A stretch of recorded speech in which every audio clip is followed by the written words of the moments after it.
And here it is. We go again. Roll up, ladies and gentlemen. One man went to mow. Here it is. We go again. Here I am again. I'm trying to adjust this thing so that it doesn't. I don't know, man. You'd have thought I would have mastered the setup by now. So here we go again. The session commences and your company required. The second installment for today, as you know, 2 installments is what we're going with for the moment. That seems to be going reasonably okay, but I'm not promising that that will always obtain. But for the moment, it is going to be 2 sessions a day until it is no longer 2 sessions a day. But the session that is guaranteed is this nighttime slot for me, and whatever time of the day it is the slot for you. So here it is right here. I am here right here. Hope you are there with me. Gather, let's do that thing that we do at this time together. One man went to mow. The eagle has landed. Another Savior. Holy, holy, holy, holy, Adimebujuku. Another Savior. Another Savior. Holy, holy, holy, holy, Adimebujuku. Another Savior. Well, this is Mobien. This is dedicated to the gallant heroes of the Nigerian Biafra War and IPO families all over the world. I remember the Nigerian Biafran War, in the thickness of the Biafra genocide. Hey, one man revived the vanishing hope to life. Let the great Biafran army to fight, and they were singing out, holy, holy, holy, holy, all the Biafra is another Savior. They were singing out, holy, holy, holy, holy, all the Biafra is another Savior. Holy, holy, holy, holy, all the Biafra is another Savior. Many years after the genocide, whoa, yet another great leader has risen up now. Oh, and he's leading the Biafrans to victory. In your Madika, Apga Kokwanam no. Hey, Anamekele Mazuche Mefo. Manemo, it's an honor having you on board. When I'm singing along, holy, holy, holy, holy, Mandekano is another Savior. Gonna sing along, holy, holy, holy, holy, Mandekano is another Savior. When I sing along, holy, holy, holy, holy, holy, holy, holy, is another Savior. Getting moving right and getting moving faster now. Holy, holy, holy, holy, is another Savior. Holy, holy, getting moving right, holy, faster. Yeah, for freedom. Is another Savior. Yeah, for freedom. Holy, holy, holy, holy, Nandekano is another Savior. Another Savior. Holy, holy, holy, holy, Adimebujuku. Another Savior. Another Savior. Holy, holy, holy, holy, Adimebujuku. Another Savior. Well, this is Mobien. This is dedicated to the gallant heroes of the Nigerian Biafra War and IPO families all over the world. I remember the Nigerian Biafran War, in the thickness of the Biafra genocide. Hey, one man revived the vanishing hope to life. Let the great Biafran army to fight, and they were singing out, holy, holy, holy, holy, all the Biafra is another Savior. They were singing out, holy, holy, holy, holy, all the Biafra is another Savior. Holy, holy, holy, holy, all the Biafra is another Savior. Many years after the another great leader has risen up now. Oh, and he's leading the Biafrans to victory. Inyamadika yabika kwa namno wao.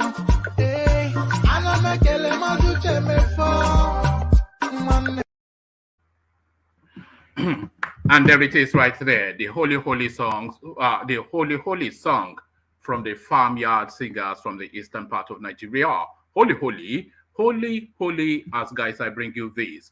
Buhari vows to punish cowards behind attacks on churches. So there it is right there. At last we get a response from the Muslim Fulani from Daura to respond to then that infamous incident now that happened to the Christian worshippers in Owo, southwest Nigeria. So it looks as though we get the usual promises that he gives in these instances, but in this instance, we will get actions to match the empty, what seems like promises. Buhari vows, rather, which is same as promise. So Buhari vows to punish cowards behind attacks on churches. So that seems to be, there seems to be a spate of that going on at the moment, because since the Owo incident, there's been about, 5-10 other examples of that. But then, of course, Takia, empty words and empty promises, this is what this administration especially is known for. A lot of you will recall when they told us that they had decimated Shekarau, the lead of the Boko Haram. They actually gave the attribution to ISWAP at that time that he has been put 6 foot under. But to the contrary, I saw late Shekarau 20, or maybe not, we'll find out what this actually gives us. I saw late Shekarau 20 Chibok girls still in Sambisa, says survivor. So there's been just a bit of a splash in the news about about a girl or girls. We'll find out just how many rescued out of that Chibok group. So some of them now rescued, or at least one of them rescued, and that person or persons now recounting their experiences. So they are claiming to have seen Shekarau, who we are assured has been done away with in Sambisa forest. I saw late Shekarau, 20 Chibok girls are still in Sambisa, says survivor. So quite what that offers us, we'll find out shortly. This we'll find out shortly as well. And this, by the way, forget the percentages that you hear now, but add those percentages to the other percentages that has been going on steadily in an upward trajectory for the last seven years. And that then tells you why you once upon a time bought a bag of rice for 5,000 naira. But if you go to the markets with 50,000 naira now, they'll flog you out of the space. Food prices increased by about 50% in 1 year. So there it is right there, and there it is right there. But the wages commensurately did not improve, of course. This is the National Bureau of Statistics giving us. So this is just raw data, devoid of political inflection one way or the other. But alarming, food prices increased by 50% in 1 year, the National Bureau of Statistics. So there it is. And fuel prices, of course, are never ending saga at that space. So Buhari administration, a gift that keeps on giving. So from that to this, 2023, Labour Party gave Igbo credible platform through Obi. So this is Ume speaking, who apparently have just found out now the former national chairman of the All Progressives Grand Alliance. So essentially what this lead Apga functionary chieftain is asserting is that Labour Party essentially now transmuting to somewhat what Apga once was, or to mirror Apga. This is what he's saying. You can hear that in the headlines. 2023, Labour Party gave Igbo credible platform through Obi, a headline attributed to, what's his name? Vincent or Victor Ume. So they wrote him Vincent in one place and they wrote him Victor in another, but whichever it is, that's the chap that is making that assertion.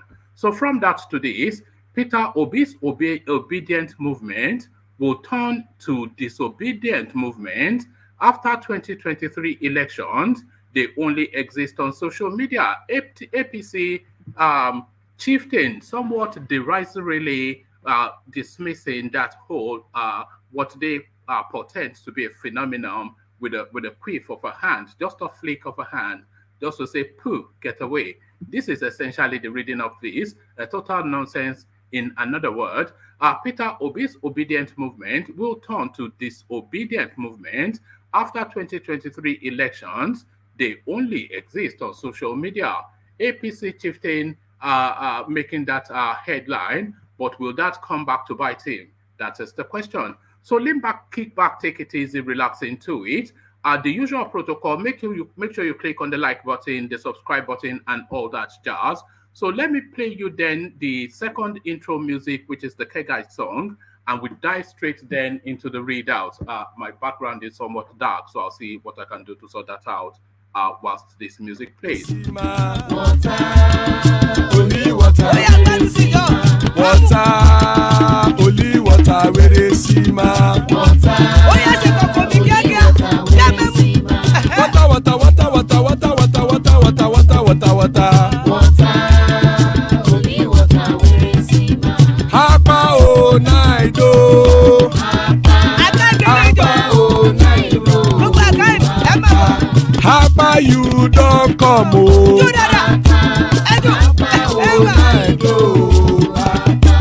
Hapa o naido.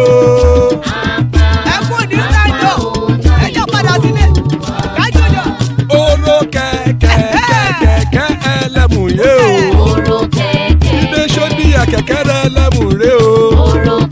Hobby master kẹ̀kẹ́ ẹlẹ́mùrè o. Chief Failati kẹ̀kẹ́ ẹlẹ́mùrè o. Eruku lẹ̀lẹ̀ ẹlẹ́mùdé. Eruku lẹ̀lẹ̀ ẹgbẹ́ ẹlẹ́mùdódò jàre o. Eruku lẹ̀lẹ̀ Ghana ti dé ẹgbẹ́ bọ́dì o. Ọmọ ẹlẹ́yẹ ẹ̀yẹ o ó dìlé o. Olúyẹ̀lá ẹ̀yẹ o ó dìlé o. Petrosoname ẹ̀yẹ o ó dìlé o. Petrosodunke ẹ̀yẹ rẹ̀ ó dìlé o. Ẹlẹ́kọ̀ ọ̀run mú ìní o.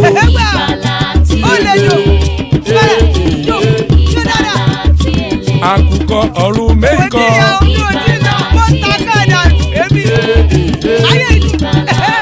Ikú kò ní ríwà gbéṣe o.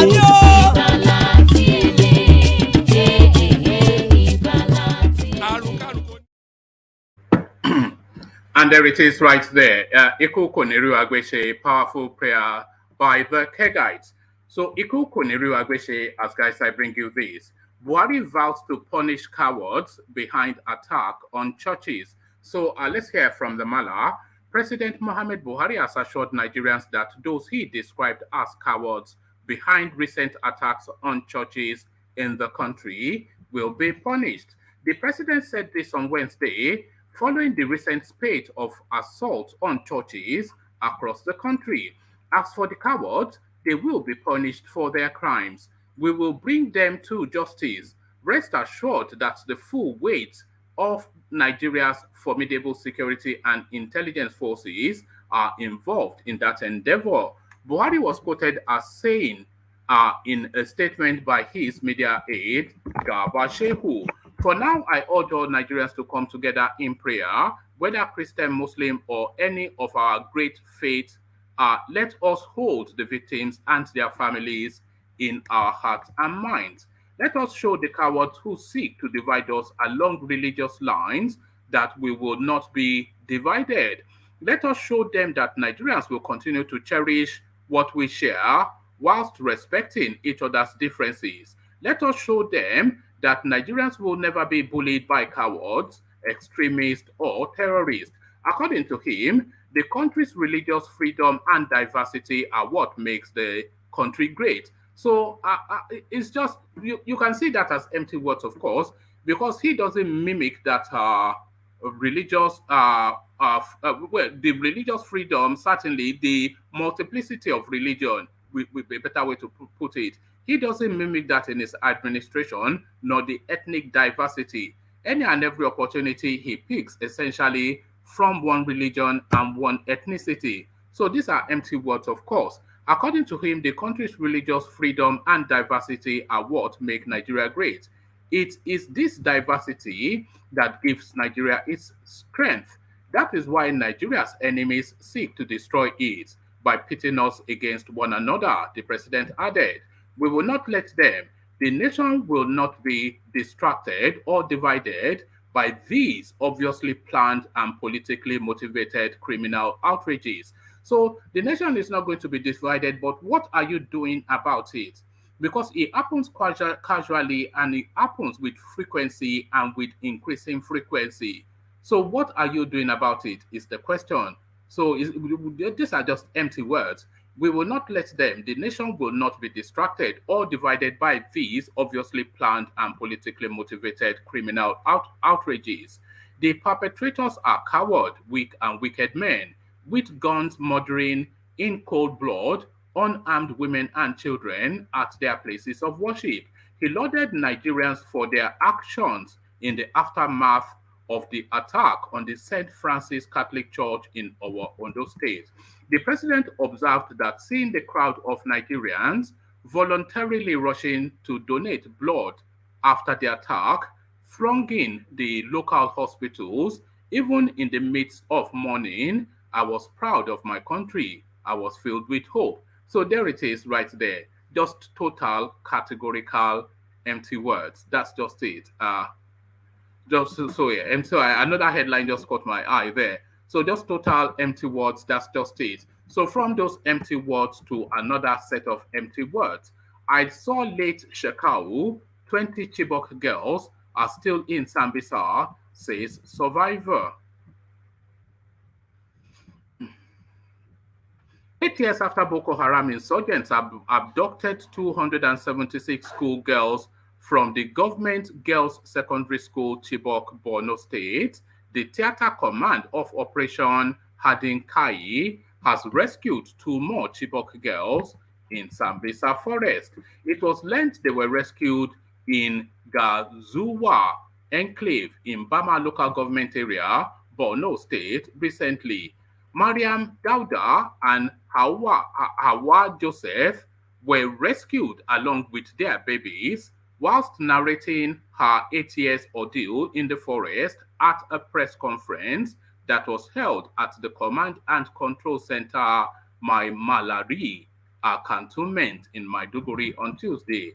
They revealed that they had been married off to Boko Haram commanders for years, and both babies are for them.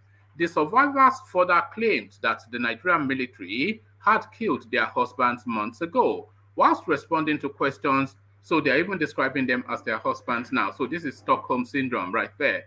The survivors further claimed that the Nigerian military had killed their husbands months ago. Whilst responding to questions from newsmen, Mary, now Mariam, said, "Yes, I know him. I used to see the late Abubakar Shekarau." She continued, "Yes, there are still other Chibok girls in the Sambisa forest.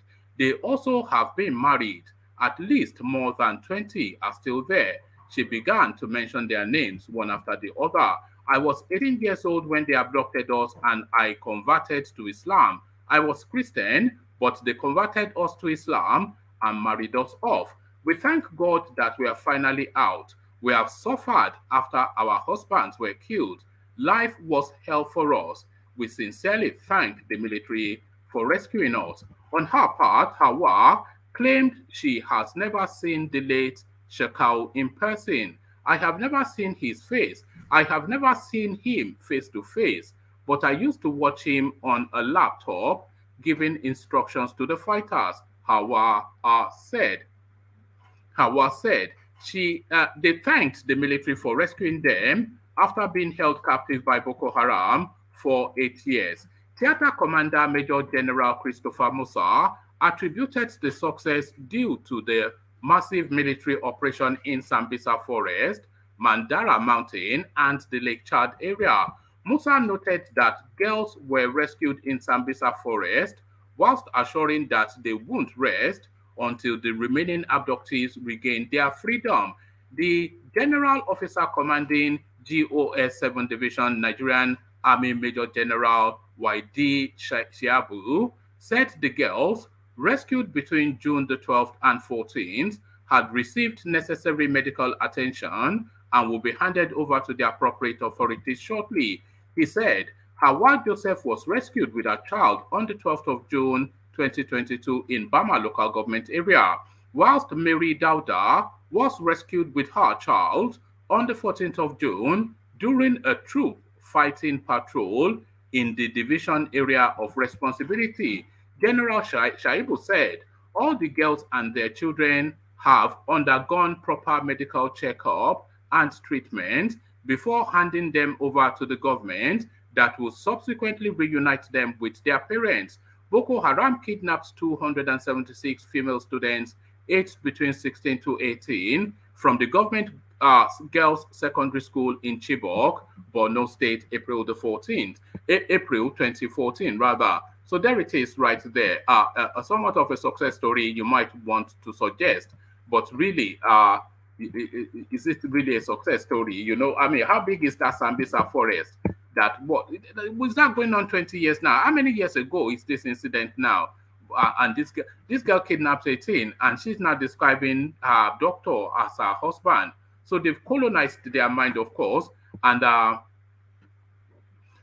why they've colonized their mind, of course, and how they are going to de-radicalize them is a question for them. But that is just a documentation then of a Chibok girl rescued. Food prices increased by 50% in 1 year. National Bureau of Statistics. The National Bureau of Statistics, NBS, says prices of selected food items increased in May. It made the declaration in its Selected Food Price Watch report for May, released in Abuja on Wednesday. It stated that the average price of 1 kilogram of white beans rose on a year-on-year basis by 37.22% from £382 in May 2021 to 524 not pounds but naira, from 382 naira in May 2021 to 524 naira in May 2022. Also on a month-on-month basis, this increased by 1.09% from 519 naira in April to 524 naira in May.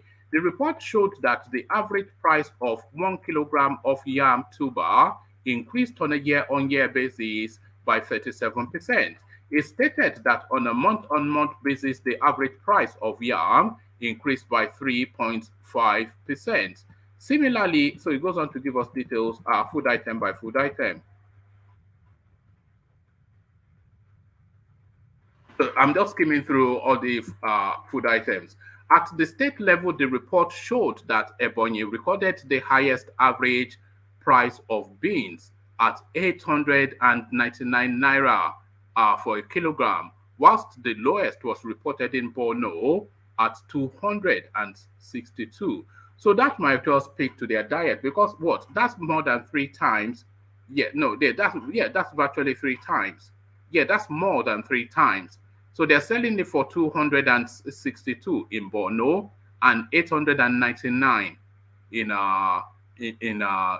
Ebonyi. So there it is right there. The MBS stated that the highest average price of a kilogram of yam tuber was recorded in Akwa Ibom at 804 naira, whilst the lowest was recorded in Bauchi at 134 naira. So the disparity in the food prices is quite a chasm. It's quite a chasm. But what underpins this is the question. Within the same time period, by the way, within the same month, they were selling 1 kilogram of yam tuber for 804 naira in Akwa Ibom and 134 in Bauchi. And it's not even a dietary thing, because yam is a staple right across the expanse of Nigeria, 134 to 804. The report showed that Apga recorded the highest price of 2 kilograms pre-packaged wheat flour at 1,300 93, whilst Yobe. So essentially, the food in the north is half or even 3 times less than the food in the south, whilst Yobe recorded the lowest at 755 naira. Analyzing by zones showed that the southeast recorded the highest average price of brown beans. This is followed by the southwest, whilst the northeast recorded the least.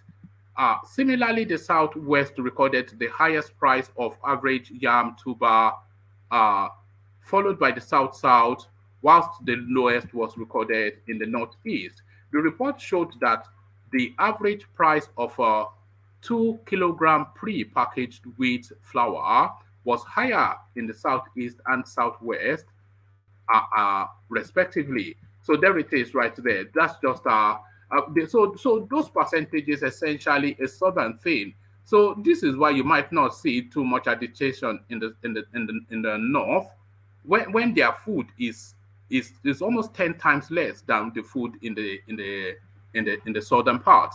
So that's that documenting the escalating food prices. 2023, Labour Party gave Igbo credible platform through Obi. This is a chap called Ume making this headline. Former national chairman of All Progressives Grand Alliance Apga and the senatorial candidate of Labour Party LP for Anambra Central for the 2023 election, Senator Victor Ume, has commended Labour Party for giving Igbo the credible platform to produce the next president of Nigeria through Peter Obi, the former governor of the state. So there's two things that is just in that opening paragraph. So he's acknowledging that the Labour Party is giving the Igbos a platform to produce Peter Obi as the next president. Peter Obi being from Anambra State, he being from Anambra State as well. So you see the coloration of that already.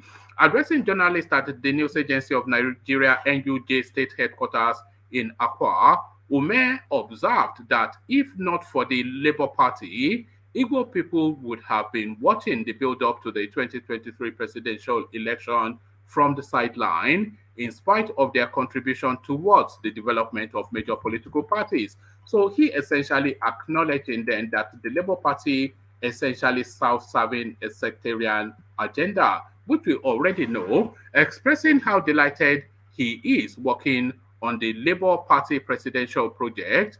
Ume noted, when this opportunity came, I saw it as a way to work for Nigeria. One should not keep quiet when his people are forgotten. If nothing is done now, we will leave this unfortunate and hopeless situation in Nigeria with our children. My joy is that Nigerians have chosen Peter Obi as their candidate for the presidential election.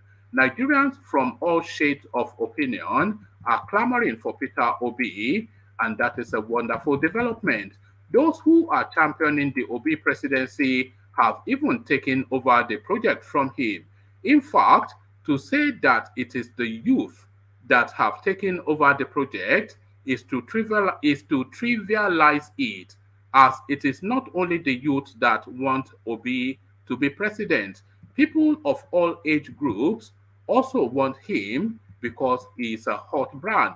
Anybody who is not taking the matter serious is making a big mistake, considering the momentum it is gathering every day.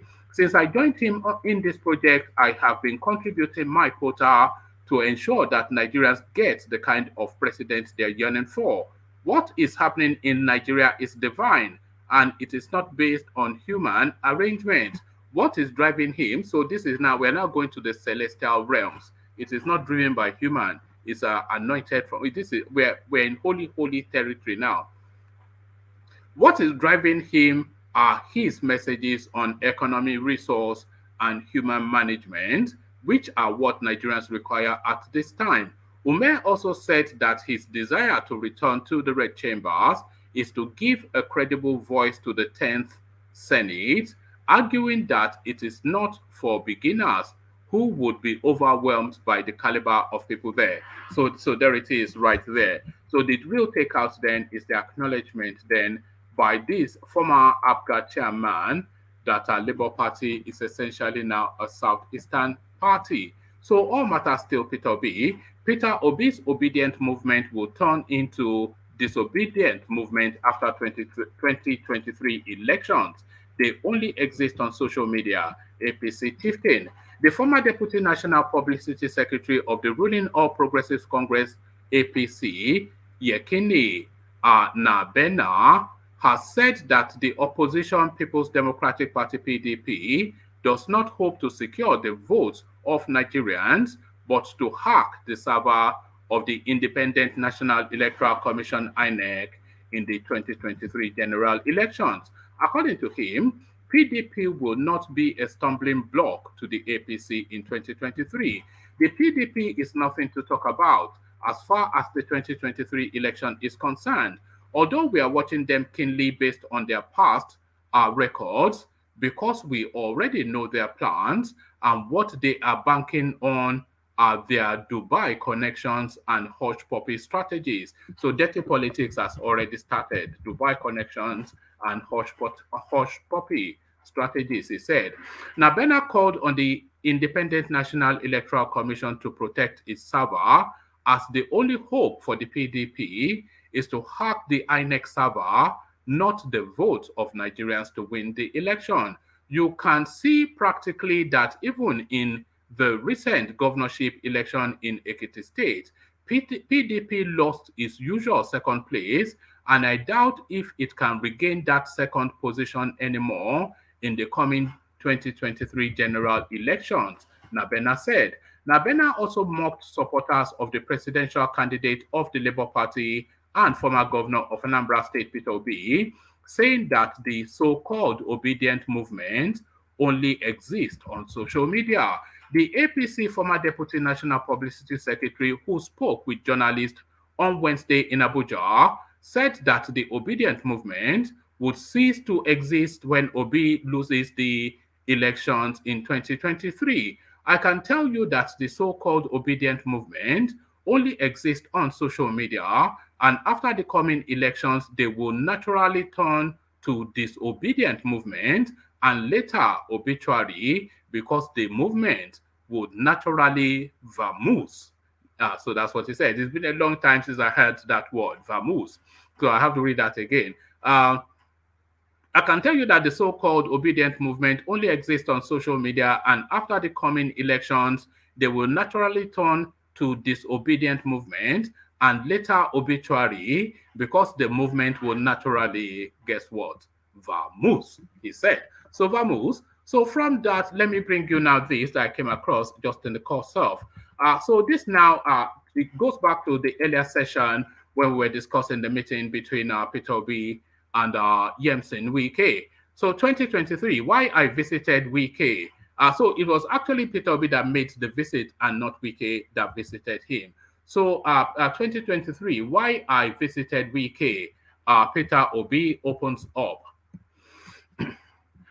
The former governor of Anambra State and presidential candidate of the Labour Party, Peter Obi, has revealed the reason for his visit to the governor of Rivers State, Yemson Wike. Correspondents earlier reported that Peter Obi met with Rivers Governor Yemson Wike on Wednesday in Port Harcourt, Rivers State. Speaking about the visit, Peter Obi, via his verified Twitter page on Wednesday, disclosed that he visited Port Harcourt to confer with the Rivers State Governor Wike about vital issues of national interest. So that's just an ambiguous statement to infer. This is the inferences that he does, and then his adherents will put a narrative around it to wrap it up in nice, pretty flowers and pretty packaging, and then present it as some obfuscated yam. Sharing the photos, he tweeted, "Earlier today, I visited Port Harcourt to confer with His Excellency Governor Wike on vital national on issues of vital national interest." Meanwhile, Donyi Okukwe, the vice presidential candidate of the Labour Party, has denied claims that the Sultan, I think we've been here before, the Sultan of Sokoto, they did not endorse Peter Obi. So that is a space that we covered in our previous sessions. So, so all matters still, Peter Obi. We cannot seem to escape all matters being Peter Obi at the moment. So all matters Peter Obi still. Hopefully, we escape that place in the shortest possible. Moses, I see you. Thomas, I see you. Ajalekoko, I see you. Good to have you, gentlemen. Let me come to you then first, Moses, since you are already unmuted. Moses, good to have you.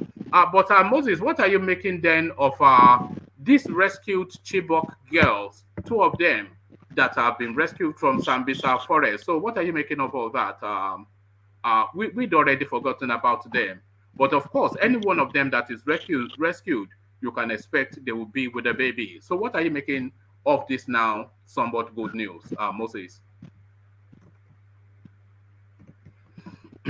Moses, are you there? Are you there, man? Well, it's, thank you, everybody. Yes, one man, I greet you. I greet everybody. Good evening, good morning, good afternoon, everybody. Yes, it's a welcome development. Despite that, it has been long. Federal government is not helping matter to Nigerians. I kind of very, very disappointed in the APC government. They have disappointed. We are very, very disappointed in this government in every area. So I think I thank God for their coming back.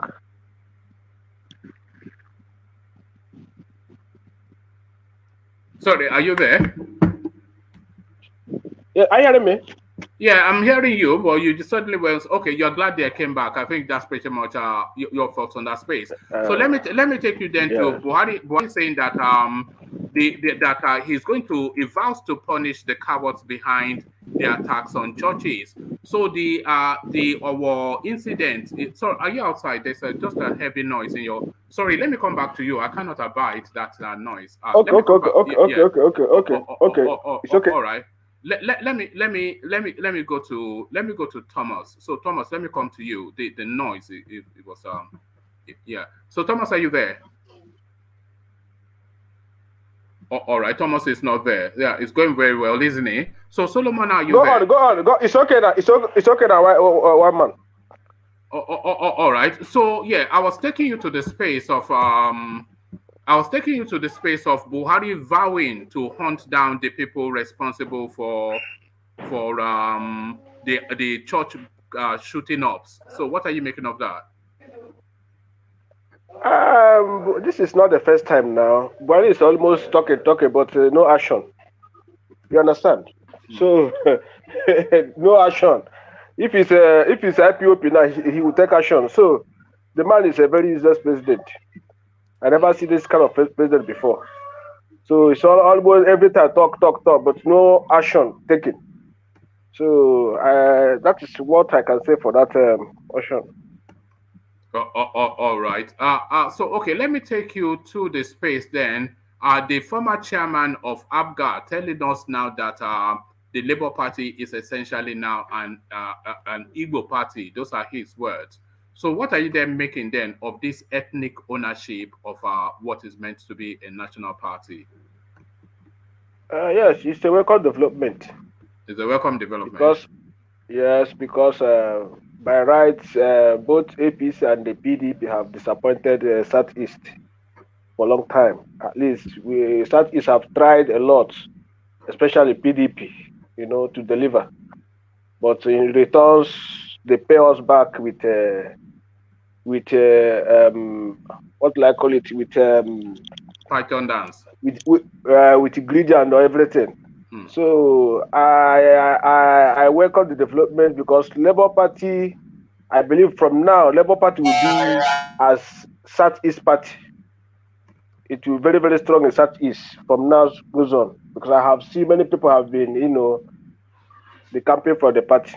So that's is it essentially a Southeastern party now? Because even earlier on today, a senator from Imo State, he defected. I think either from one of the two major parties to Labour Party. So is this what we're seeing? Is it turning into a southeastern Yeah, project? it's not that it will turn to Southeastern party, but based on it's very, very strong there. So as other parties are in the Southeast, the kind of movement is everywhere is now is P2B, P2B. So they feel like they can benefit from that movement. You understand? Okay. All right. Let me take you to a final talking point to see if we can get something out of you. Food prices increased by 50% in 1 year. So this is just the living experience of the Nigerian person. When you hear that all the boys have turned into Yahoo Yahoo and all the girls have turned into, commercializing their body. So this is it now. So food prices go up by 50%.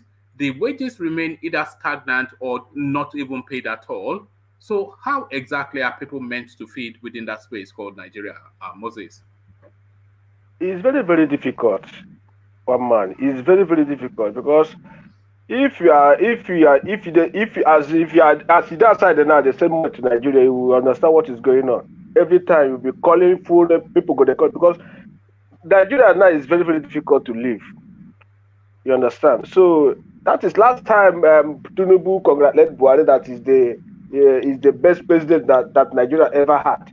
I'm very, very disappointed in Tinubu for saying such a thing because as it is, Buhari is a bad luck to Nigeria. It's a bad luck to Nigeria because everything now is hard for Nigeria. If you travel to Nigeria now, you will regret. Nigeria is that is why everybody is clamoring for P2B because I believe P2B comes for play as P2B. If P2B wins this election, Nigeria will be better. I guarantee you that because as it is now, Nigeria is not helping matter. Nigeria, everything for Nigeria now is top to bottom. So I'm very, very sorry for that. All right, thank you, Victor. So thank you, Victor. Victor, let me go on from you to Play Summer, who hopefully will be able to get a better connection from her. So Play Summer, are you there? Yeah, well, good day. Thank you for giving me a chance on the platform. Thank you, one man. All right, brilliant. So if we just need you to dial your thing that back a little bit. It's quite loud, but let me take you through the talking points as I took Moses through. Buhari vowing to punish the people responsible for the Owo incident, but then of course every single incident he has made that vow, but he is yet to fulfill it. So in this instance, do we have a greater expectation, or should we just resign to the emptiness of the words as we know it? Are these just empty words again from the Aboki, from the Aura? Okay, is my audio better now? Yeah, carry on, yeah. All right, your guess is as good as mine. Buhari has made a lot of promises that he didn't fulfill. So I don't see whatever he says to be anything to go by. So Buhari is like that. I don't know. He talks. Would they call him about go slow? He acknowledged he was called about go slow, and all he does is promises, and no action follows. All right. And let me take you to the space of the Chibok girl who was rescued and comes to recount her experience. So the expectation now, I don't know how many years it is, but quite a number of years now. The expectation now is that if ever any of these girls are still rescued, because this girl was telling us there's still 20 that are still there, and she goes on to recite their names. So the expectation is that if any of these girls are rescued, they will not be rescued alone. They'll be rescued either with a +1 or more, because of course, over the two that were rescued, both with children. What are you then making then of the forgotten victims of that were once the Chibok girls? Well, fate will bring them out, but as far as this government is concerned, I don't see any effort they are putting in. It is just because insurgents has been in Nigeria for a long time. The APC government came in with promises of that is majorly what they used to discredit Jonathan's regime. We are coming like a full soldier to combat them as an ex-general. But up till now, we're talking about 7 years after. It is still the same story. So even those ones that are being released, I don't believe it's the effort of the government. I think the insurgents got tired of some of them, one way or the other, or they left them so they can go and get information. These girls already have been initiated. Take it or leave it. It is only by God's grace that will make them stay away, because what they know for the past 7 years, they only know insurgents. They meet them as boyfriends, they cook for them, they do anything for them. Think about it psychologically. These people, these girls might eventually now even buy the idea of the insurgents, because at the end of the day, the girls they left in town, in the cities, when they come and they see that they are not doing better than them, you know, they might begin to have sympathy even for the insurgents, because these insurgents might have been giving them some information. Do you understand what I'm saying? Like, God, this is why we're doing this to you. We're not just bad. This government is this, government is that. And at the end of the day, this girls comes out and meet the society still the same way, or even worse than when they left it. They will eventually have sympathy for the insurgents and even wish they go back there. That's what I feel. You are right, of course. I think we all know what Stockholm syndrome is, and this is something that you expect to be in play. One of the girls, she was describing how her husband was killed. The husband, of course, the person that she was forcefully married to, said how he was killed by the Nigerian soldiers. And then her name, when she was kidnapped, was Mary, and when she was rescued, her name is Mariam. So you would struggle to reintegrate that sort of a person back into society. Would our family even want her back? Play Summer. Well, for family, we are all Nigerians. Even if the member of our family goes mad, nobody won't deny them. The family will still, they'll only just be watching her from afar a little bit and to know the kind of person she is now. The family will definitely take her back. They don't have option. But the most important thing is just that, is this person going to repent? If you said a story that they killed her husband, Nigerian soldier killed her husband, her insurgent husband. Now it is her insurgent husband. You see what I'm saying? So now who knows if she has better feelings for that person or even the soldiers who killed. So she might now be looking at the soldiers as a bad person if she has strong feelings for the husband they killed. Well, that would be the father of her child, the one that the person she was forcefully married to. So a lot. You know, it's almost as though those girls have been given up on. Like you said, it's only the grace of God that can rescue them, because I don't see any Nigerian effort to rescue those girls. But it's a real travesty, because these are human beings, of course. They are distant from you, but if you pause for a moment to reflect on their humanity, it's just heart-wrenching. Play Summer. Yeah, it is. Aside those ones, there are still more. They are being kidnapped. There are more of students kidnapped in Kaduna. We have not been hearing anything from government what they are doing. There is the Abuja Kaduna rail. Some about 20 or 30 of them are still left there. So that, for me, government is not doing anything. They are just really trying by error. That's just the painful part of it. It is just trying by error. If God saves this girl, they come out one by one, and if not, except what we are praying for now, to have a good governance, who can, because Nigerian army are not attacking. It's not possible. These guys have strategy. You are not attacking. They survey you, know the position the army have strength, and they go to the area where the armies are less, kidnap people and go again. That is the strategy they use. And if you don't attack them, they will keep using that strategy.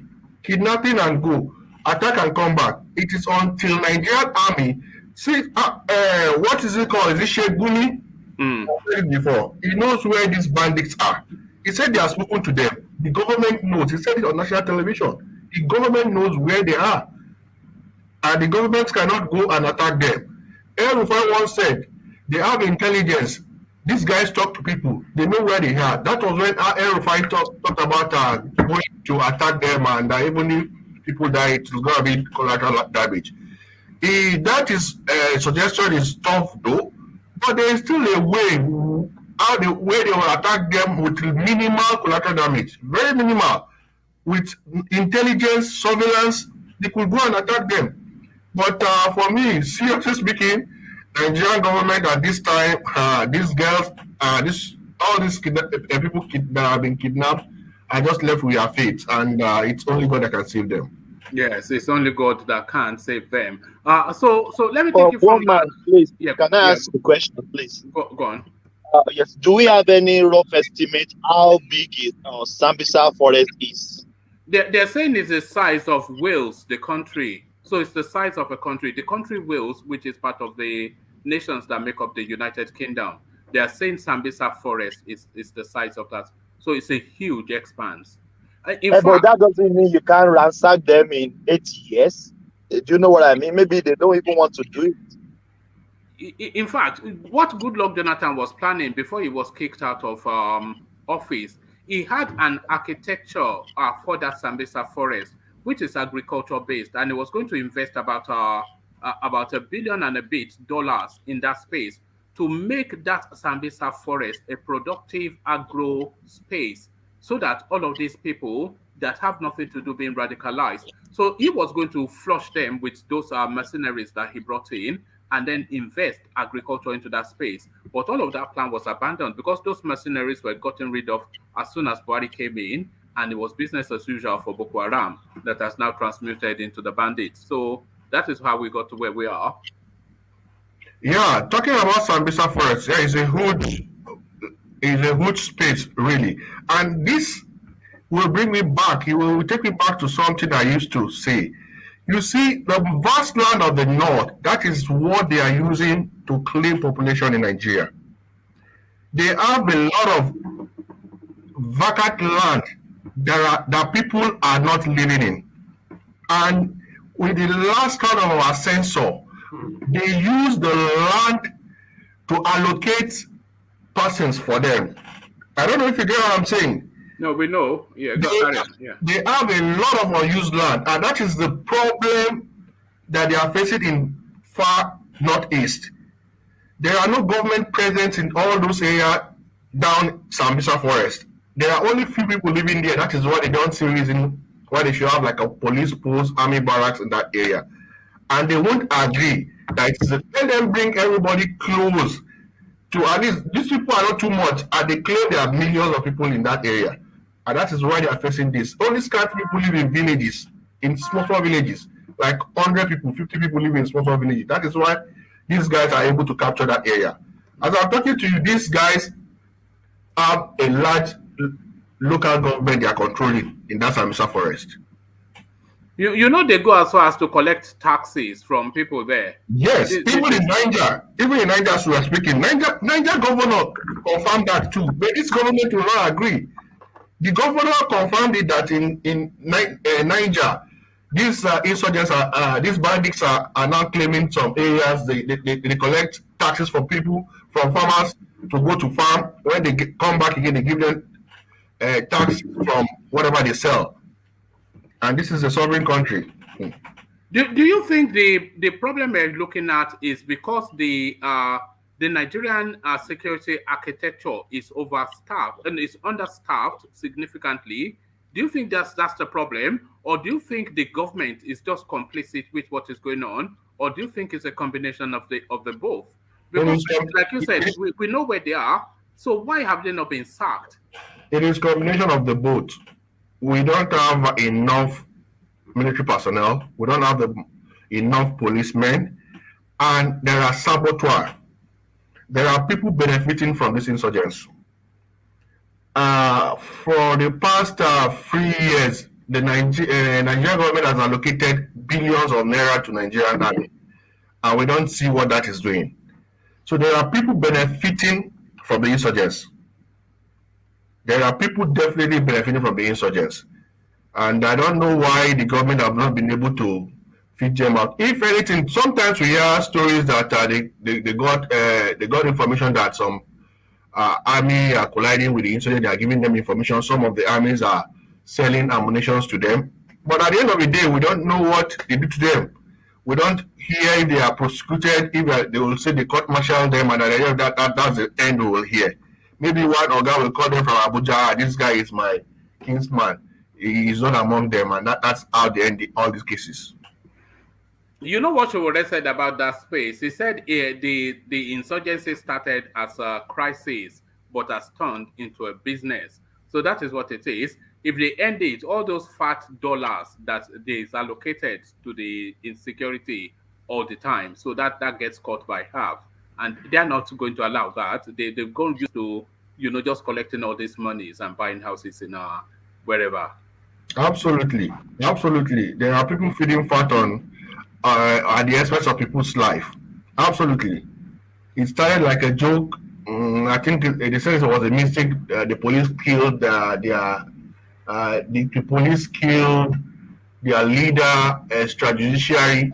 But even if police killed their leader, extrajudiciary, even if he was prosecuted and killed, this is still what will happen. Insurgents is insurgents. What is the solution? It's not about giving an excuse that the police killed their leader, extrajudiciary. That is why. That is why you couldn't tackle them head on. I don't just know what the government is saying. This way, the only thing we have left is just manage this Baba for the next 1 year with prayer for him to go so that it doesn't get worse. Okay, what is your anticipation when the Baba goes? What are you looking forward to in 2023? We've not yet had you come on the stream to document where your politics is. So what is your hope for 2023, please, Sama? Yeah, it is good you asked me because I have had different people deliberate on different issues, and for me, Peter Obi is a trending person for the past 1 week on this live. Peter Obi has been trending. Yeah, everybody wants Peter Obi, just like me. But as far as I'm concerned, it is so difficult for Peter Obi right now. He is doing a good work, but I just think it is the beginning of more of his popularity. He may not get it now, but in the future, if he continues with this space, he'll get it. Now let's go to the big dogs, APC and PDP. Well, I'm a Christian. I'm from Southwest, so definitely I will pick my tent towards Asiwaju Bola Ahmed Tinubu. Not just because hold on. What if he picks a Muslim running mate? Okay, I have started some things here. One man, there is one fact we have failed to recognize in Nigeria. The fact is, politics is game of numbers. Where are the numbers? In South, Muslim in southern Nigeria, that is Southeast, Southwest, and South-South, Muslim are minorities. In the North, Christians are minorities. So thinking of if Asiwaju picks a Muslim, where will I be? That is the only thing he can pick to make him win. I said something, I think I sent you a DM on Instagram trying to explain the MKO saga. Even with the popularity of MKO as at 1990s, he couldn't go with a Christian VP.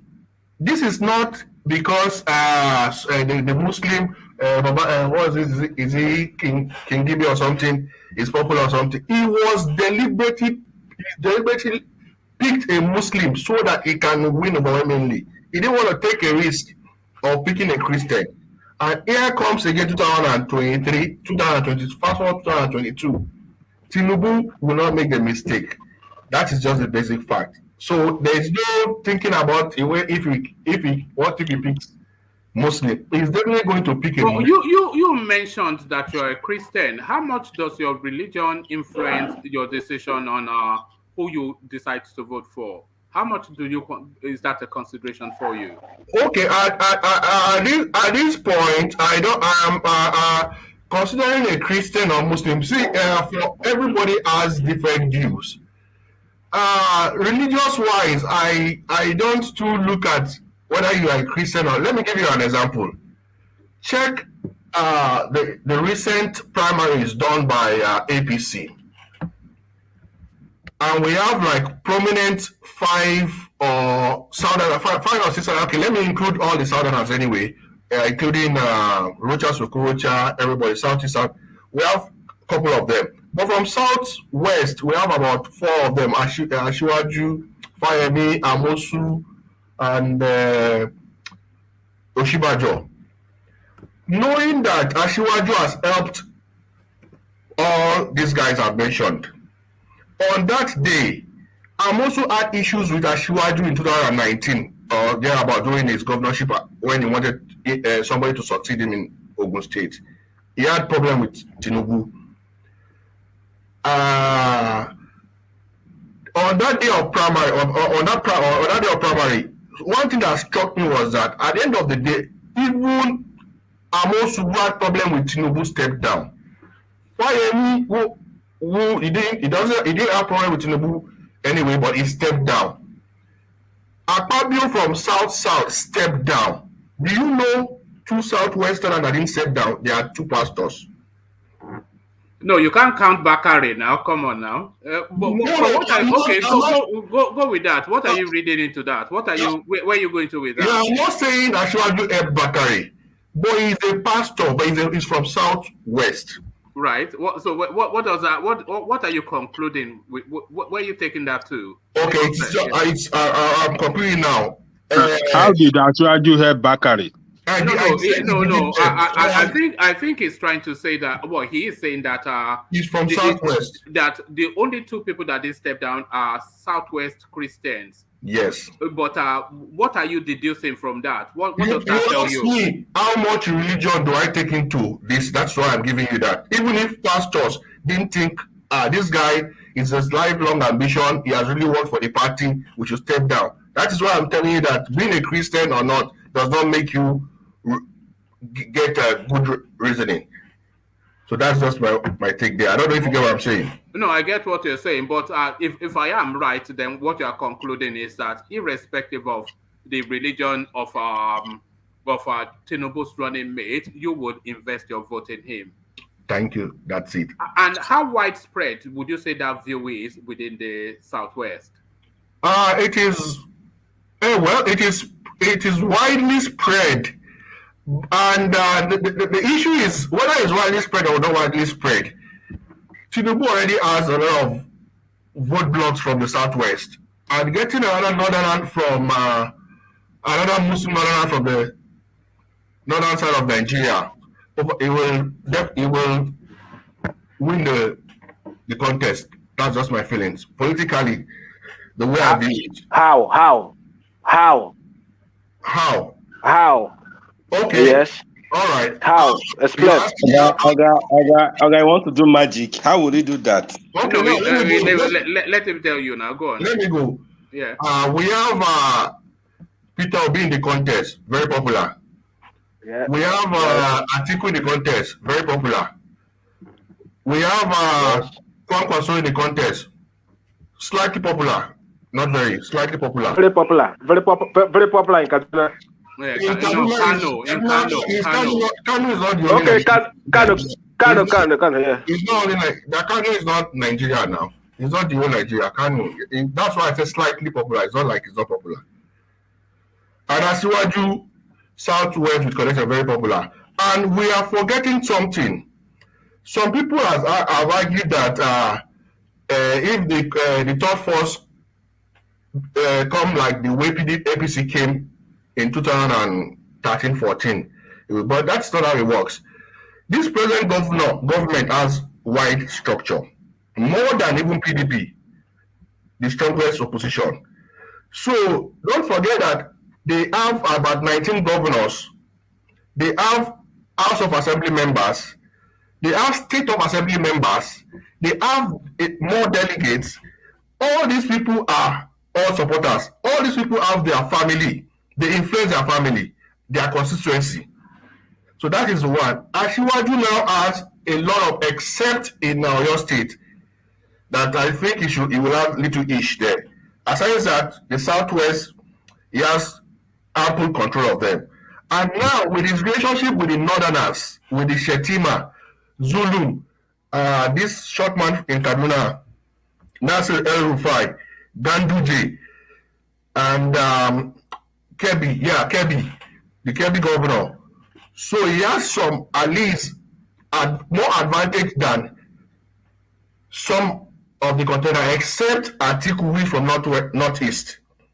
And that, even in the Northeast, with all these structures I've told you APC has, Do you think a Peter Obi will come and win overwhelmingly in the north? Even in South, PDP too now went for South candidate, even though there is issues in South, but I'm sure within a short time they will be able to talk to Wike, and so they have like South, and already they know they don't have anything in Southeast. Already they know they don't have anything in Southeast, and come to think of it, coming close to the election, I'm sure APC will make sure they balance. They'll begin to sell who they are going to make chief of staff, which will probably go to the Southeast. Probably going to sell who they will make like the Senate president. If all right, play summer. I want you to chart a path for Peter Obi to the presidency. How does Peter Obi win? Just humor that space and see if you can find a route for him to Aso Rock seat. What route would he have to take to Aso Rock seat? All right. One man. Let me ask him this before he answer that your question, because he's emphasizing on Muslim for Asiwaju, and he's like, predicting that with that position that Asiwaju will win. So I want to ask you, like, if Asiwaju pick Muslim, how do you rate South and Southeast are going to vote for him? Oh, okay. South and Southeast. Asiwaju already has a strong person in Port Harcourt, who is. No, I'm talking about the political people in the South. I'm talking about the electorate. Yeah, electorate. Politicians influence the electorate. That is where we are forgetting to go. Politicians influence the electorate. And let's forget about all this social media hype. It is there though. But both of these things, politicians, they say politics is local. Politics is local. Amechi has people. It is not like APC has, aside Amechi, he has councillor in Port Harcourt. He has councillor in Delta. He has councillor in Cross River. So all these people are their foot soldiers. And I don't know if you get what I'm saying. Imagine that I'm just giving you an example. Imagine that I am chairman of a local government. First of all, people in my area, if I am nice to them, will be with my candidate. You see what I'm saying? So no, this is automatic. Somebody in the morning, I listened in the morning. A guy, I didn't remember his name, was talking about foot soldiers, that Obi should have foot soldiers, and he mentioned that he worked in the creek before, in Bayelsa or somewhere. That is another point. Do you think Peter Obi can have electoral? What do they call all these people that goes to their agents? Do you think they can have agents that will go in the creek? Polling officers. Polling officers into the creek. Do you think they will have polling officer far in northeast? It is not easy to get those people. It is those people there, and it is the present government that has already structure in those places. That is why it's a little bit easy for them.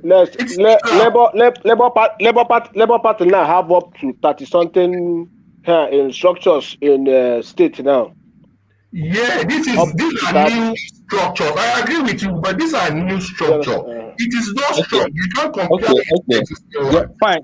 You have been able to answer my question, but what I'm trying to find out is you're emphasizing so much on the politician that's on the inside the party, which this Edo governor came out to openly declare that every family, according to him, there's no more, that influence is no more there again, because when they ask the person in the family, the person will predict that every family in Edo State he was talking about, not in the whole of Nigeria. No, I mean I'm just using it as an yardstick anyway. But even in Southeast, where Eporemad was saying that every Southeast vote is going for PDP. You see how people are lambasting him.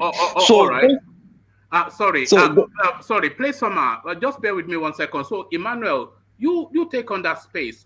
Chart the path to Aso Rock seat for Peter Obi. So don't do the fanciful something, but chart a coherent path for Peter Obi to sit on that seat.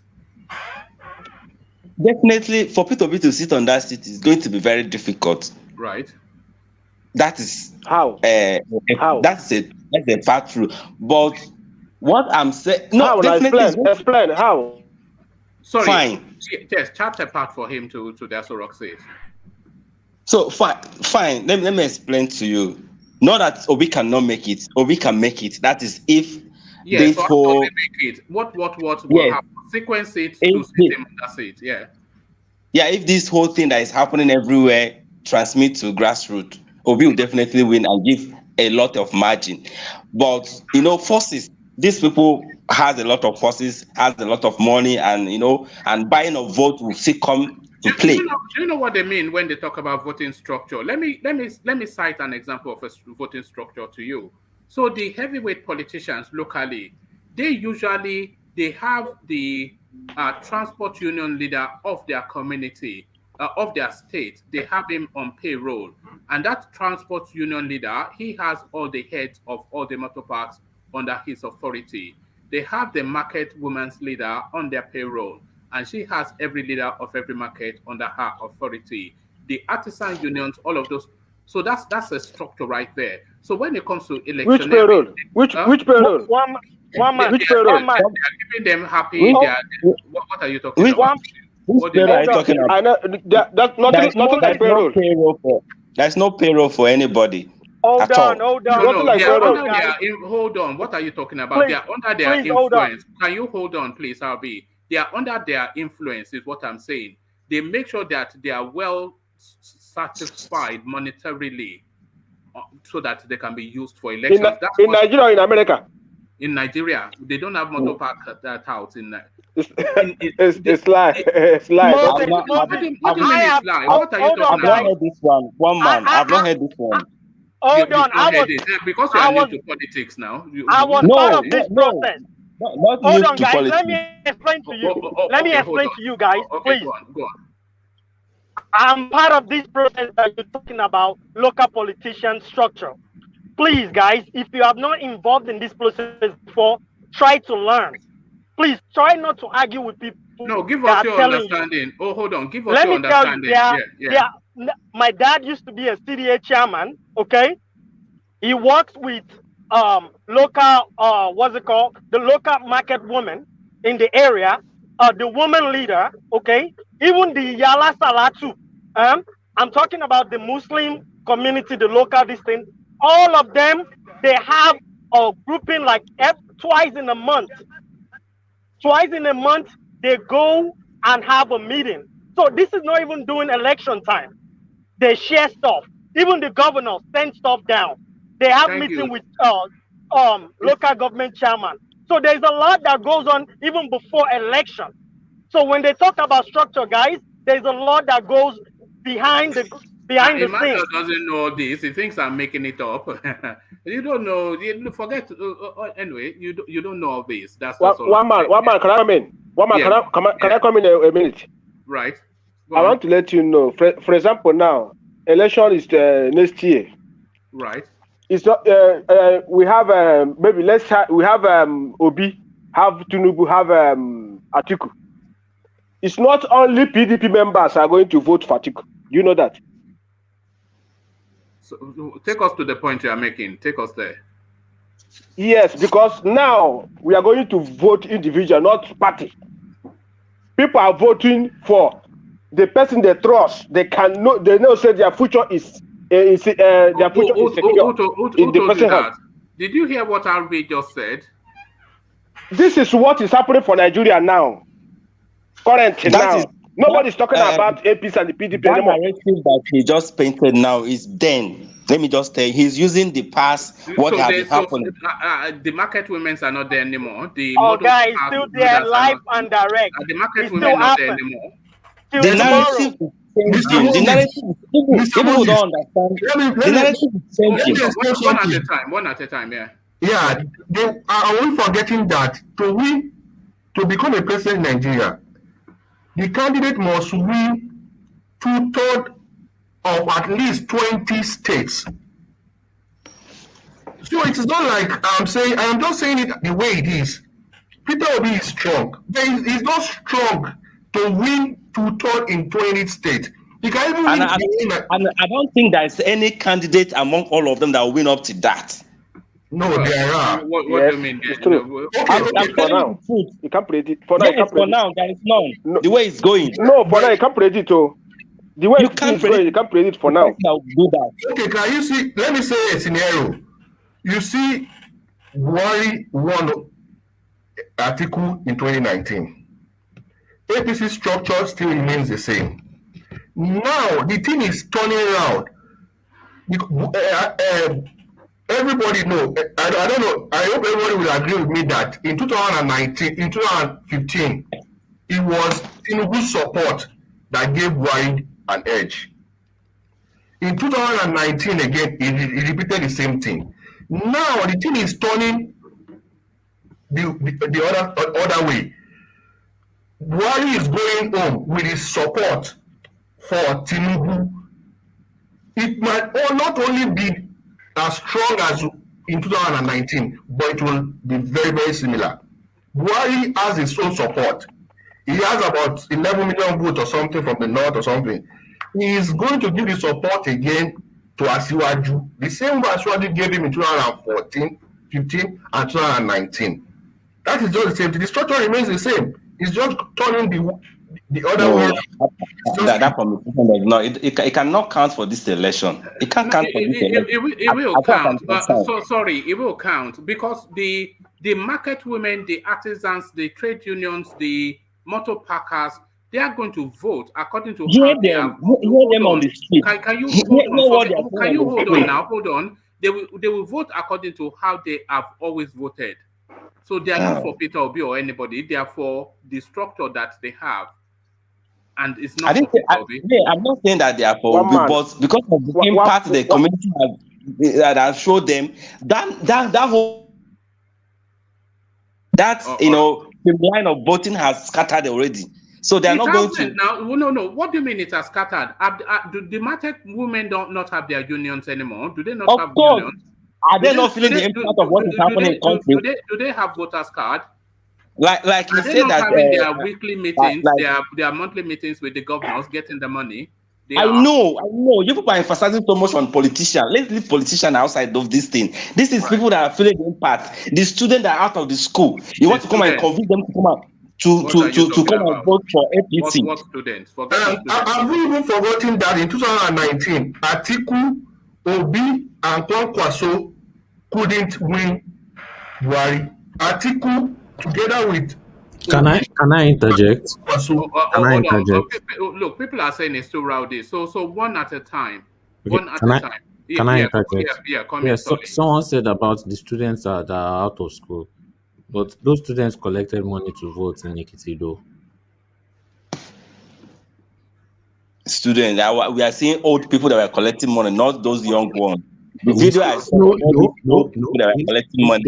There was a specific video of two girls singing and dancing that they collected money and they sold their votes. So what are you saying? Who is voting when the money bags are involved? When that bullion van on that final day is involved, you think they'll vote Peter Obi? My brother, don't deceive yourself. No, how much are you going to give all Nigerians?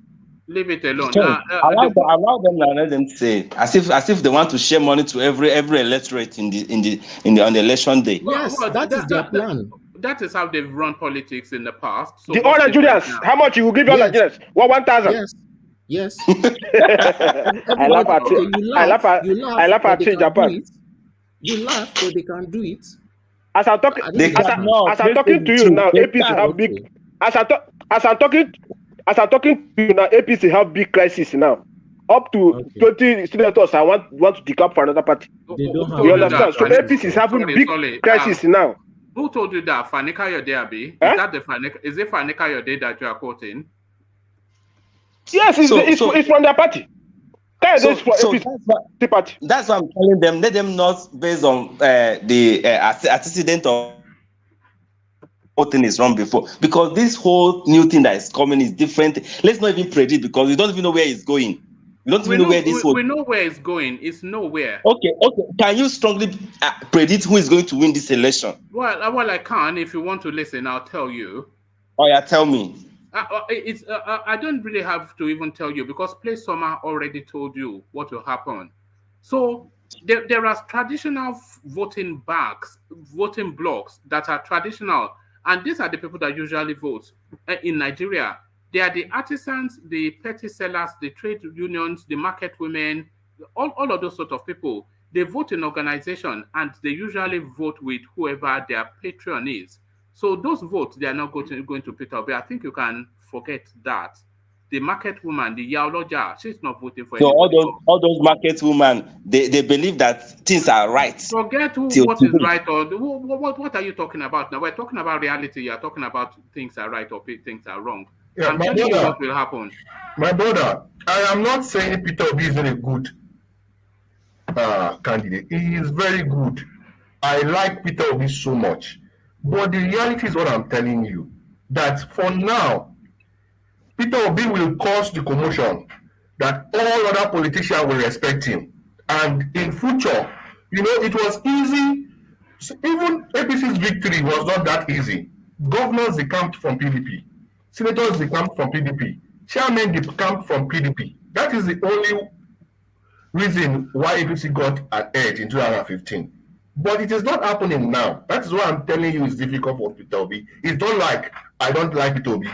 Among all of them, if you want to tell me my choice is Peter Obi, but I just know that at this time, it's not easy for Peter Obi to become president because of all this structure. In fact, it's impossible. Let's not even. No, you can't say Peter Obi serves the new space. You can't say it's impossible. It can only be hard.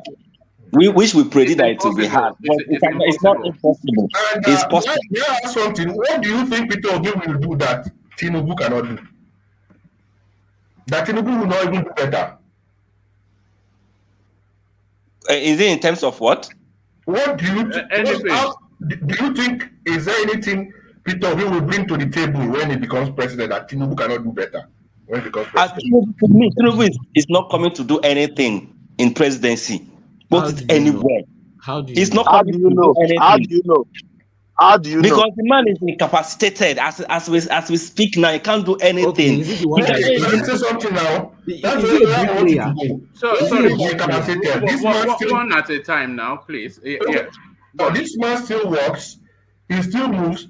He still talks. If you listen to his speech, he's not an orator. My brother, don't you listen to what Tinubu said? Can't you see how he moves his words together? Hold on. Tinubu is not an orator. He might not speak like inspirational speaker the way you like. But if you listen to whatever he says, you will know this person knows Nigeria. If you listen to him, like No. one of them has talked about taking port, making Calabar another port. Calabar has a deep port that nobody is using. Lagos is congested. People will say Lagos is making a lot of money. He doesn't care whether Lagos is making a lot of money. But he still said it, that when he becomes president, he's going to move port. Nigeria Port Authority is giving Nigeria a lot of money, if you don't know. It's not only oil. But he still said he is going to move to decongest Lagos port. And look at statistics in Lagos. After how many years, the structure he left is what leads Lagos to what it is up till now. Till today, I'm still surprised that Lagosian that some of these Southwest are attributing what's happening in Lagos to Tinubu. I don't think so. Who will you attribute it to? Lagos is the fortune.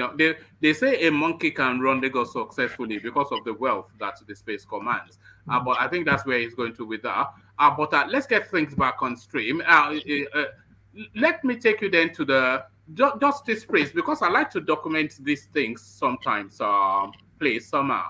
Because all of these things, the fight that we're having every single day is not for any other thing but for the betterment of the country and our friends and families, including ourselves.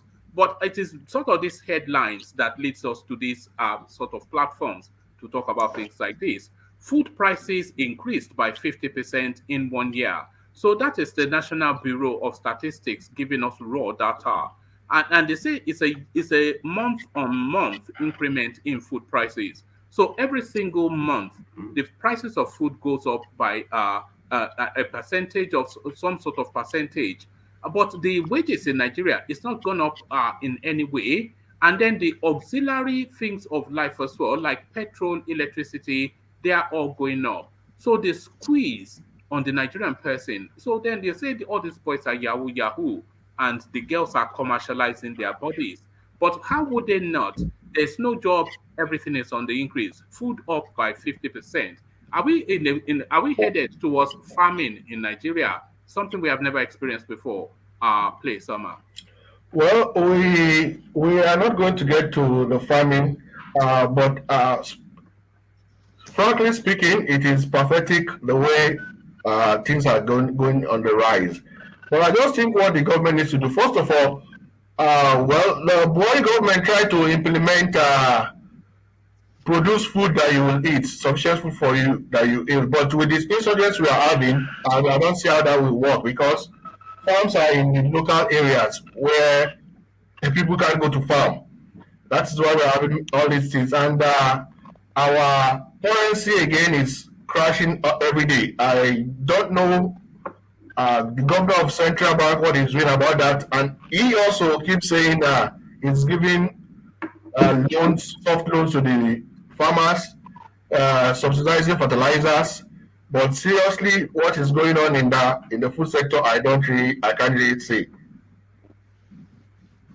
Oh, all right, it's a real travesty. We must always continue to acknowledge that space because that is that person that has never called you before, calling you for money. It's because they've squeezed life out of them. The men in Nigeria are somewhat emasculated now. They are the average man now. Once upon a time, a senior management person now sitting at home reading his wife's purse. How much do you have in your purse? Do you have 1,000 naira there? Do you have 2,000? You know, this is what men are doing in Nigeria now. It's just so tragic. But the tragedy of it all, Labour Party gave Igbo credible platform through OB. So this is the former chairman of Apga saying this, who has now crossed over to Labour Party. So the former chairman of Apga now are stating publicly that Labour Party essentially now a southeastern party. So do you see that, and do you see why he would say that? Please, Summer. A Labour Party chairman is not bringing any weight. If Labour Party chairman goes to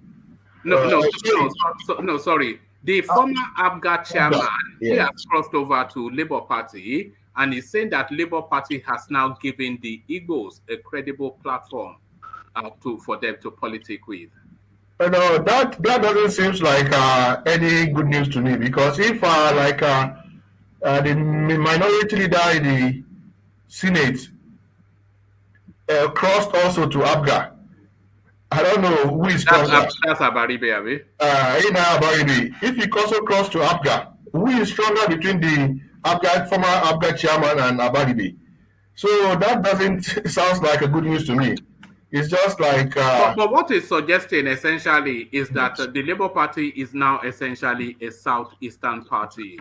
So would you agree with that? That Labour Party essentially, to all intents and purposes, an Igbo party? I completely disagree. Until I see governors from eastern governors crossing carpets to Labour Party, until I see senators crossing carpets to the Labour Party, that is when I will know they are now Igbo Party. But for now, it is not one man, ex-chairman, maybe was unpopular, is now unpopular in Apga. That is why he decided to go because of his personal reasons. It's not like, is it that he's saying that the ideology of Labour Party is what the Igbo likes? We have to get things like that. No, he's saying that Labour Party has a national spread. And like you said, Abaribe has moved there. There was a senator from Imo State that moved from one of the major parties to Labour Party today. He, of course, from Apga, he'd even been as senior as their chairman. He has moved to Labour Party today. So essentially now he's saying that Labour Party is a vehicle for the Igbos. One man, this is. I don't want my Eastern people to feel bad about it, but they just keep hyping it. Check when during the PDP primaries, no one in the southeast stepped down for themselves. The same thing in APC primaries, none of them stepped down for themselves. Even if they were clamoring that it should come to this southeast, it should come to the southeast. So all this one is just rasmaroli, just to spread because they don't have popular candidate. That's why. They don't have Okorocha is not popular. Who is Okorocha? If I tell you that to vote for Okorocha, will you vote for Okorocha? You? They voted for him twice in Imo State. I will vote for Okorocha. Can you compare Okorocha? Can you compare Okorocha with Peter Obi? And now Peter Obi himself. Okorocha is nobody from you. Okorocha is nobody for East. Nobody they regard the man. Okay, it seems like it's only you that is regarding Peter Obi now. That's what I'm saying. You see, I want the big whips. If you are talking like this and you want Peter Obi, and the other big people are mentioning, I'm not saying the one thing. Those are the structures. Those people are mentioning the senators, the House of Remember. They are the people who controls the people in the market and all those things. And you are saying, oh, it's only Peter Obi. I don't have anything against Peter Obi. Peter Obi is a good man. He has done well when he was where you will judge after election 2023. That is where you will judge. Oh, it's not now. No, you should have just tell me something with what you want me to judge. Now, somebody came from Apga, ex-chairman came. I'm sure one man, correct me if I'm wrong, he's no longer the chairman. It's not like he was a chairman. Yeah, it's ex-chairman, yeah, former chairman. He's an ex-chairman. Maybe for one reason or the other, because they put somebody in place of him. That is why he decided to go to Labour Party. And Labour Party, just like Showore, I don't want to come back to that. We did that before that. Party that had like 5,000 votes in 2019. And now you want to, okay, let's assume you add more structure, another 1 million structure to 5,000 votes, 1,050,000. It's not about Peter Obi. If Peter Obi had a strong coalition and some strong alignment with strong party, I will tell you, okay, with this thing I've seen, Peter Obi can do it. Peter Obi, I just said something now. Peter Obi, Atiku, and Kwankwaso. Those people you are collaborating with now. Those people you are collaborating with now. It's only one vote they have. You understand? Those people you are collaborating now with only one vote they have. It looks like one vote. Me that I'm talking. Since I'm collaborating for Peter Obi. You understand? I have 5 votes. Hold on. What masses? What masses are clamoring for Peter Obi? Oh, all right. So no masses then. So one man. When they say this, when they say masses, you know, probably I don't know whether you have anybody. I know you are not in Nigeria. Some of us that are in Nigeria, we are the ones telling you people what is happening in Nigeria. So you need to anything you need to do, you need to take it serious. We are the ones telling what is happening in Nigeria, and it's not just my brother. It's not just only in one region. It is the whole Nigeria is happening. Emmanuel, can so I what that young man is saying is true. It's not, you can't just predict what will happen in 2023. There's no one. In fact, some politicians, they are saying it that you can't predict what is going to happen 2023. Yes, nobody we can predict. Is going to win. That's nobody come and say that Tinubu is going to win, or Deji saying that indirectly Obi and Kwankwaso is working for Tinubu. How? Yeah, he explained it now. You were here in the earlier session. I heard it, but that is not real. Okay, if that is the case, Kwankwaso is there to push some part of the north. Atiku is there to push some part of the north. Then you people are not even this north people are talking about. You people are generalizing everything. You want to tell me, say Atiku or Tinubu is going to win Benue State? I just gave you an instance. I said in 2019, Atiku, Obi, and Kwankwaso, They could. That's what I'm telling you. Leave past years. I'm telling you. What do You you should not mean use live past past years to years? predict what is What are going you to talking happen. It about? is just similar now.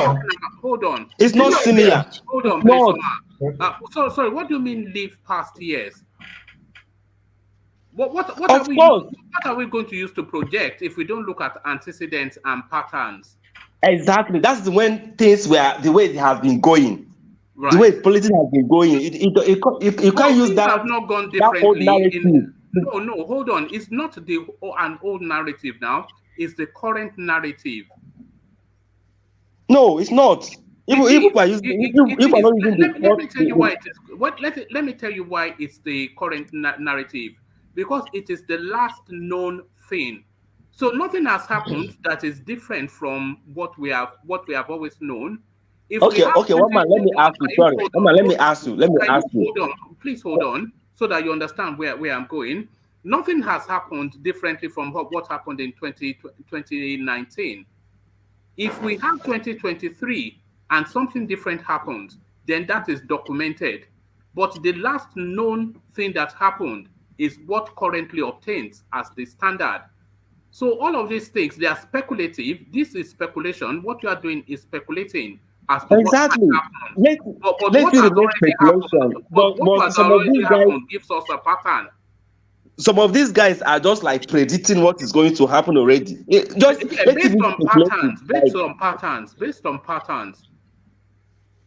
Okay, fine. I'm trying to ask you, one man. Emmanuel, I'm trying to ask you, one man. Hold on. You know, we've had 5 cycles of elections since 1999.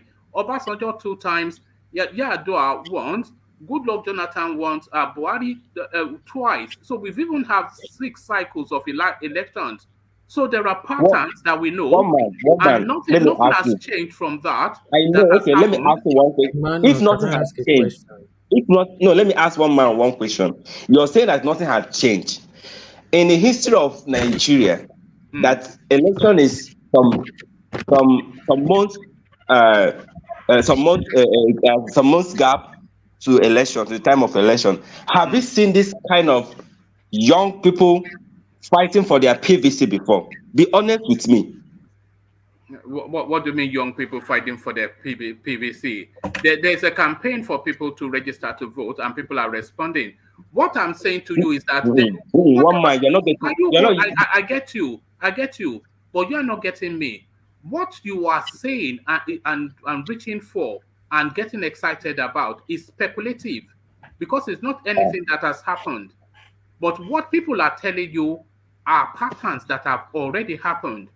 So you cannot predict what is to come in the future. Exactly. Now you're beginning to align with me. No, I'm not aligning with you because you don't understand what I'm saying. I don't think you cannot predict based on what you are reading into whatever it is that you think young people are doing. You cannot predict anything from that because they have not done anything.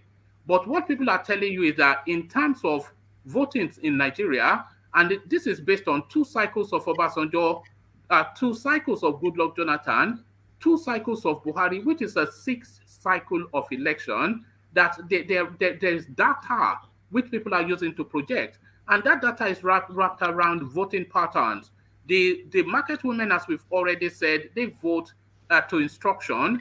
The artisans vote to instruction. The trade, the transport space, they vote to instruction. In the north, they vote to instruction, both from their emirate and their mosques. So we can say this because this one man, if you say the same pattern. Can you hold on, please? We can say this because this has happened in cycle after cycle after cycle. But what you are saying, that all these young people are ding-donging and XYZ, so that's all fine. But what you are speculating is to what the intent would be. Nothing has happened in election to suggest that what you are saying obtains. But a lot has happened in elections to suggest that what people are saying are patterns will carry through, because it's carried through in 6 cycles. Do you understand? Yes, I understand you. If you're saying that is the same pattern, PDP used to pull like almost 8 million votes from Southeast. Do you want to tell me that the same pattern will repeat itself? Well, I don't know what will happen in the future, Well, and I don't know if the Peter Obi thing will peter out or not. Ikwirimadu was telling us that the Southeast will hold with PDP. There you go again. There you go again. You people are just relying on this politician that they are going to influence the electorate. It's not going to happen. We should rely on fanciful noise making on Twitter, we should rely on Twitter noisemakers. One man. Rely on One man. Twitter One man. Let me do the analysis. Let me do the analysis more for you. Oh, all right. I'm very, very sure that Obi is not going to win in this corner, like all this Kano, Yobe, all those places. But do you see Middle Belt? You see Middle Belt? It's part of North, right? Middle Belt like Benue, all these Nasarawa, Abuja, some places. I'm telling you that Obi will clear those places. Why? Why somebody will come and tell me that Obi? Why would they clear those places? Obi will win in Edo State. Sorry, Edo is already South. Obi will win Benue State. You don't expect Benue to vote for APC that have slaughtered their life for so many years. Right. Yes. So you don't expect Abuja can be split into three, which I know, but Obi will have the highest position of votes in this FCT we are. Why? Yeah, of course. We are seeing it because that's where I reside. I'm in Abuja. Yeah, but why? I'm seeing it everywhere. Why? Because they are clamoring for change. Do you live everywhere in Abuja? No, it lives in a dream world. Obedience. World, you know. Obedience. It's fanciful things, you know.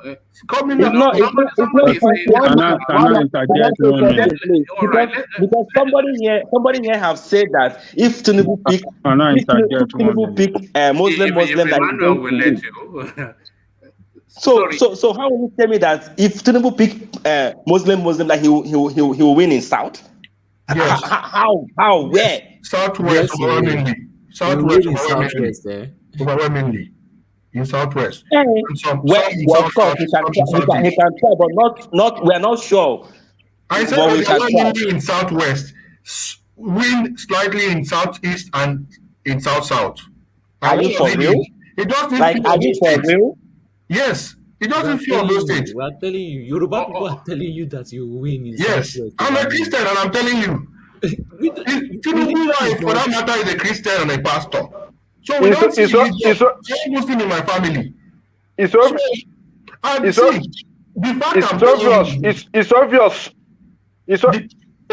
on. The fact I'm telling you, according to Nigeria, some of us.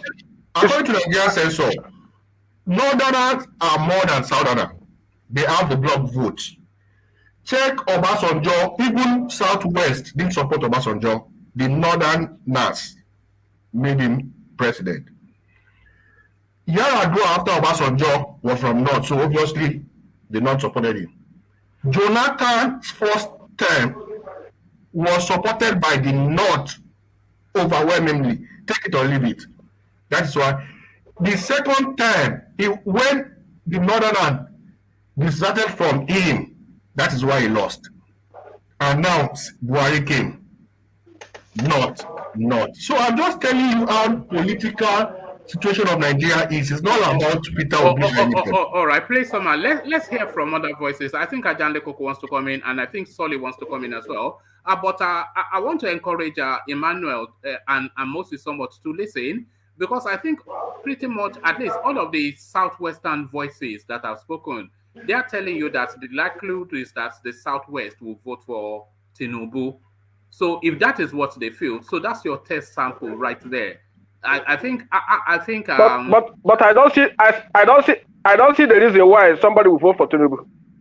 You don't have to see it now. So that's entirely their own. It's not down to you what they do. Moses, that's personal to you. That's personal to you. I don't see the reason. I don't see the reason why any person that wish Nigeria good will vote for Tinubu. I don't see the reason.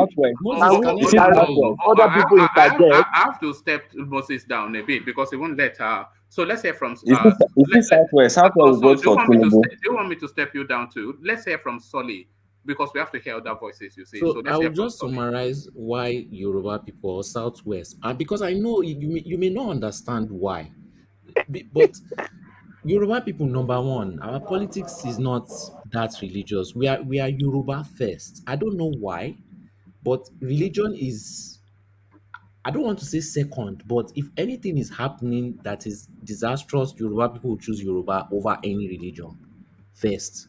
So even if he chooses Muslim, even if he chooses idol worshipper, Yoruba people will still vote him because also of security. The people that are voting, that Iyaoloja, these are women. They are taking their direction from one woman. Why? Because they don't want to think for themselves. They just want one female leader that will help them. So they naturally don't have okay, I will not say naturally, but they have this orientation of following a leader's decision, which that leader's decision, who is the head of the Iyaolojas, is it not Tinubu's daughter or his wife or something? So that's another issue. That's why they will vote Yeah, for him. the That's the daughter, the female votes. daughter. Those are the female Southwest votes. Now, when you are looking at the male Southwest votes, these are people like the Agberos that Tinubu has brought up, the Agberos that Tinubu has put in high positions. All these people have their PVC before all these people that are clamoring for their PVC at the last minute. All these people clamoring for the PVC on the last minute will most likely not get their PVC.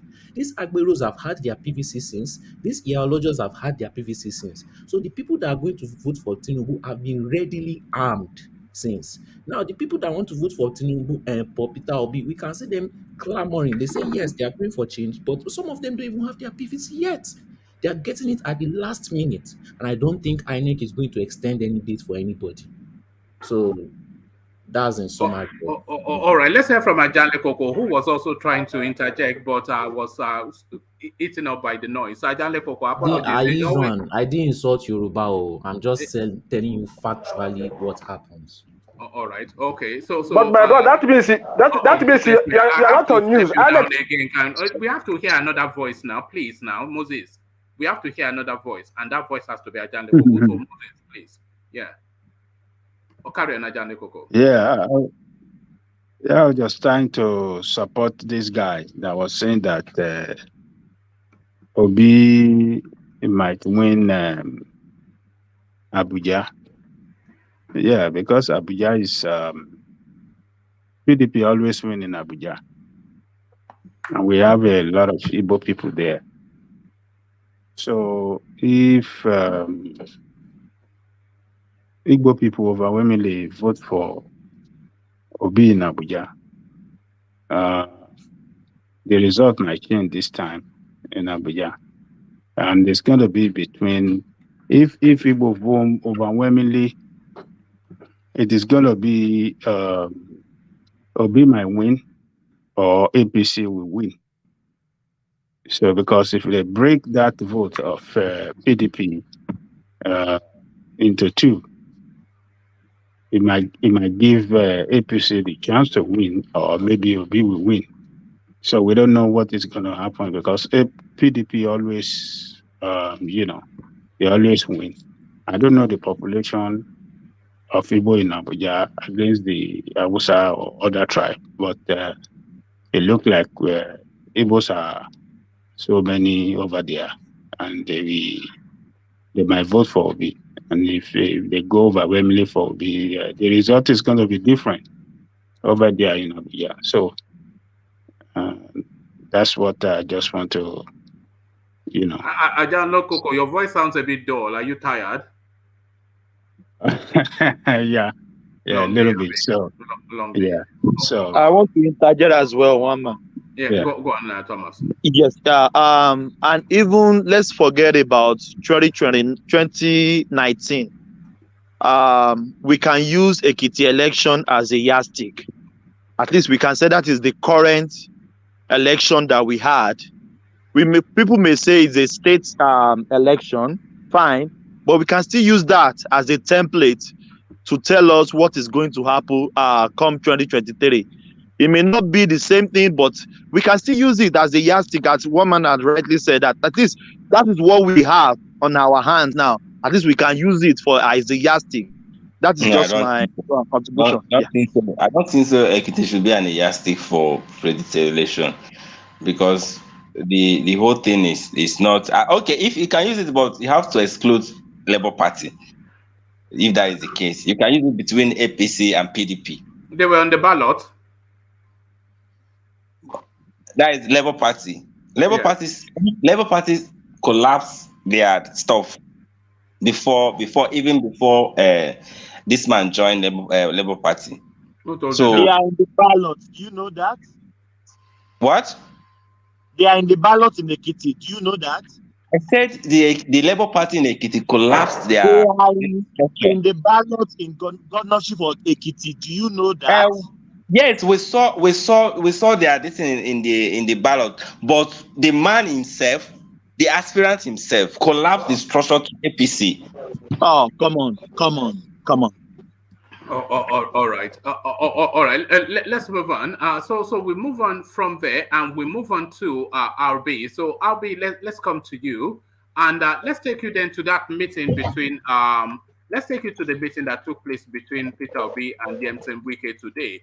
So that meeting, it was much spread all over the news space that they were meeting, with the photographs spread all over the place.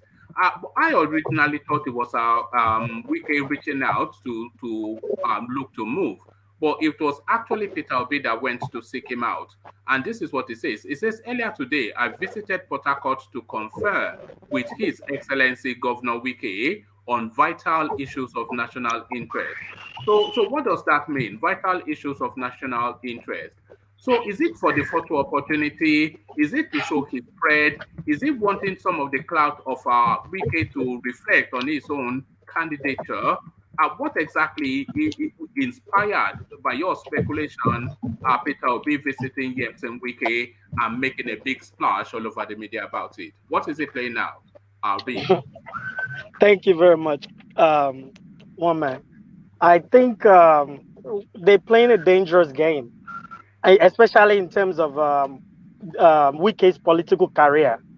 Wike is very strong in terms of being in PDP. I mean, one of the members that hasn't switched his position for a long time. So being in a secret meeting with Obi doesn't even make him look good among his own peers, because he just lost a presidential bid against Atiku. So, and the fact that he's more on the south, it's a little bit, I'm guessing PDP will be kind of like looking like what's going on here. But I don't think Wike is that stupid to say like, oh, the cloud of internet is trying to like, okay, maybe I'm going to cross over. Yes, we're going to see some states, senators crossing over. But a person like Wike, it's really, I don't think it will be in the best interest for him, because if he does that, he probably not going to be looking more like somebody who is a fundamentalist in terms of I'm for PDP, not just a south east person. So I think Wike is smarter than that.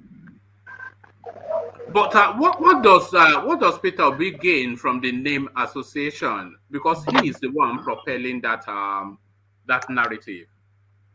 I don't think that's even good in terms of this movement. If everybody say this movement is for Nigeria, is for the youth, and going to meet some of these same politicians that got us into this position in the first place doesn't even look right. Because even if they cross over to Labour Party, they're just going to use the youth as a vehicle to get there and continue business as usual. So some people getting rejoicing earlier, talking about some people have crossed over to Labour Party. I mean, for what Labour Party is supposed to be, this doesn't even look good for the movement itself. All right, one moment. Ajande Koko, are you there? Ajande Koko. All right. Ola, you are there. Ola, can you coordinate the conversation for a moment? I just need to attend to something. Okay, no problem. Right. Yeah. So carry on, Ola. Carry on, RB, and then with Ola coordinating. Okay. So for me, it's almost not beneficial for Labour Party to be seeing some of these um, politicians, old dogs. The same, imagine the same guys you trying to fight. Some of them are now saying, "Oh, there's we see the youth is changing trend." I mean, some of the guys in Apga, like someone said earlier, trying to say, "Oh, Labour Party is the party for the egos now." Oh, now they know that. Now they're knowing that, like, just to get, because they want to get the support of the youth. It doesn't make sense. It's not even helping the movement to be more like national, more than just a Easterner movement. To me, it's just not looking good for. I don't even think Obi needs Wike at this point, because everybody knows Wike's loyalty lies in PDP. Okay. Is there anybody that wants to say anything? But I don't actually think. Well, anyway, we don't even know why they were what they were discussing anyway, and we can't predict until maybe an open statement comes out about that. So we only say that to the interest of the nation. So we don't know what they what would they be? At this point, what would they be? What would they be? What are they? What would they be discussing? They will be discussing politics. There is nothing else. Of course, these politicians. They are never like personal against themselves. They're always together. Like they always talk to themselves after fighting. They reconcile and all that. So you know how Wiki has been bashing on. In fact, to me, it's Wiki that actually bully this guy out of PDP. Because of what he said, he went to Anambra. He was rubbishing Obi in Anambra, his state. But see here, Obi here coming to his house, still extending a hand of greeting between the two. Ordinarily, you should have been keeping malice. No, it's not. It's not extending the hand of greeting now. It's clout chasing. Do you know what clout chasing means? You are the one that call it the clout chasing. Is it not clout chasing? It's clout chasing now. Because somebody like Obi, I know. Like this man, Mbaka also bullied him, say all sorts of stuff. Do you know what Obi said about Mbaka? Who's Chasing now? Obi still pray for Mbaka. Obi still love Mbaka.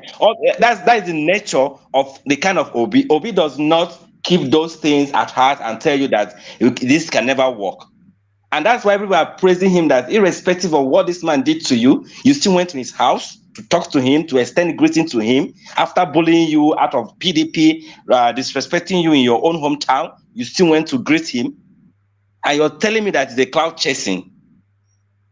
Is cloud chasing. It's playing to the politics of Wiki in order by association. I think Olaju calls it co-branding.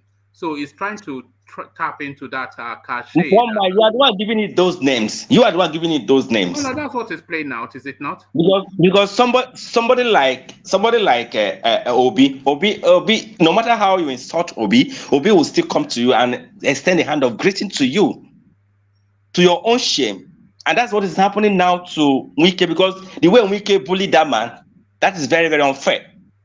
Can I ask you a question? What did you think that Obi went to do? What did you go to see Wike for? That is what they said. They said for the interest of the nation. So nobody knows which interest or which country, which nation interest. What did you by your own what could you what could you predict? I mean, what can you speculate that he went to do with to Wike? me, I'm not speculating that Obi is trying to woo Wike to Labour Party. I don't think so. He went to eat pepper soup and Ushe with it. That's all you think. Of course. Obi and if you know the history, Obi and they have been friends. You don't know politics. That's why you're talking. I don't know how when politicians, anytime politicians are meeting, I don't even understand how you do this whole thing. Anything that happens, anytime politicians meet, they are meeting for political reason. They don't meet to eat to just talk pepper soup and drink beer.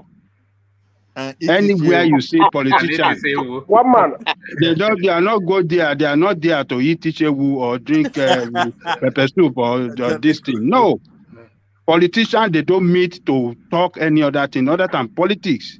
Even I when they are remember at ceremony, a birthday ceremony, it's not and they Obi are that sitting with visited, each other, they will still talk Wike. politics. Omai from APC also visited Wike. So what are you saying? These people, they are, Yeah, they are but politicians. okay. So let me tell you. So it's good that you said Umahi from APC visited Wike. So politics is playing out in public glare, is it not? And they also what happened to Wike.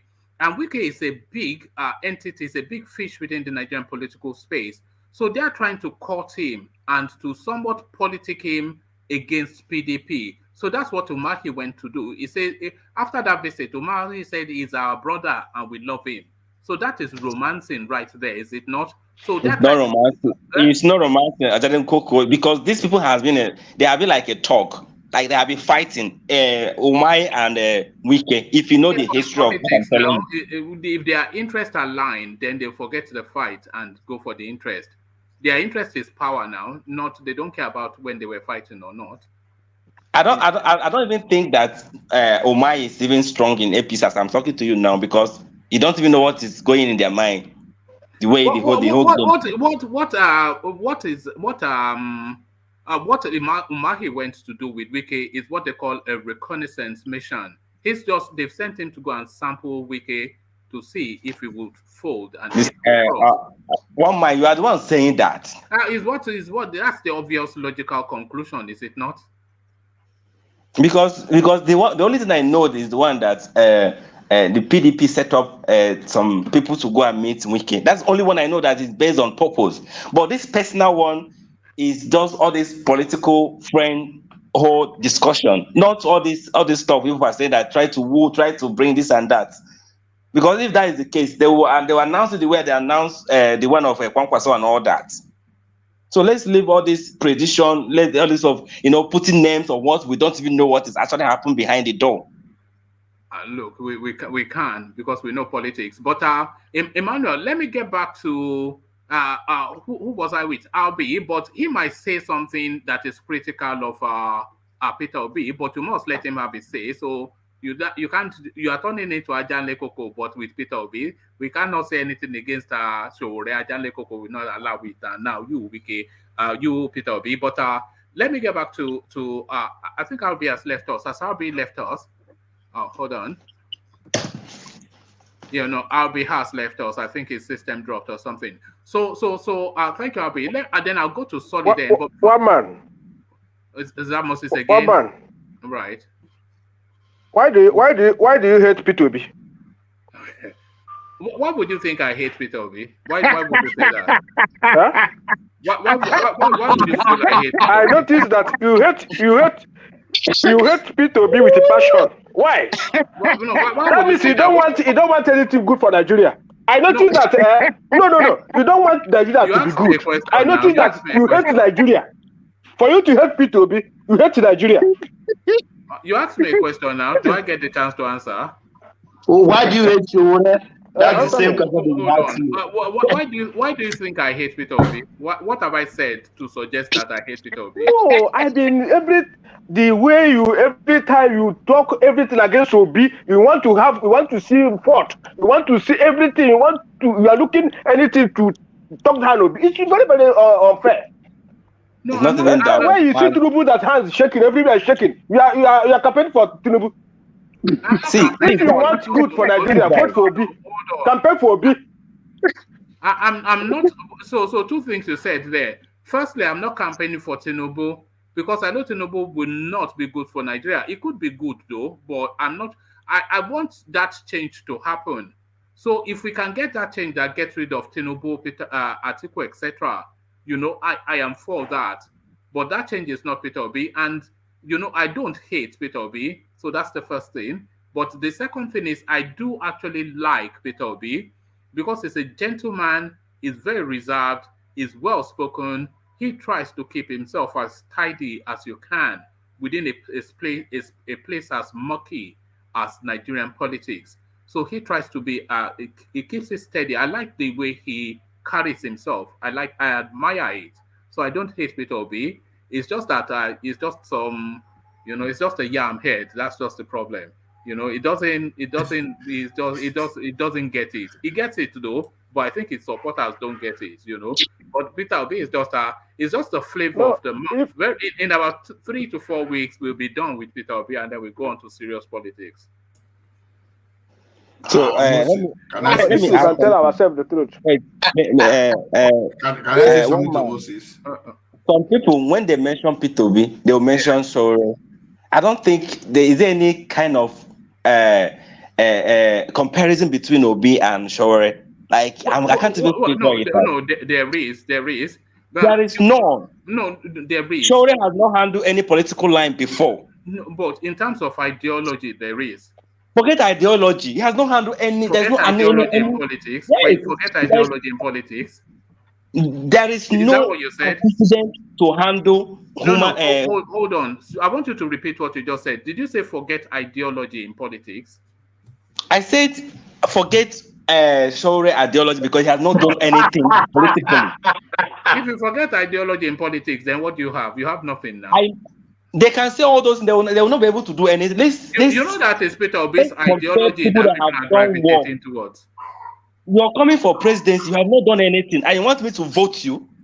You have to go and stand in a local government chairman No, or something. you are talking about antecedents, but I'm talking about ideology. I'm telling you that there's no way you will compare Obi and Shore. In terms of ideology, they are from the same place. Do you understand? They are a pro-people sort of narrative. So Peter Obi presents himself as a pro-people sort of politician, as does Showore. Peter Obi presents himself as an accountability sort of politician, as does Showore. Peter Obi is projecting the politics to break the old order, which is what Showore is also seeking to do. So the ideological space that they Of course, we have a lot of people like that.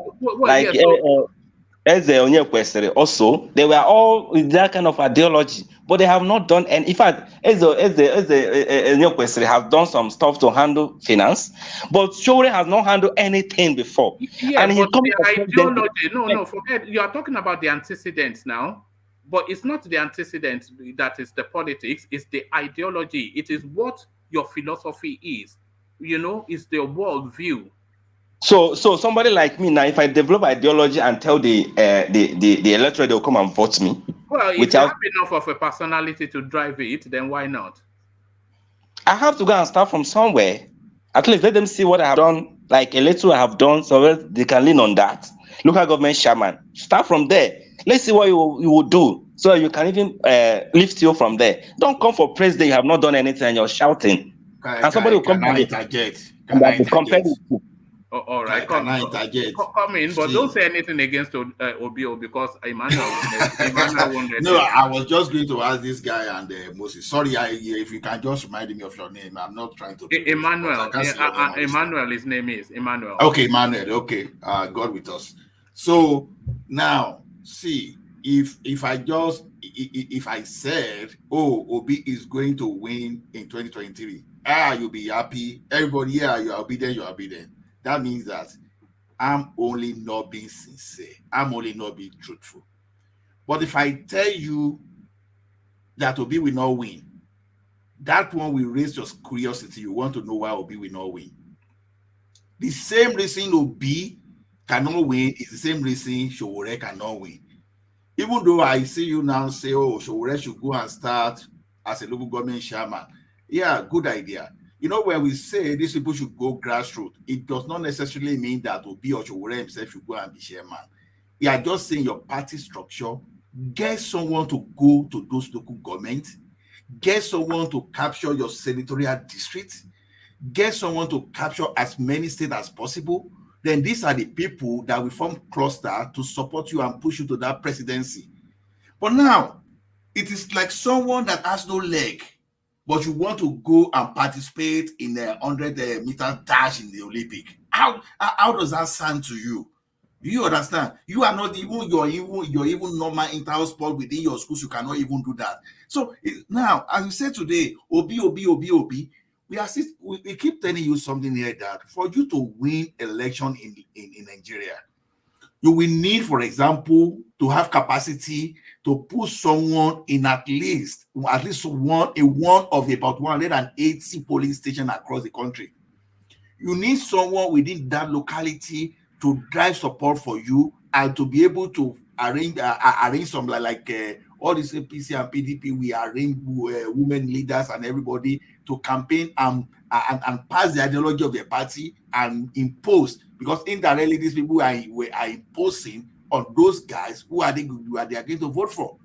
That is exactly what we are saying. But you and I are the ones supporting Obi, and unfortunately, we are the one that we even not surface on that day to vote for Obi. That's exactly what we are saying. In Ekiti, for example, if 65% were not coming out, that's a good market for Obi to exploit. Why are those people not coming out? Maybe perhaps they cannot be bribed. So if they cannot be bribed, how will Obi get in touch with these people? That's the kind of thing we are talking about. Everybody here will celebrate if Obi should win in 2023. Let's get it right. But when it comes to Atiku versus BAT, that's the level of pessimism in that country that, okay, these people, they've already stolen enough to hijack the country. So it doesn't matter whether we support Obi online or whatever. It doesn't change anything. Whatever we talk against Obi should be some point of strength for Obi to work upon. That's what we are saying. We can't continue to shout Obi without doing anything. It will amount to nothing. So nobody hates Obi. Honestly, we'll be so happy for Obi to win, at least to show these people that enough is enough. That's what we're saying. All right, Ola. Thank you for that. So let's hear from Meadowman, who we don't hear from often enough. So Meadowman, try hard as we may, we cannot seem to escape Peter Obi as a talking point in Nigerian politics. But let me start you off from a non-Peter Obi space, and then we slowly ease towards Peter Obi. Buhari vows to punish cowards behind attack on churches. So a good start, but then of course you can't start and then start again. So once you start, then you move in a direction. So I'm only saying that's really Middleman, because I've lost count of how many times this guy has said those particular words after one incident or the other, only for a fallow period to expire with no activity, and then the next event, and then he repeats the exact same words. We will hunt them down and punish them, is what the Mala says. Are you confident that matters have been taken care of? Hello, one man. Can you hear me? Perfectly. Carry on. Good to have you. Thank you for having me. Good evening to the panelists. I hope you're all good. Well, like you said, that is what we have heard in numerous occasions. I mean, I'm surprised this time he didn't give matching orders. Yes, that's the only missing bit. Yeah. So I'm not moved by this. I mean, such things have happened in the past, and he has said almost the same exact. It's like he has sentences for each situation that he can just pull out and read, and just to say he said something, or they'll put it in the newspaper. Mr. President is fuming, or Mr. President is angry. He called a meeting of the security chiefs and gave them their marching order. That's usually. So nothing will happen. Nothing will come out of that. Like nothing has come out of. I don't know if those people that were abducted in Kaduna, Abuja train line. I don't know if they're still in captivity. A good bulk of them are. You see, so that is an example. The one that happened under his nose, he has not solved it. Yeah, I think it's going for 3-4 months now, and nothing has been done. So how is he going to? And these people, they are in a place inside the Nigerian territory, and the abductors are calling and making and asking for money, and you've not arrested them, and you want to tell us that you're going to arrest people that went and attacked and just disappeared like that. Nobody's buying. At least I'm not buying that. Do you think it's somewhat mocking when he says those words? They're almost like mocking words, you know? These days they sound yeah. Yeah, these days they sound mocking. I don't think he's trying to mock. I think the guy is just Is it Alexander Gomez's super chat that amuses you? yeah. He says, so this is sorry, Meadowman. He says, this is Alex. He likes to tease you in this with these words. He says, close your eyes and you'll think Meadowman is a northerner. Love your accent.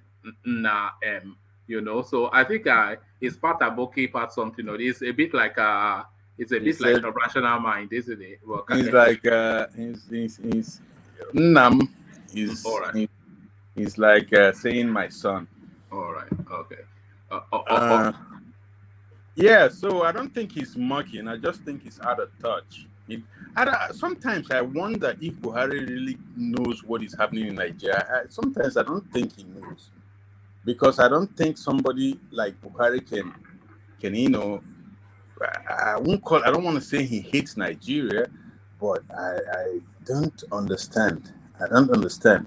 I heard somebody saying today that if Buhari had not put his wife in the other room, maybe he'll be getting the gist of the real things that are happening in the country. But I just think he's out of touch. Obasanjo said something a few months ago that we shouldn't really have any more expectations from Buhari, that he has given you all he has. And when he said that, of course, Femi Adesina all over the news playing his usual fake grammar. But this is it now. I agree with that. He has nothing more to offer. Yeah, I agree with Obasanjo, because I mean, coming from somebody that has sat on that seat and he knows how difficult the job is, and at this time into the government, he knows that anything you have not achieved right now is not, you're not going to achieve it anymore. So I think that is what Obasanjo meant, and he was speaking out of experience. So I agree with him 100%. I mean, I think Nigeria and even the rest of the world just gave up on Nigeria because of this government a long time ago. They're just waiting to see what happens in the next cycle. They just keep Nigeria in the fridge somewhere and say, okay, we look at Nigeria later on. Not right now. I mean, but how much harm will this guy cause before he leaves? Even we are saying it's only 8 months left, but a lot of harm will be done within those 8 months. Yeah, a lot could be done. Much more could be done, because this government keeps surprising us with bad news. I mean, sometimes I am Obi supporter. I'm not obedient, but I'm Obi supporter. But sometimes, I find myself praying that Obi does not win, because anybody that becomes the next president of that nation, I don't the humongous problems, because we have 8 years of accumulated problems, and we have 30 years back economic power to solve those problems. The country is broke. The country is indebted. The country is all disorganized. You have thousands and thousands of militia men armed to the teeth. Sorry, Meadowman. One thing you said that sometimes you wonder if you want Obi to win, for all of the reasons that you said, which I agree with. But I'm also with you on that on those reasons. I am not sure that I want Peter Obi to win, but I want Peter Obi to do so well, to give them a bloody nose, to flog them so hard that they know that the people are ready for good governance. So because if Peter Obi wins, they will frustrate him, his government will fail, and then we will be a lot further back, because it would demoralize all the hopes that Peter Obi is carrying into the administration. Go and back then to all this we are further back. But if you give them a good beating, but it doesn't win, then we can use that to recalibrate to re-strategize for the future. Do you see where I'm coming from with that? Yeah, I see what you mean, and I think along that that same line of thought too, because giving them a good beating, like Peter will be grabbing the southeast, giving no chance to PDP, and biting into the south, and then biting them all around the country. Anybody that wins, we know that there is a threat. And because Buhari has not performed, because he does not see any threat from the outside, he knew that his 12 million votes in the north is intact, and he knew that Tinubu was going to be the next candidate, so he would work for him in the southwest, and so his votes are intact. He never bothered to win over electorate because he knows that the ones he has, plus his power as the president, will guarantee him victory into the second term. So that is why he never bothered to do anything. That is why I think they never bothered him. They just told him, just go there and sit. We'll sign. We'll give you papers. Probably Abubakar Malami will take papers to him. He will just sign without reading it, and it's like a big house with the lights on and nobody home. That is the thing. If Obi is able to establish a power block, a power base in the southeast, that thing that Nigerians have always talked about, that if the southeast and the southwest could align politically, that would be the rescue of Nigeria. Then that moves that narrative, that idea more towards realism. Because if Peter Obi is this entity now and is a presentable, acceptable sort of person. Yeah, and I understand what you're saying. Yes, I understand because if anybody would analyze today, everybody would agree that if Tinubu was not a candidate, if he didn't have a candidate probably from the southwest, southwest too will be for Obi right now, majority at least. I what if Ochibanjo was on the ticket? No, if a Yoruba person was not. No, then we were all obedient, so everybody is obedient then. Yeah. So when you have, if you have, it has all people will say let the southeast and south and the southwest come together, but you have to have a partner, right? The southeastern vote and political interests were so fragmented, unlike the southwest, where you had it locked by Tinubu. So it is easier to go negotiate with Tinubu. I mean, the political, power in the southwest. Now, why I'm happy because of Obi's, and I'd be happy if it was Osibanjo, or if it was Tinubu, or it was Atiku. Anybody that would unite, raise the enthusiasm of the voter, because like I have always said here, we have not participated in election since the last time we participated was during Shekarau's election. From then onwards, it's just like Igbo people voting. Maybe we've never passed, I don't think we ever passed 30% of our voting capacity. I don't think we've ever even reached that. So if this thing that people are going, I disagree with you, middleman. I disagree with you. What do you mean that you never participated in full time in politics after Shagari? No, when the Southeast has not. I'm not saying that they never participated. What I'm saying is that they've never been enthused. Yes, exactly. Yeah.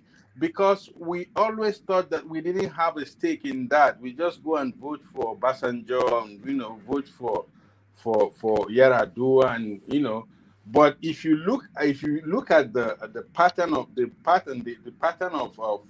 turnout during the election, you see that it gets lower and lower and lower. It was especially shocking in 2019. I was exactly exactly. So you see that it's getting lower and lower on each election cycle. RPOB was responsible for that for the 2019.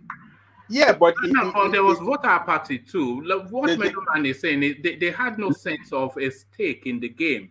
So Voter why apathy is across the country. what's yes, that? but especially in the southeast, They Yeah, and didn't- I'm saying what contributed to that of Southeast to be worse than that than other parts of the country is IPOB agitation for Biafran state. No, you can go back. You I'm can not go sure back that's elections correct. before IPOB. You find out that they voted more during Obasanjo's time. Then they voted less for Yaradua. They voted less for Goodluck Jonathan, and then like that. So I mean, compared to other regions, so it is. I mean, the Igbo tribe is not a minority tribe, right? It does have the number. You know, It does sorry, have- madam. Sorry, madam. Man. Let me just insert a little bit. What you said there was where I was, where my thought was as well. The Igbo tribe are not a minority tribe. In fact, a lot of people argue that just as an ethnicity, they might well have the largest in number.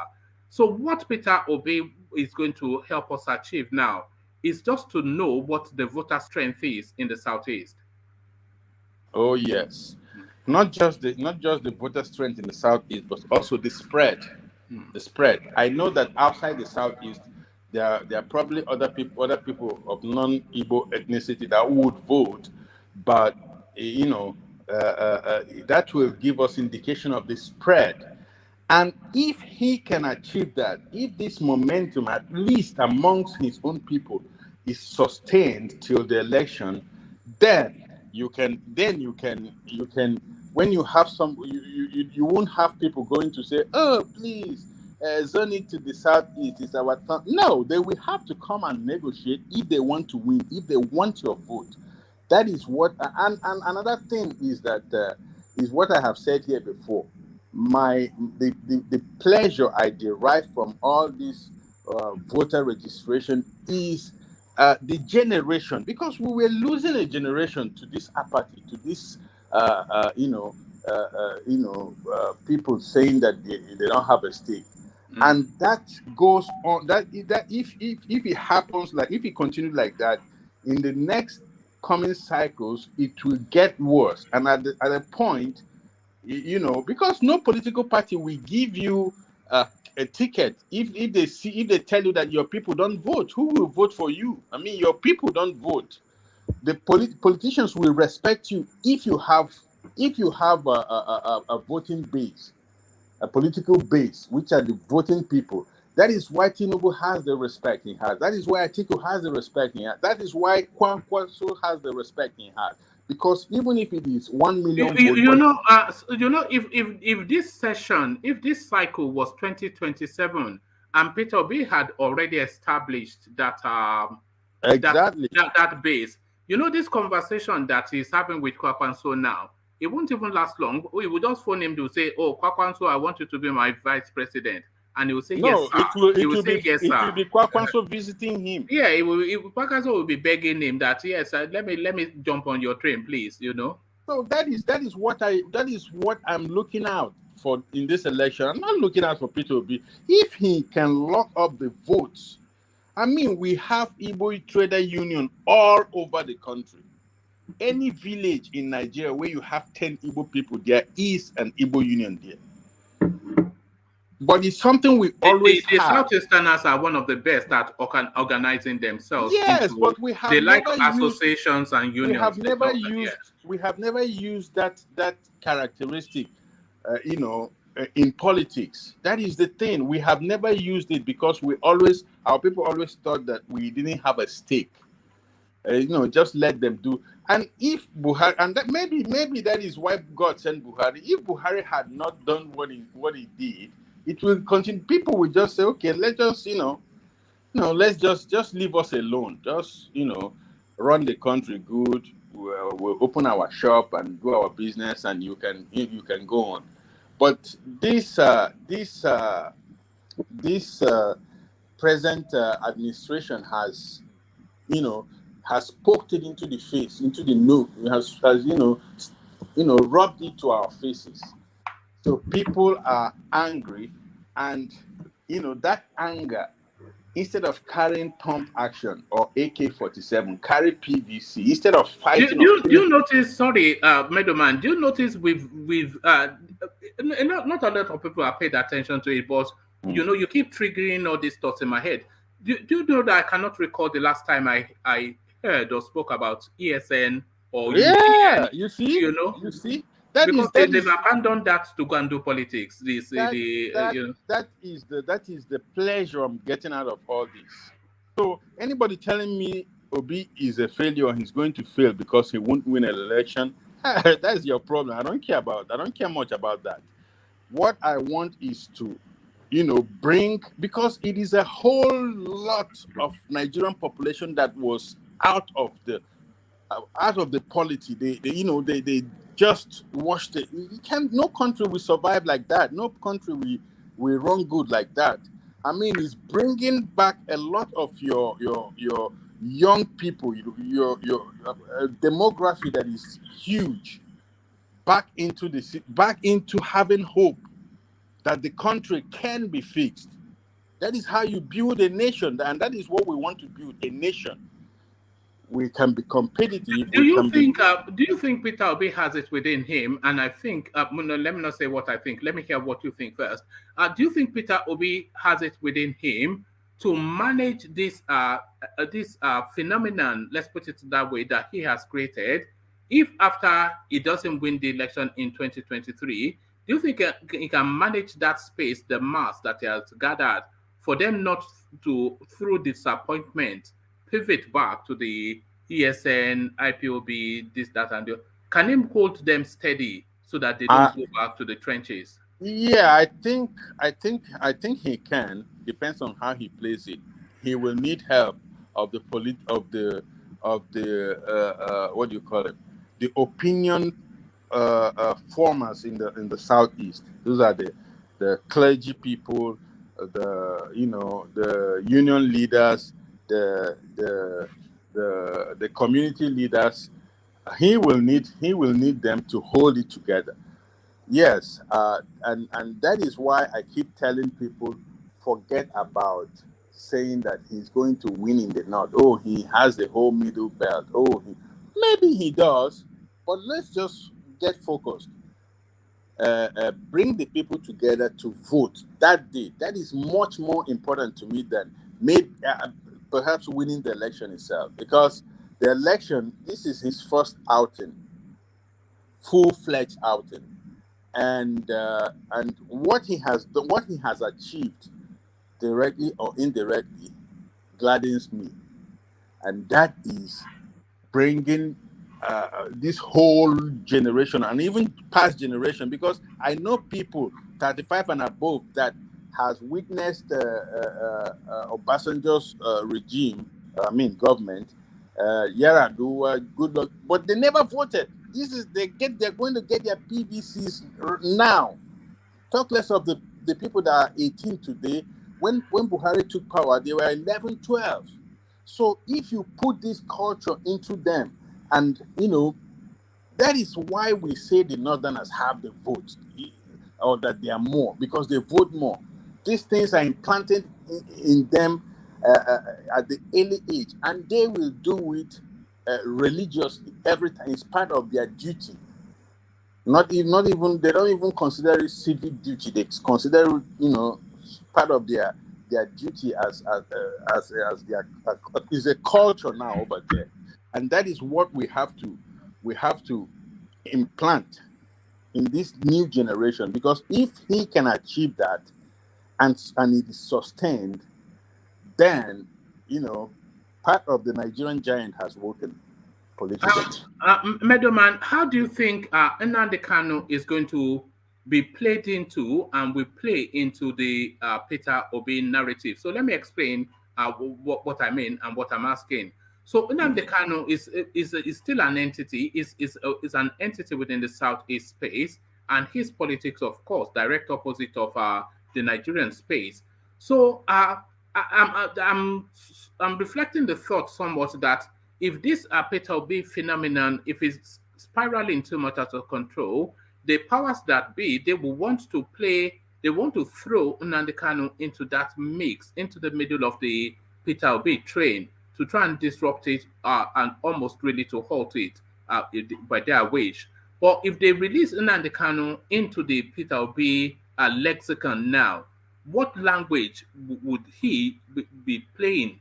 Would he still hold steadfast to where he has always been, which then would be used as a weapon to disrupt the Peter Obi narrative? Or will he just keep his own counsel? Or will he jump onto the Peter Obi train? So how do you anticipate that Nnamdi Kanu would play and would be played into the Peter Obi narrative? I might be wrong about how he would, what he would do or where he would stand. But I can tell you what we will try to do. We will try to get him a PVC. We'll try to get him registered. Well, you see, he will shoot him. You see, when you can you imagine doing a photograph of Nnamdi Kanu brandishing his PVC? That the world will come to an end on that day. Nnamdi Kanu brandishing a PVC. That was on the. Well, if I was him and I lead, because every leader you observe it in politicians, you observe them when they do things. They don't do things contrary to their base support. They don't do things against their own people, right? Against the desire of their people. That is why it is always difficult for Buhari to come out, and that is why it was difficult for him to come out and say that his people were terrorists, the Fulani bandits are terrorists, because that is his base support. So you don't go if the movement towards Obi is too much, he will tread carefully, because if he goes contrary and nobody listens to him, that he becomes he will lose a lot of his base. But if he observes, if I were him, I would observe. I would keep to myself, for some time and observe what will happen. So I don't know how he will behave. I can't anticipate that. I can't even imagine. If I was the APC, which is essentially Buhari and the cohorts, and I wanted to disrupt the Peter Obi train, I would release Nnamdi Kanu and confine him to Umuahia in the same way that Sowore is confined to Abuja. So I'll confine him to Umuahia, but I will let him have access to public utterances. So he will then have to be speaking publicly. But what will he be saying publicly? You see? That game will be obvious now. It will be left for him, Nnamdi Kanu, and his followers to understand what is going on. And you read something yesterday about Buhari's interview. Yes, with Bloomberg. I think a little pinch of that was in it. Yes. Yes. That a little bit of that poison was distilled right there. Although his explanation was childish, because if you read the transcript of the interview, what he was trying to do was to justify Nigeria not being able to produce enough petroleum as allocated to them by OPEC. Sure. And he was trying to kill two birds with a stone.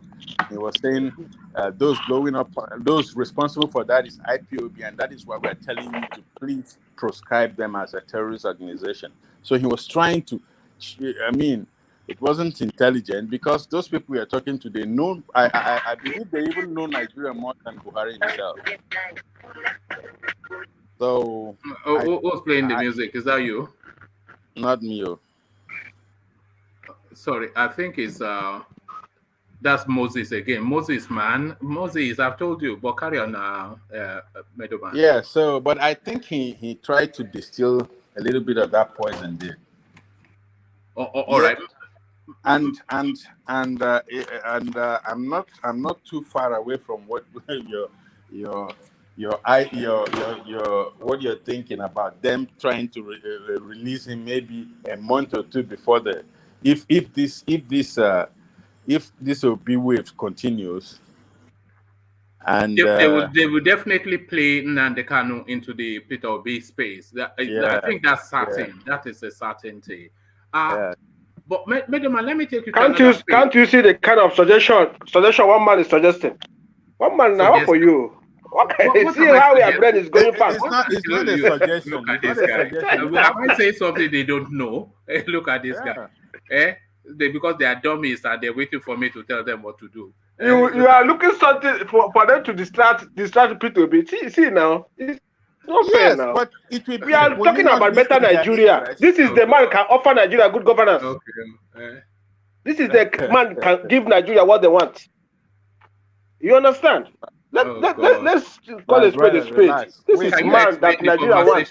Please, Meadowman, because he won't hear it from me, but tell him what we are talking about, Meadowman. Wait, I'm hearing you.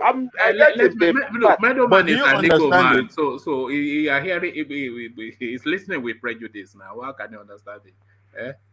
No, I understand you now. I'm putting ideas in their head, Abi. Am I putting ideas? No, now that kind of idea you are. This thing is my brother. We have to put this idea. You may see it in internet. Perspective, so that we are prepared when it happens. That is why we are contemplating such a thing. It's not that it's going to happen, or it's not that they are thinking it, or we're trying to give them But we have. Do you know that this kind of idea now can enter to APC camp tomorrow? Now they will release it in the camp. You don't know that they are looking something to. They don't have their fools there. They've been ruling the country for 7 years, and they are fools. They don't. Maybe they might have not gone there. That is a card they already have. Moses, don't you want them to release Kanu? Don't you want them to release Kanu?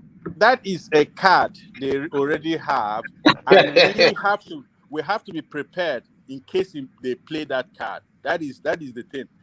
And somebody from Nnamdi Kanu's closest inner circle should be. I'm absolutely sure they will be discussing something like that.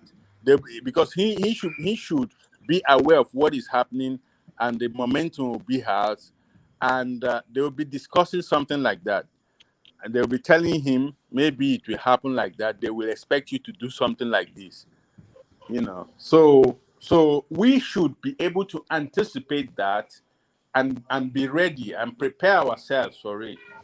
The one thing we do know, Meadowman, is that Nnamdi Kanu is going to be released. I don't think they are going to send him to jail, and I don't think anybody really anticipates that they will be sending him to jail. They are certainly not going to execute him. They are going to release him, but they are going to release him politically. So they are going to release him to solve a political situation, either to ease minds, but I thought they were going to release him to ease the tension in the southeast to help the incoming administration. But Peter Obi has already solved that space. But in solving that space, Peter Obi has also presented them with another conundrum, which they can still play Nnamdi Kanu to. But the one thing that is certain is they are going to release Nnamdi Kanu, but they are going to use him as a political play. That's what will happen. You think they will grant him bail in January while the election is coming in February? So I think they will release him in the next 2 months. In the next 2 months, they will release him. Maybe in December, so they can disrupt the election and kill Obi's vote in the East.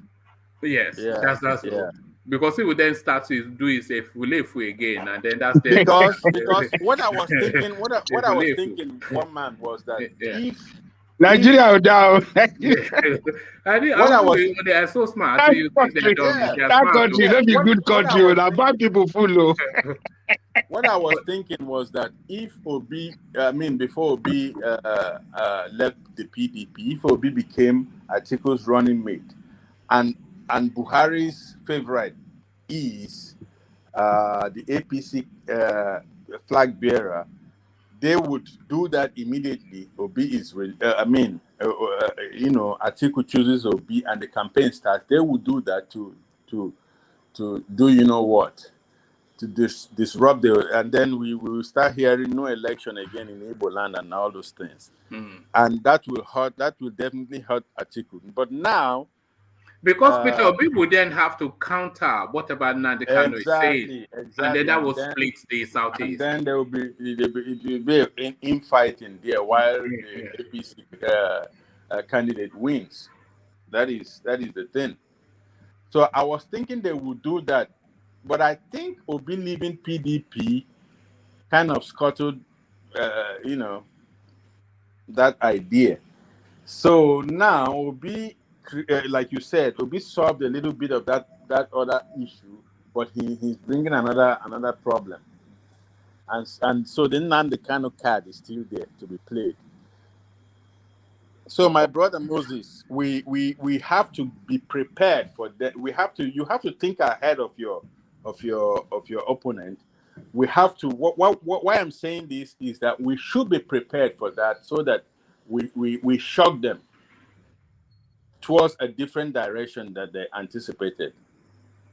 So that's what one man and I are talking about. We're not giving them any idea they have not thought about. But middleman, let me interject a little bit, please. If they rightly release him, it will not be only the spoiler for Obi, it will be a spoiler for all the politicians, isn't it? No. Hold on, middleman. How so? Because it will go after Tinubu and Atiku as well, isn't it? Yeah, he will criticize them. He doesn't influence the votes in the north or in the southwest. Actually, if he criticizes them, they will get more votes from their people. That's no the thing now. The Northerners will rally more around Atiku, and the Westerners will rally more around Tinubu. He's their own. He has to protect, just like the Easterners are protecting and will want to protect Nnamdi Kanu and Peter Obi. The Westerners, you don't expect them to throw their own under the bus. They will. So the idea will be to disrupt Obi. You don't have two captains in a ship. So Obi is the captain of the ship in the East right now. So if you put Nnamdi Kanu will want to retake his old place. And that would be that might be a mess for him. Yes, it gets more intriguing, middleman. So middleman, let me take you to one more space. It's been 7 years, going on 8 years. We've almost even forgotten. It's the Chibok girls, the drumbeat that Buhari wrote into government, and immediately he just punched through the leather of that drum as soon as he. So they've rescued two now. They say they rescued. These girls just walked out of the forest after their husbands died. Their husbands being the people there. So these girls now, they are coming out again. So we're revisiting that space at Middleman. One of the two girls that was rescued, according to them, she went into the captivity as Mary. She, a single young girl of 18. She's come out now as a 25, mid-20s sort of girl. So she's no longer Mary, she's Mariam, and she's no longer single. She's with a child. So she recounted that there's still about 20 girls, and she named them. But what fate these girls? It's just so sad. I don't even like to think about this. That's sad, man. That's sad. That breaks. Imagine that. That person is not going to ever be the same again. Ever. She would have been radicalized completely. Yeah. And what would her family want her back? Was the question I asked another person. Would her family want her back? Being a Christian family, I think they, she's part of the family. I don't know, man. These are the kind of people they just have to take out of that sort of place. Take them to a new place where nothing will be reminding her of what she she passed through, and that is like she have to see shrink like for the next 10 years. And all right, go on. well, and has the I don't know, has the government come out to take a victory lap over that? Yes, if I show you, let me show you how they presented her. Then you see just how they are playing it. Um, I hope you're in front of a screen. Let me share this screen with you. It's just the ugliness of it. They will use anything for political spin and political cachet. So this is how they presented those girls. So there it is. So can you see? So those are the girls right there, sandwiched between two military officers. You can see the big frame, and they are both with child, of course. There's somewhat of a smile on that girl's name, so it looks as though her spirit is not broken. But I saw late Shekarau. 20 girls are still in Sambisa, says survivor. So that is how they are using those girls to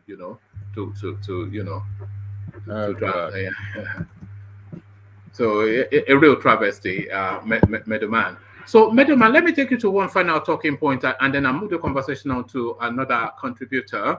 So the meeting between Peter Obi and Wike. So we did it in the earlier session, and the conversational space then was as though Wike had approached Peter Obi, because Wike, of course, feeling aggrieved and slighted the way he has been treated in the PDP. But what's imagined now is that it was actually Peter Obi that initiated that meeting, and he went to meet Wike at his base to whatever it is. So he says this is what Peter Obi tweeted. So sharing the photos, that will be the photos of the meeting. He tweeted, so this is on Peter Obi's verified Twitter space. He says, earlier today, I visited Port Harcourt to confer with His Excellency at Gov Wike on vital issues of national interest, signed PO. So what politics is Peter Obi playing then with this public meeting with Wike, which he uses as a photo opportunity and then just drops an ambiguous commentary under it? What is it hoping to achieve? I think that is just it, the publicity of it. And Wike is using it as well to threaten the PDP and Atiku, to tell them, look, you got to come talk to me, and anything can happen here. That's I don't read too much into that. I mean, Wike, I don't know what Wike has to offer Peter Obi in terms of what the situation of his campaign right now. Has to be focused on.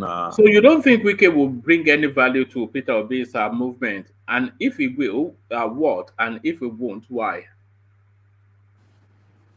You mean if Wike decamps to LP? Yes, if it decamps to LP, will he bring any value to Peter Obi? If he will, what? If he won't, why? Yeah, that'll be huge, because he will. It will be a boost. And then he will bring his own structure in his state on a platter of gold, So that and more importantly, bags full of money. And bags full of money, and the publicity that comes with it, and that will start. I think what Peter Obi is trying to do is to tell other governors, look, LP is now right for you to come to if you feel aggrieved. That is what he's trying to tell other politicians around the country. And what Wike is using that to do is to tell PDP, look, you better come talk to me, you better treat me good, or else, something like that. But I don't read that far into it. All right, brilliant. Thank you, Meadowman. So that's Meadowman. You see now why we value him so much on the platform. So thank you, Meadowman, for that. Let me acknowledge the super chats that have been coming in. before I move the conversation on to Ajanle Koko. So I think we may have, I said move the conversation on to Ajanle Koko. The first super chat is to Ajanle Koko.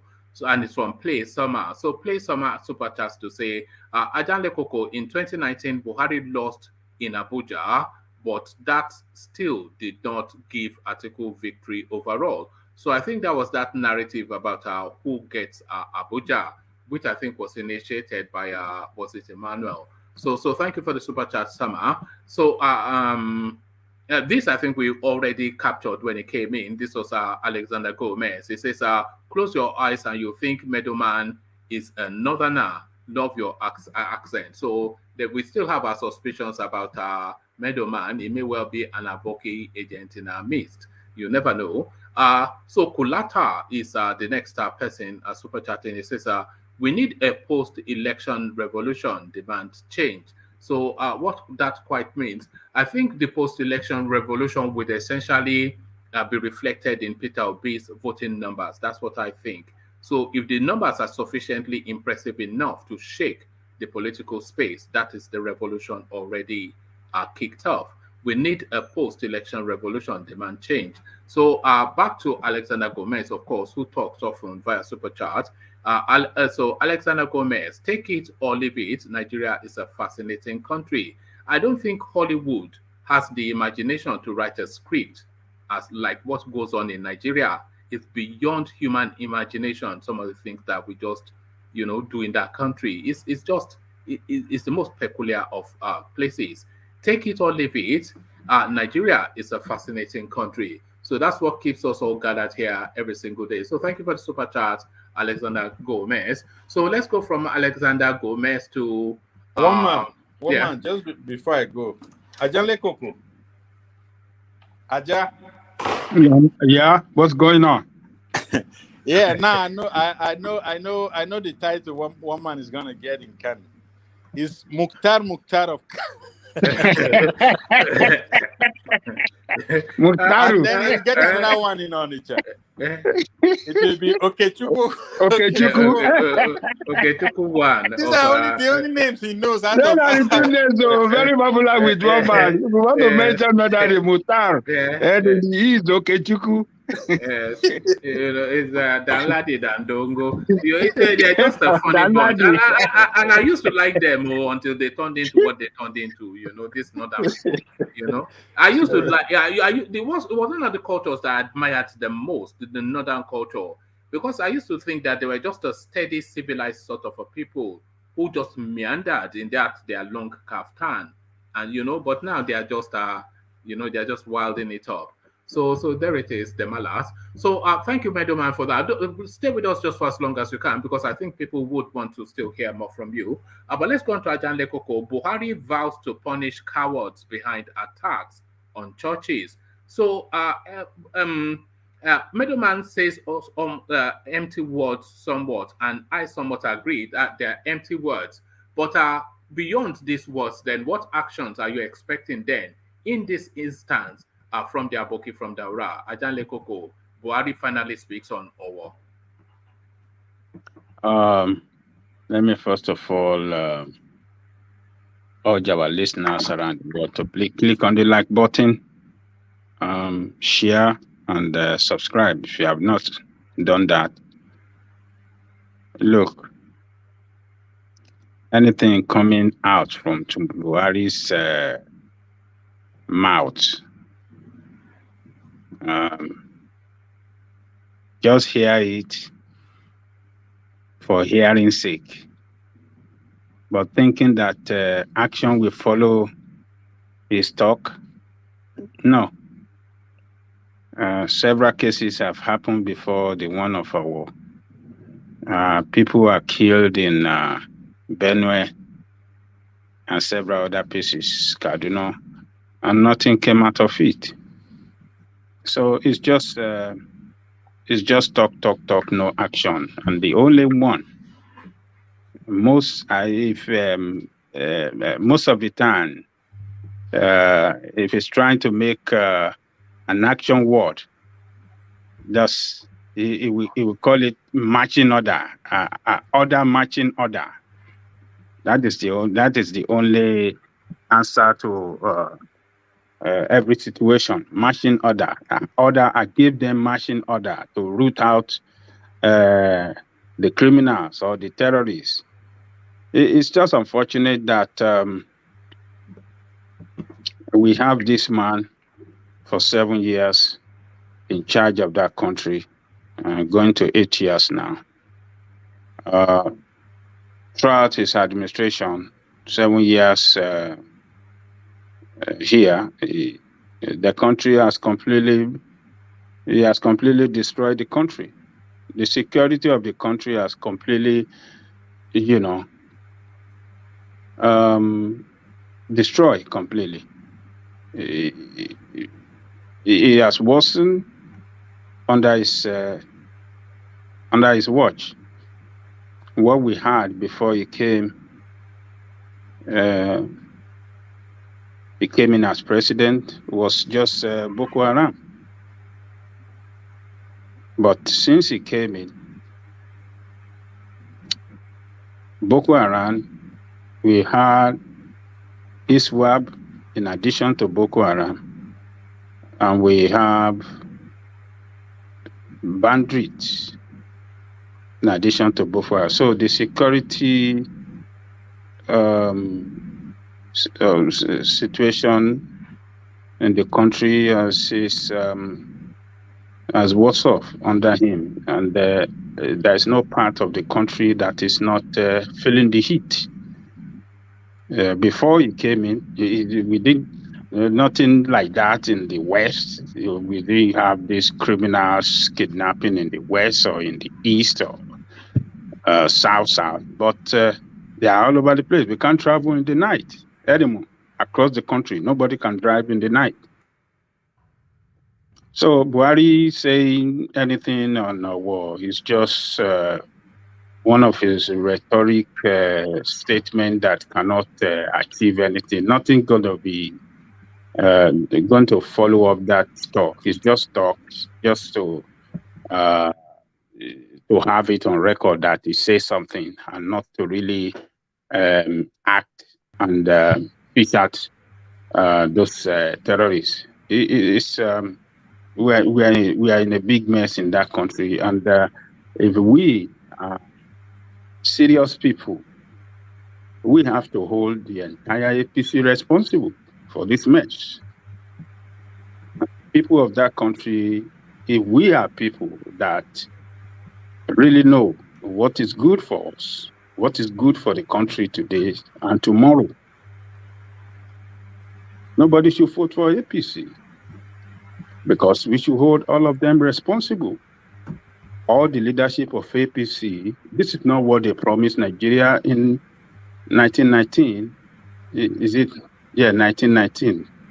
2019, sorry. 2015, 2014, 15. This is not what they promised Nigeria. They promised to secure the country better than Jonathan did. They promised better economy for us. They promised every good thing, and their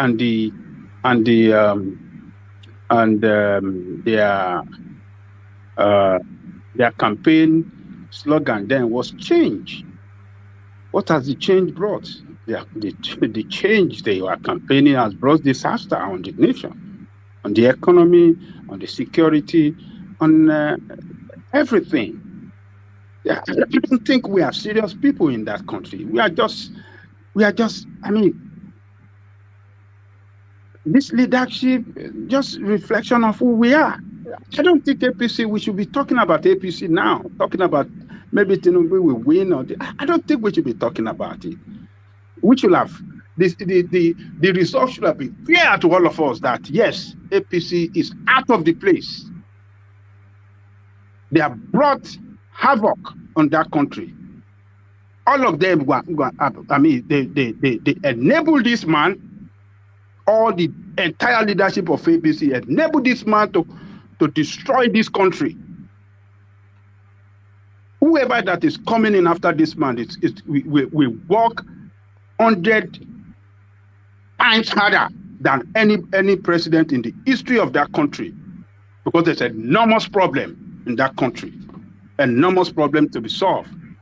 It is not even a problem. We are in crisis. We are in crisis situation. It's unfortunate. This man has destroyed that country, and I think, as far as I'm concerned, APC in entirety should be held responsible. Nigeria must not vote for APC. Across the country and at all levels of government, we will eliminate them. They are killers. It doesn't matter who won their ticket. What have they brought? Disaster. Now the industry are closing down every day. People are killed every day. What is it? Hunger, killing people every day. What is it? It's just shameful. Look, Buhari when you say to eliminate them, then to go in which direction? Because I think we've had this conversation similarly before. So the one thing is to get rid of them, but you cannot have a vacuum in government. So what replaces them is really where things always fall apart. Because what stands as a replacement does not really offer anything that we will best hope in. So it's either we go with Showore, who is an unknown quantity, so sort of like a work experience experimentation, or we go with Peter Obi, who has some experience in governance, but doesn't have experience in ethnic diversity, doesn't have an experience in the complexities of a country like Nigeria, and has not really been tested at the highest of the highest level. So if we get rid of these people, who do we go with? You know, because the problems of Nigeria is a multifaceted. So it's not just somebody to come and solve the economy. It's somebody to manage the ethnic diversity. It's somebody to tackle the insecurity situation. Somebody to balance the religious tensions and the myriads of complexities that afflict the Nigerian space, all of which we know. So it's not just somebody that is successful in one field of endeavor, but somebody that is fully rounded. So who is that fully rounded person rather, or people that we pivot to? So getting rid of them is one thing, but replace them with what or whom? We should replace them with new set of leadership. And we have it. We have people. We have people that are competent, that can run that country better. Is that Moses again? And that would be Moses of us. Oh, it's not Moses. Oh, sorry, carry on. It's me. Yeah. Oh. Carry on. We should be looking for new set of leadership across the country. The 22 or 23 years of these criminals in both parties, what have they given the nation? They have destroyed that country, including Obi himself, part of them. All of them. If we are very serious people that really love that country, really love the future of that country, all of them should be eliminated. Which will be. They should have seen the handwritten on the wall. Supposed to sack all of them and look for new set of leadership everywhere, and that is the only thing that can save that country. Not these people. Not Peter Obi, not anything. Sorry, Ajale Koko, but should the new set of leaders not be visible now? Because, like I said, we cannot get rid of them to then leave a vacuum in governance as we scramble to see who replaces them. So the new set of people that we're looking to replace, and we all agree that these people, we just want to throw them all in the bin, but the new set of leadership that should replace them, they should be visible now. So we can just seamlessly pivot to them and abandon these old guards and possibly have them in jail. So in the absence of an alternative, are we not stuck with these people? Yes. There's nothing else about from them. Yes. It's unfortunate as well that Nigerian people are not courageous people. They don't they don't like to go through pains in an effort to solve their problem themselves. And that's why you still have these people waxing strong in our political space or evolution in that country, PDP and APC. If we are courageous people, we should line up behind a different set of leadership. Yeah, party. but they are not visible now. One is visible among them, but because we are not courageous, Showore, we are not lining up behind, because we are not courageous people. We don't know that struggle. We have to give something to attain freedom. We are under slavery now, as far as we are concerned in Nigeria, all of us in that country. Right. I mean, no part of the country, with exception, every part of the country, all of us are under slavery, under the slavery of this politician. So, but we see Showore doing it, but because we don't want to face that kind of mistreatment, that kind of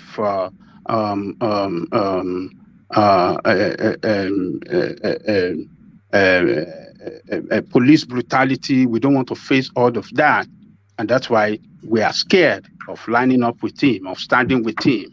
So people that oppresses us every day, or people that have been oppressing us since since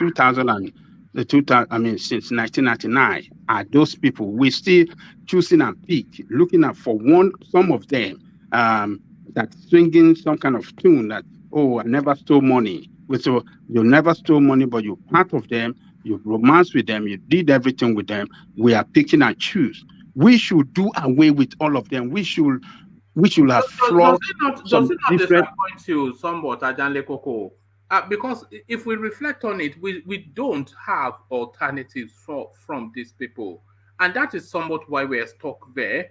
Because if we have anything that is realistic as an escape from these people, I think we will all be running in that direction.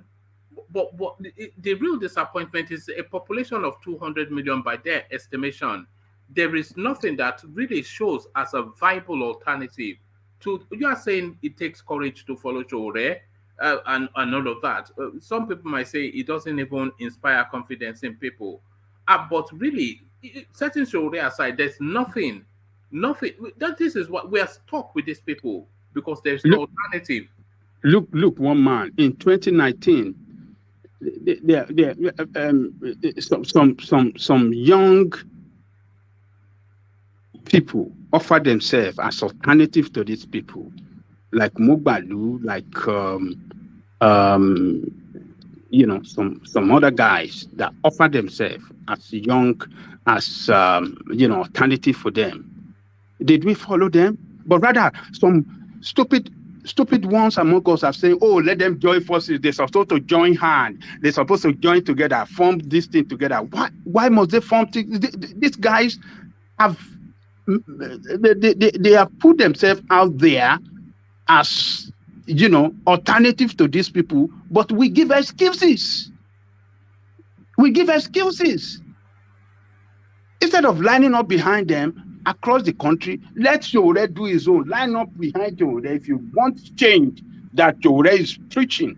If you like the change that Mogbalu was preaching, if you like the change that Doretolu was preaching, but we didn't. We are saying, oh, let all of them join together. Why must they join? Do they have the same political ideology? Look, we shall all be consumed by these hyenas we see in leading that in the position of leadership in our country. Sometimes I just think, are we bound to fail as people? We give too much of excuses. These people, we should, APC, PDP, or any people that are affiliated with them or work with them, we don't need them. They have failed completely. and they cannot do anything good for that country. But we are still choosing among them, and we are thinking that people that created the problem can solve it. They can't solve it. None of them can solve it. And with the one that's speaking a new tone among them, as if you say, no, he cannot solve it because it doesn't have no base. I'm talking of Peter Obi. It doesn't have no political base other than these people. It doesn't know any other people other than these people that have been in politics for the same time. That is why you see him romancing with Wiki. That's why you see him romancing with Council. They are the same people. It is when they get to their own, when they are aspiring for a particular political position and they can't get it. That is why you see them voting away and going to join another team or form a different party when they cannot have their way. I disagree with you. I disagree with you. Make your comment. Say your disagreement. Yes, about Obi now. Obi have been tested and trusted. So why do you? Let's give the guy a chance. Forget about Obi. Forget about that nonsense, Daddy. Forget about that nonsense. It's part of this nonsense. Don't be. I mean, just wise up, man. Obi have been tested and trusted.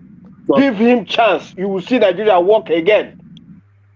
You understand? Okay. Give him chance. You will see Nigeria work. I'm telling you the gospel truth. Okay. He's tested and trusted in any area. Okay, I see. All right. Thank you, Mr. Obi. Is he trusted and trusted in security? Yeah, it's everything. In every area. That was the best answer given to Moses. Thank you. Yeah, continue. Best and trusted. Yeah, keep championing. Keep championing. Moses, thank you. Continue.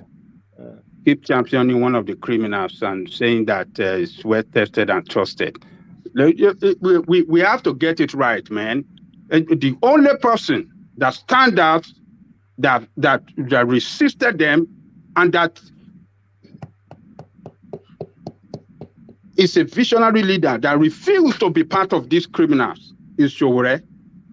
If you have any other person, look at Party Tomi. Look at Party Tomi. Look at Party Tomi and profiled himself. 2015. Forget about that. That is a blatant lie, and you guys just run that lie. Those of you that are crazy. Do you want me to give you the video? Nonsense. Do you want me to give you the video? This is the lie. This is the lie that you guys. This is. No, I have the video. If you want the video, I will give you the video. Send the video to one man if you have the video. Yes, I will give you. I will send the video to one man. You see, I have the video. Send the video, and if you have the video, look. What I'm saying here, Party Tomi is one of the best. We have a lot of bright people. We have the best of the best brain in that country. Why can't we, for God's sake, champion our best? Why must we let a lot of these people? I don't just want to hear about Obi. Just forget about Obi, man. I want to tell you something. Even APC and PDP, there's good people there. Only that they don't have the bad ones don't give them a chance. They don't have good people. Good people is everywhere, but the problem is the bad ones don't give the good ones chance. That's the problem. They don't. If you go to APC, you will see good people there. If you go to don't say that. Mention one that you know. Mention one you know. Mention one. Mention one. For example, Obi that Obi is a good Obi is very qualified to be Nigerian president in any area. Okay, we know about Obi with you. Mention another one that is good. Mention. Can he? If you come to APC, if you come to APC, mention another one. If you come to APC, Osibanjo is good. Are you serious? Do you really know what Osibanjo is a good person? You also say to no, Osibanjo will try. Osibanjo is a good person. Osibanjo will try. A person that is part of this administration that destroyed this country, and you want to champion criminals? No, Osibanjo don't have the power. No, really? Osimhen don't have the power. That's the problem. Okay. You That is understand? good. That is But he has Osimhen the doesn't power have to the power, share to that so we money, right? cannot Moses. condemn him. We cannot condemn him. Eh? Okay. Moses, he has the power to share to that money, right? Yeah, He doesn't have he the know power. how to go and share money at the To that marketplace money. before election and after election. We didn't hear anything about that money again. Money again. Forget about. Look, when people are deceiving you or they are acting as if they are saints, you need to open your eyes very well and know that they are criminals. Let's abandon all these people. They have nothing for you now. They have nothing for the future generation coming. We have to start looking for new set of leadership. I mean, for once, let us just try new set of leaders. What are we going to lose? We are not losing anything. Let us abandon them. They have failed us as people, and they will eliminate us if we don't eliminate them. And the only way you can eliminate them is by sacking them, by not voting for them anymore. They are not our family. They're supposed to serve you and me, but they don't serve you. They are our master. They turn us to beggar, to beg for money. They weaponize poverty. Poverty everywhere. Can I ask you an honest question? You know, Yes. because I know you are right, but do you really believe that the people in the north, you know, and the illiterates in the southwest will vote for a different person?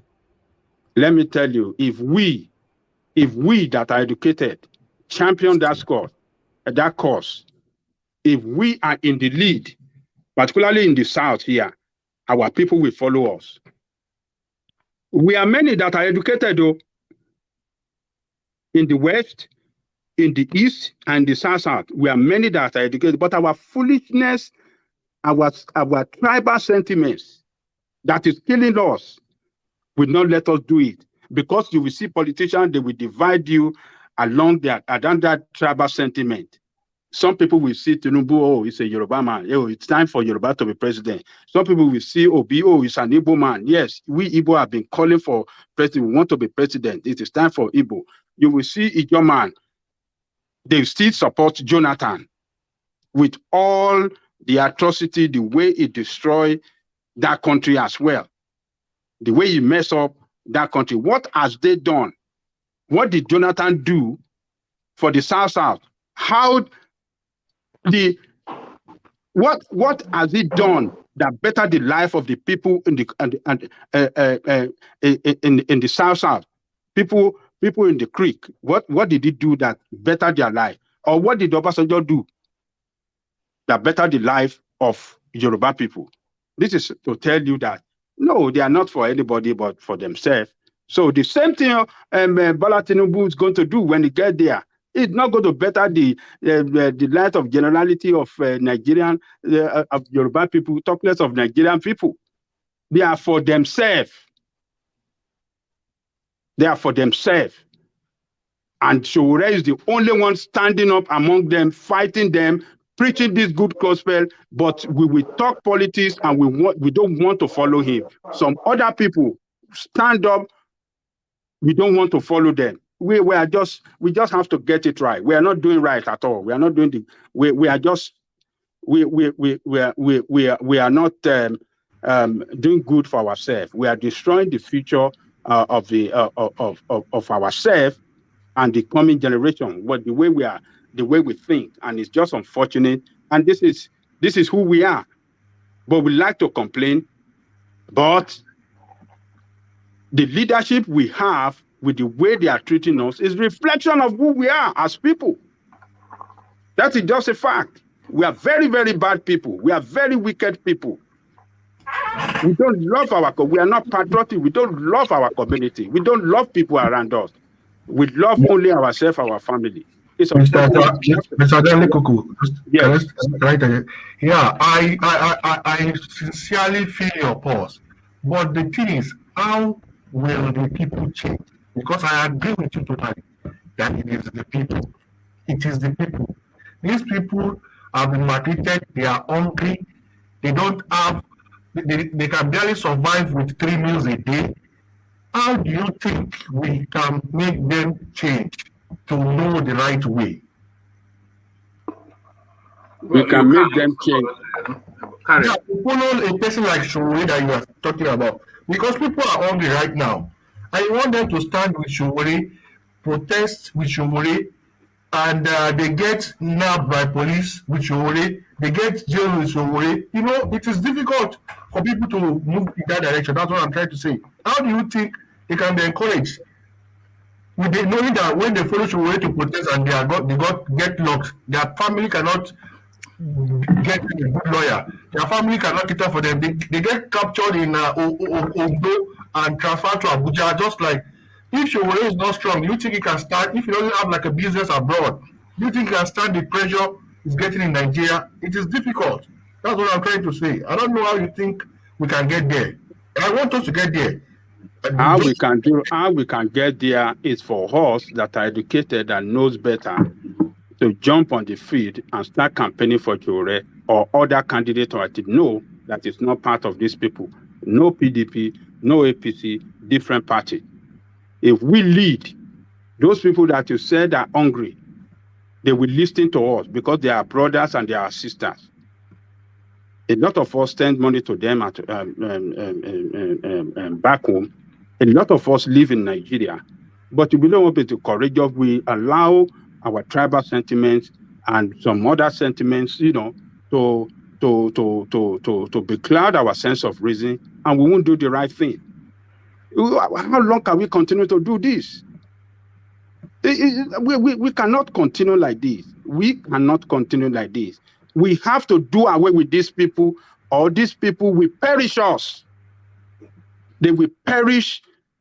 They will perish us completely. They will perish us. They don't love. Tinubu doesn't love you. You think Tinubu loves you? He doesn't. Well, he doesn't love you. He doesn't love you. He doesn't love you. He doesn't love you. Hold on, Ajanle Koko. You said Tinubu doesn't love you. Yes. He doesn't love Yoruba people. He's just pursuing his own political ambition. Period. All right, but what do you think then he's trying to achieve? Is it just for money and power? Is that all you see that his ambition is? Money and power, that's it. You know, power, absolute power, corrupt absolutely. And power carries everything. He carries money on his back. He carries everything. So he's looking for power. And when he gets to that position of power, he will own everything in that country. He doesn't care for you. He doesn't care for me. Hold on. Are you saying that by your estimation, all Tinubu is after his power just for personal aggrandizement and for wealth? Is that what you think is that? Because I think it's after power, because as I think Atiku is as well, and Peter will be equally, but maybe not Showore. But for the serious players, I think they are after power because they actually believe within them that they can effect change for good. That is what I think is propelling most of them. So yes, they want the power for the prestige and everything, but what underpins that is a thought that I think they have that they can effect change for good. Well, that could be their argument that they can effect change for good. What good have they effected on the people for the past 20 years that they have been, they have been in charge of power, in charge of lesser power? What changed? What good thing have they effected on their own people, on the generality of Nigeria? No, it's pains and suffering that have affected on us. And I don't see them bringing any better life for Nigerian people. I don't think they are not. They cannot do it. They cannot do it because the same set of people they've been coming for the past 20 years is the same set of people they're going to carry into this upper position, and the same way they govern the space now is the same way they're going to govern it. They cannot make it better. The new set of people are the people that can make it better. And it's left for us as people, particularly those of us that are educated. If Tinubu was president, would Lagos transform to a world-class city?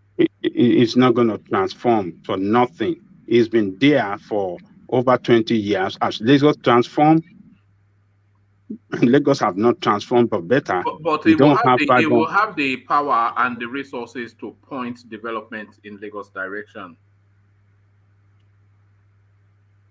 Look, yes, some people will argue that, but I'm telling you, what you have as the constitution of that country is a fraud. And if you want to operate with that constitution, there's no way you can get the nation well. And you just need a courageous leader that will dismantle that constitution, that will give us a new constitution, that will give people that power to run that country in the best way that they know. Who is more likely to develop Yoruba land, Ajane Koko? Who is more likely to develop Yoruba land? Atiku, Peter Obi, or Tinubu? None. None. None. It's Showore that can do it. None. None of those people you mentioned would develop Yoruba land. As do you think somebody that can develop the whole of Nigerian better is Showore? Because he has a set of people that are young around him all the time. And I'm telling you, one man, those people that can turn that country exclusively with Showore now.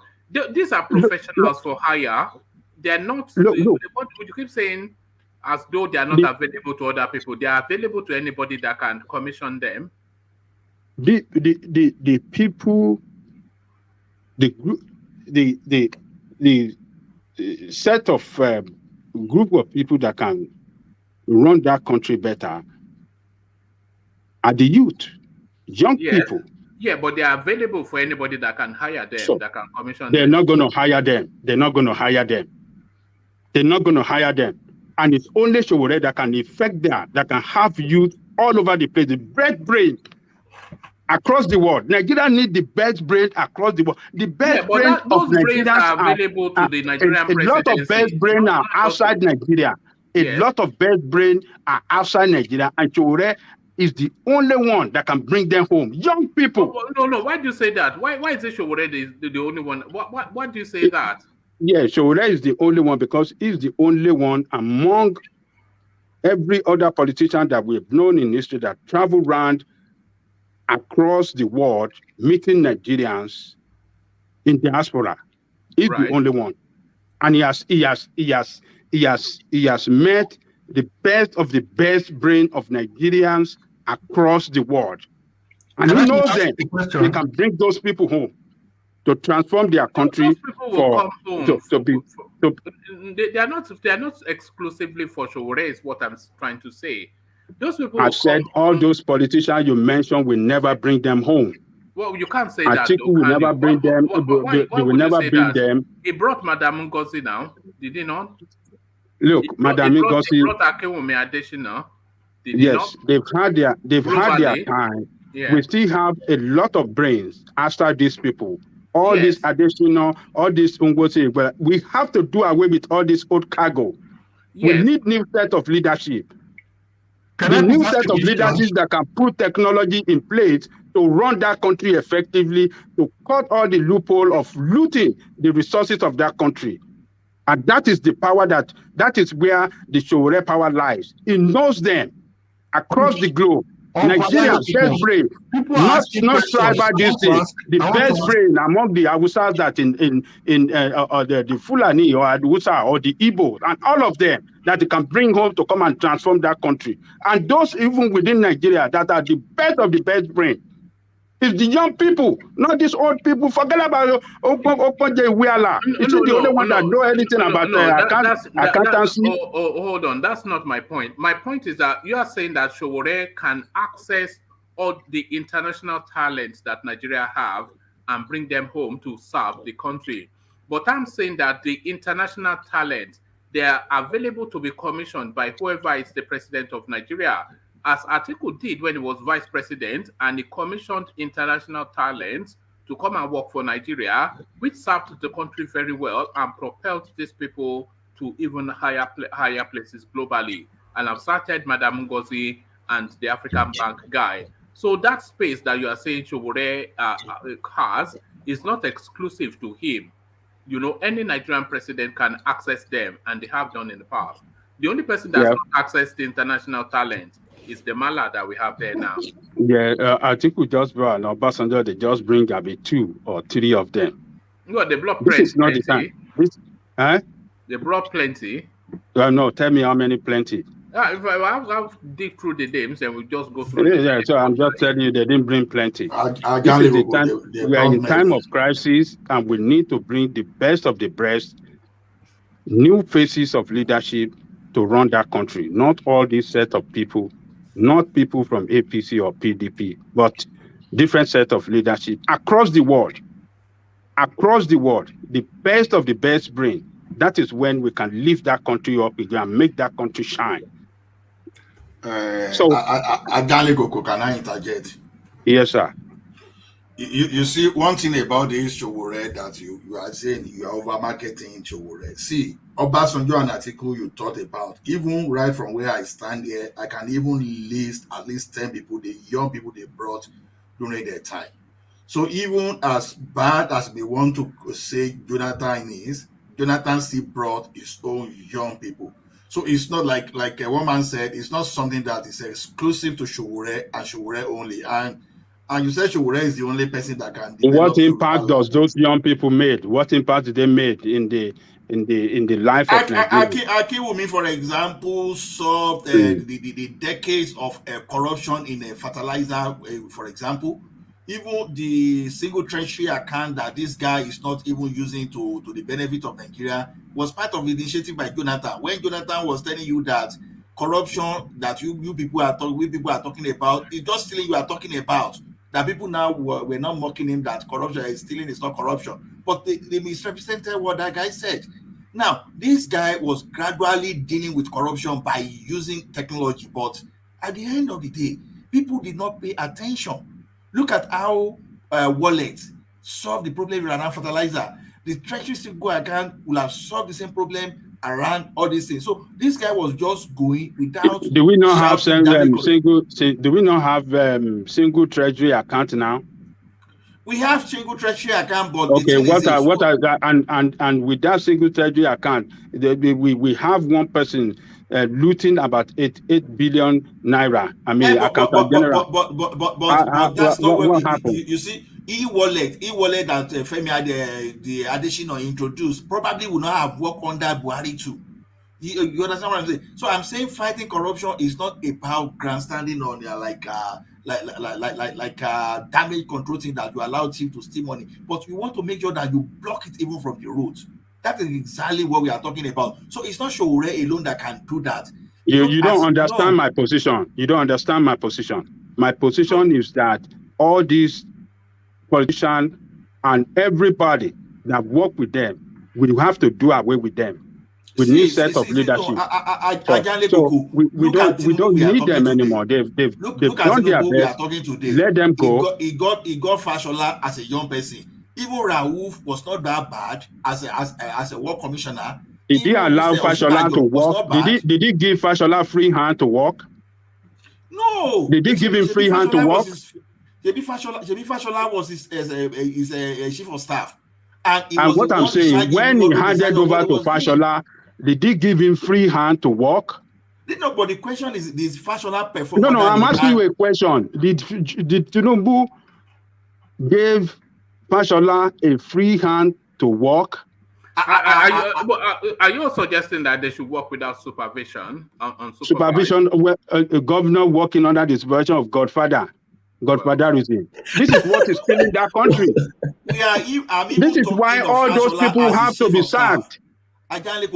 We are talking of how Tinubu brought young people when he was there. Young people were the people that Did he allow him to serve freely? I'm even talking of. I'm asking you a question. Did Tinubu allow him to serve freely? No, it's talking about when it was. You are talking because what you opened up at Janle Koko is Sowore being able to headhunt international talents, and what people are saying is that the headhunting of international talents is not an exclusive preserve of Sowore.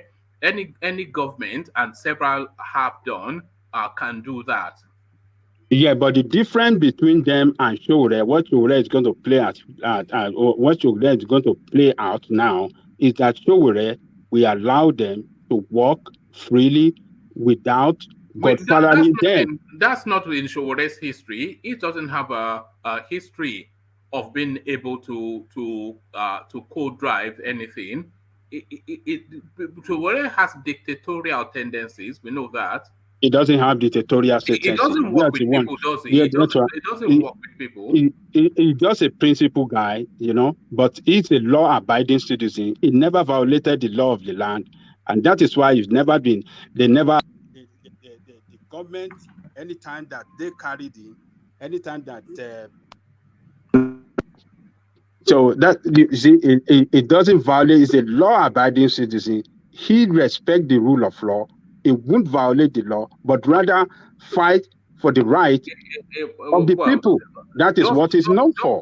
That's a simple matter of vandalism, though. It goes around vandalizing public property. Well, that is yours. That is your own. That is your own. It's never been picked up. It's never been jailed for that. So I don't know what you're talking about, one man. So what I'm saying is, in essence, is this: that politicians in the past that you said, they brought people to work and they control them. They don't allow them to work freely. They didn't change the system.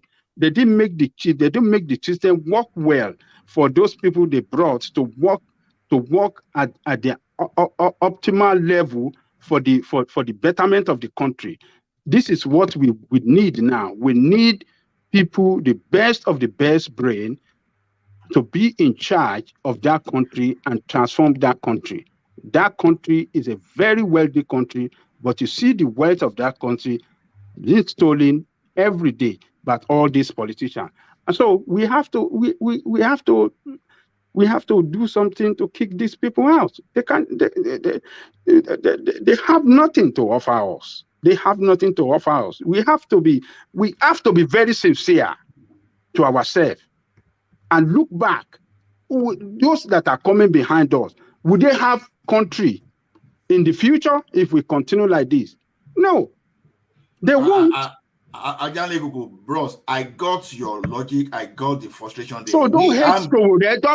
Don't just see Sowore as an obstacle. Sowore is just offering himself and offering alternative. We just have to be courageous, join hands with him. It doesn't mean that Sowore is going to be president forever. We want to transform this country. That is what we're looking at. Let me make an example. You see, we were blaming Nigerians now, for example, for not supporting Sowore or those things. Now, I'm blaming all of us. I'm blaming all of us, not just all of us. Not courageous. I know. Yes. Even look at the type of Awolowo, for example. There was a way Awolowo inspired everybody. It is still the duty of the leader to be able to inspire people, to command followership, not for people now to be saying, no, these people are not even serious. They are not following. What did Awolowo do, for example, to command the level of followership? You can't compare that time with this time. Awolowo time, we don't have bad people as we have today. You made an example of Lula here the other time that, and I said, okay, Lula didn't just start that because Lula took a project of 20 years that time when I was saying it there. Initially, when Lula came out, even his own political party was even more formidable than that of Sowore, because that comprised the working group, like when you are talking of your lecturers, working class, all those people.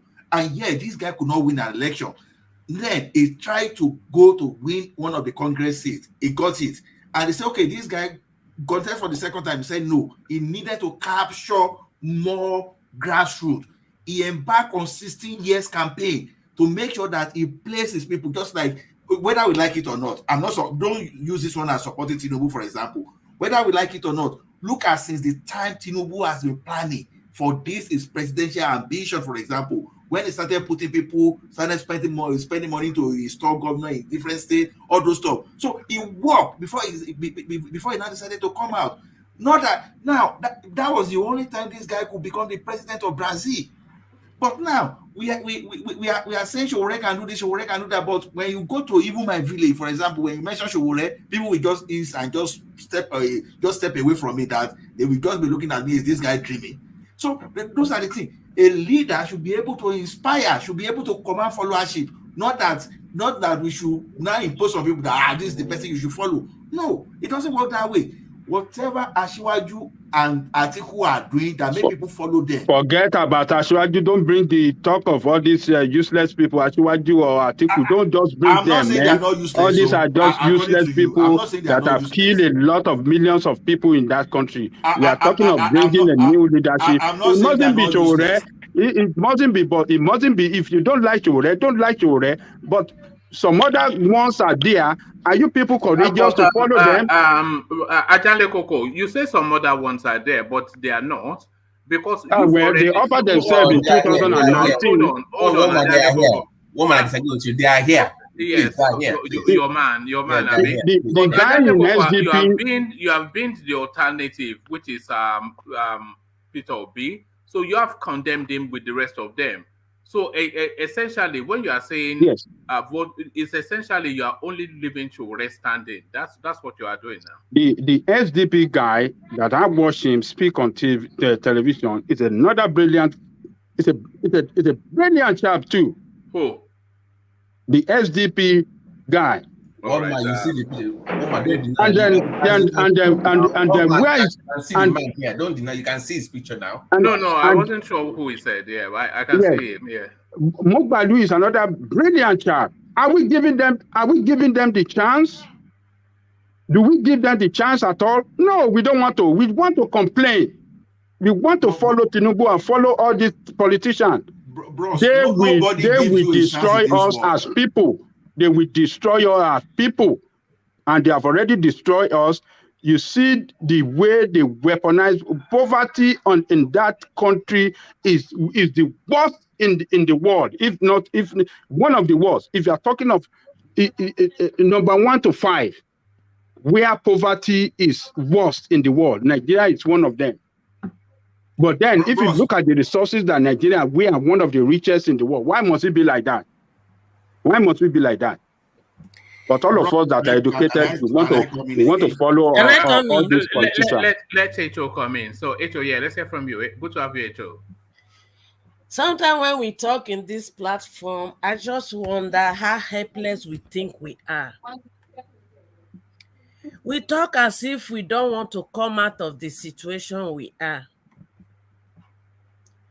And maybe because of some of us are privileged to be out of Nigeria, we just seem to feel the pain and see the need for us to work together, speak in one voice and change the situation. One thing some of us don't know is this. If we get old in this country and you end up in the nursing home, you will hate your life. I have worked there. So let us stop this we can't mindset, we can't discussion, structure. I still stand on one thing, and I'm in support of my brother Ajale Koko. We have to take the bull by the horn to change this narrative. We have to take the bull by the horn to select and elect leaders that believe in the old strength of Nigeria, that says Nigeria is the giant of Africa. But right now, we are not even the giant of Africa. Do those leaders that you are describing, do they have to make themselves available for us to select? Some of them have made themselves available. Like whom? Like who? Yes.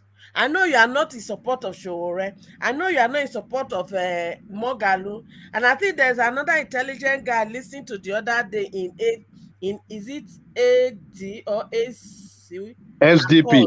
I think Accord Party. So let us support those who believe in us.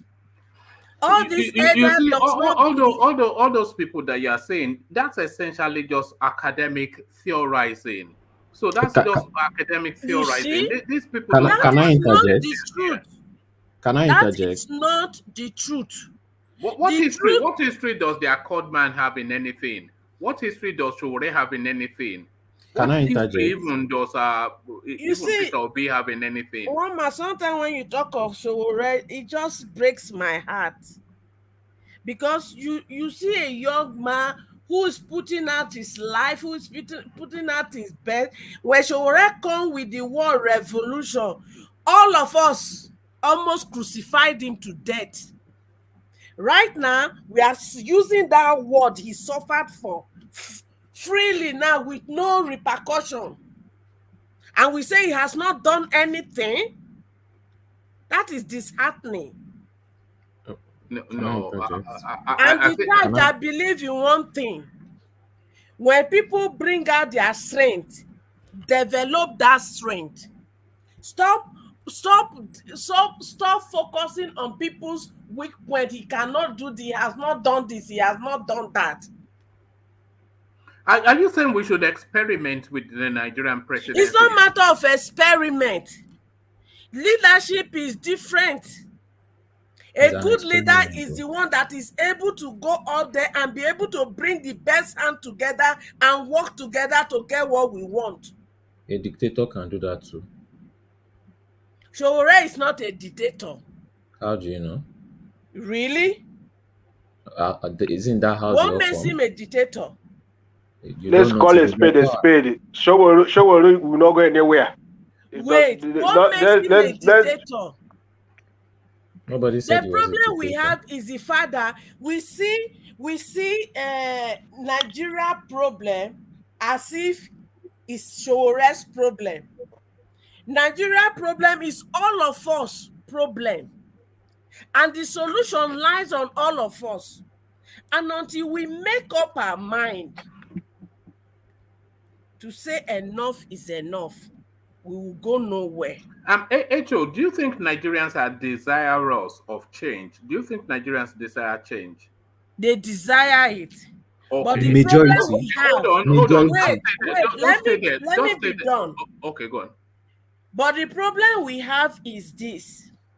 We have conditioned our mindset on the impossibility of us be able to work to achieve it. And instead of carrying on this narrative of not we can't, let us begin to educate our mindset to know that if we work together, we can achieve this. Why? It is our destiny and the destiny of our younger one that is at stake. Echo, I think you are reaching beyond what is known in sociology regarding human traits.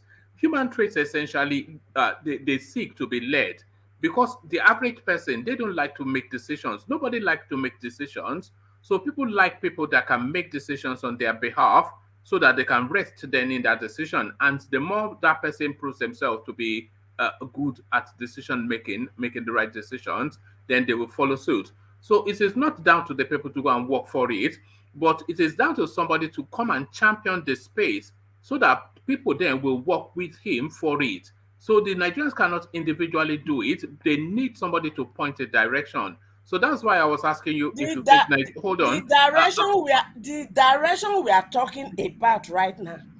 Every word, every statement, every energy that we are using today to focus on Peter Obi originated from Take It Back movement in 2018-2019.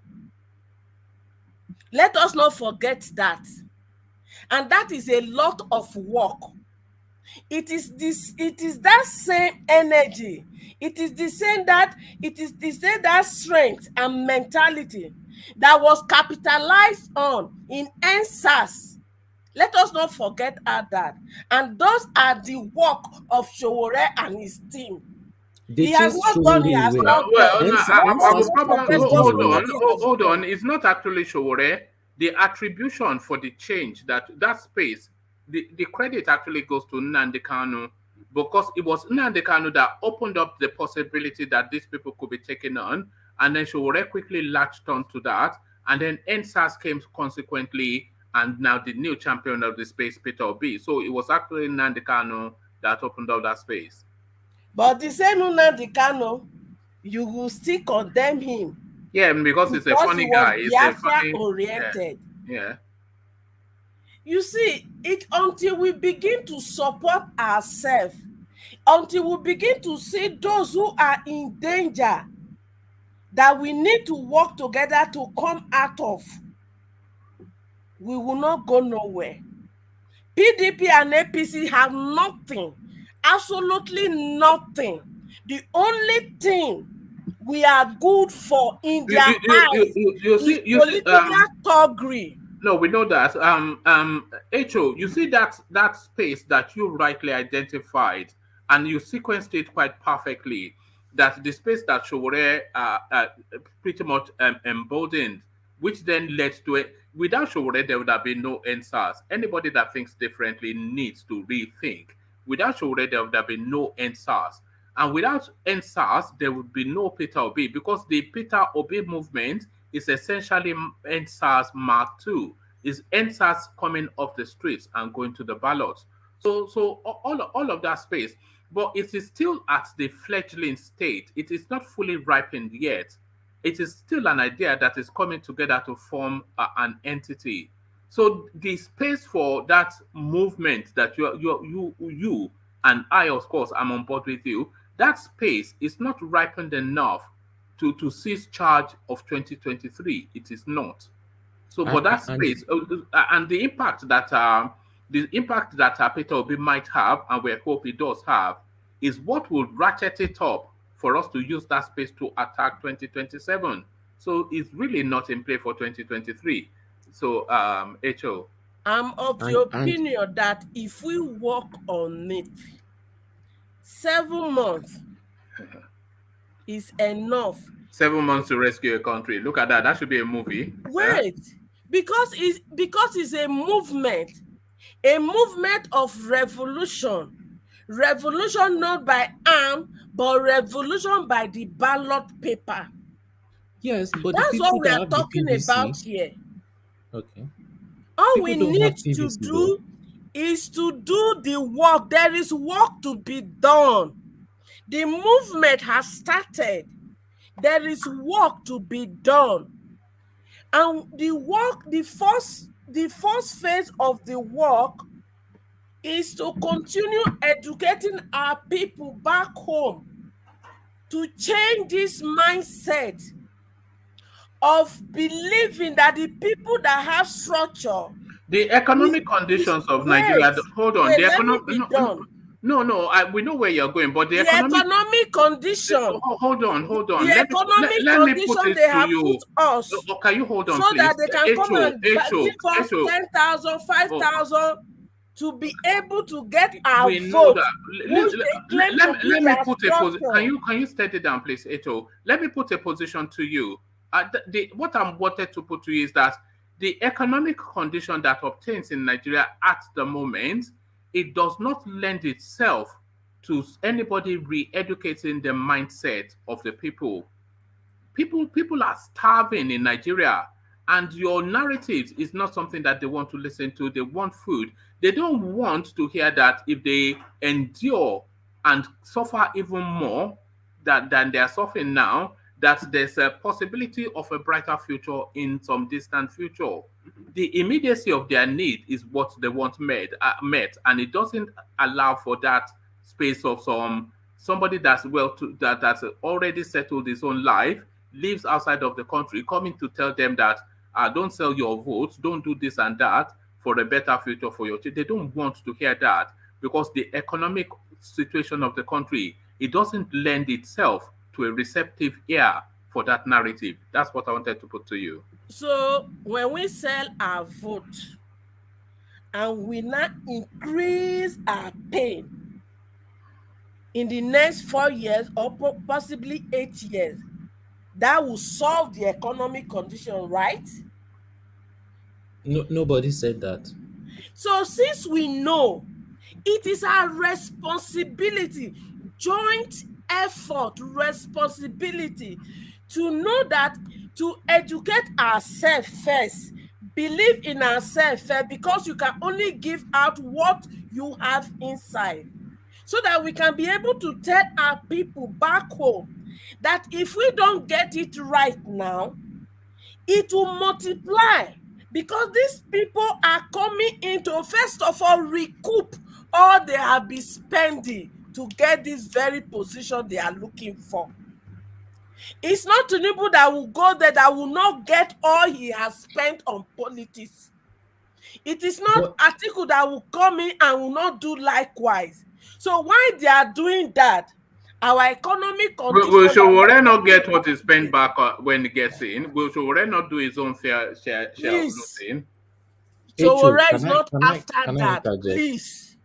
How would you and say the truth that? is this: if it is not for greediness and wickedness, their salary alone is enough. Salary and allowances they get is enough to meet It's their not enough. human need. What are you talking about? They want to live like Arab princes. It's not enough now. In the expense of the life and souls that are being lost every day. No, that's the nature of life now. Is that not the strong? And that is what we are going to continue the strong on. eats the feast See, on the weak. The truth is this: if we don't get it right, I won't be surprised when war break out in Nigeria, and that is when you think it will not happen? How will it happen? Who will give them weapon? Really? Who? So who is giving the weapon now for the killing they are taking place? How did those weapons come in? Yeah, just buying, black markets. Okay, That's not enough to start a war. The same way they will continue to buy that black market. Okay, but do you know how strong Nigerian army is? Do you know that we can take over Niger if we want? What and did you say? want to fight them? You want to fight them? What did you we say? Can take. I said Nigerian army is strong enough to take over Niger if we want. Is that who you want to fight with black market weapons? See, we are talking of our country. We are talking of this pain. Okay.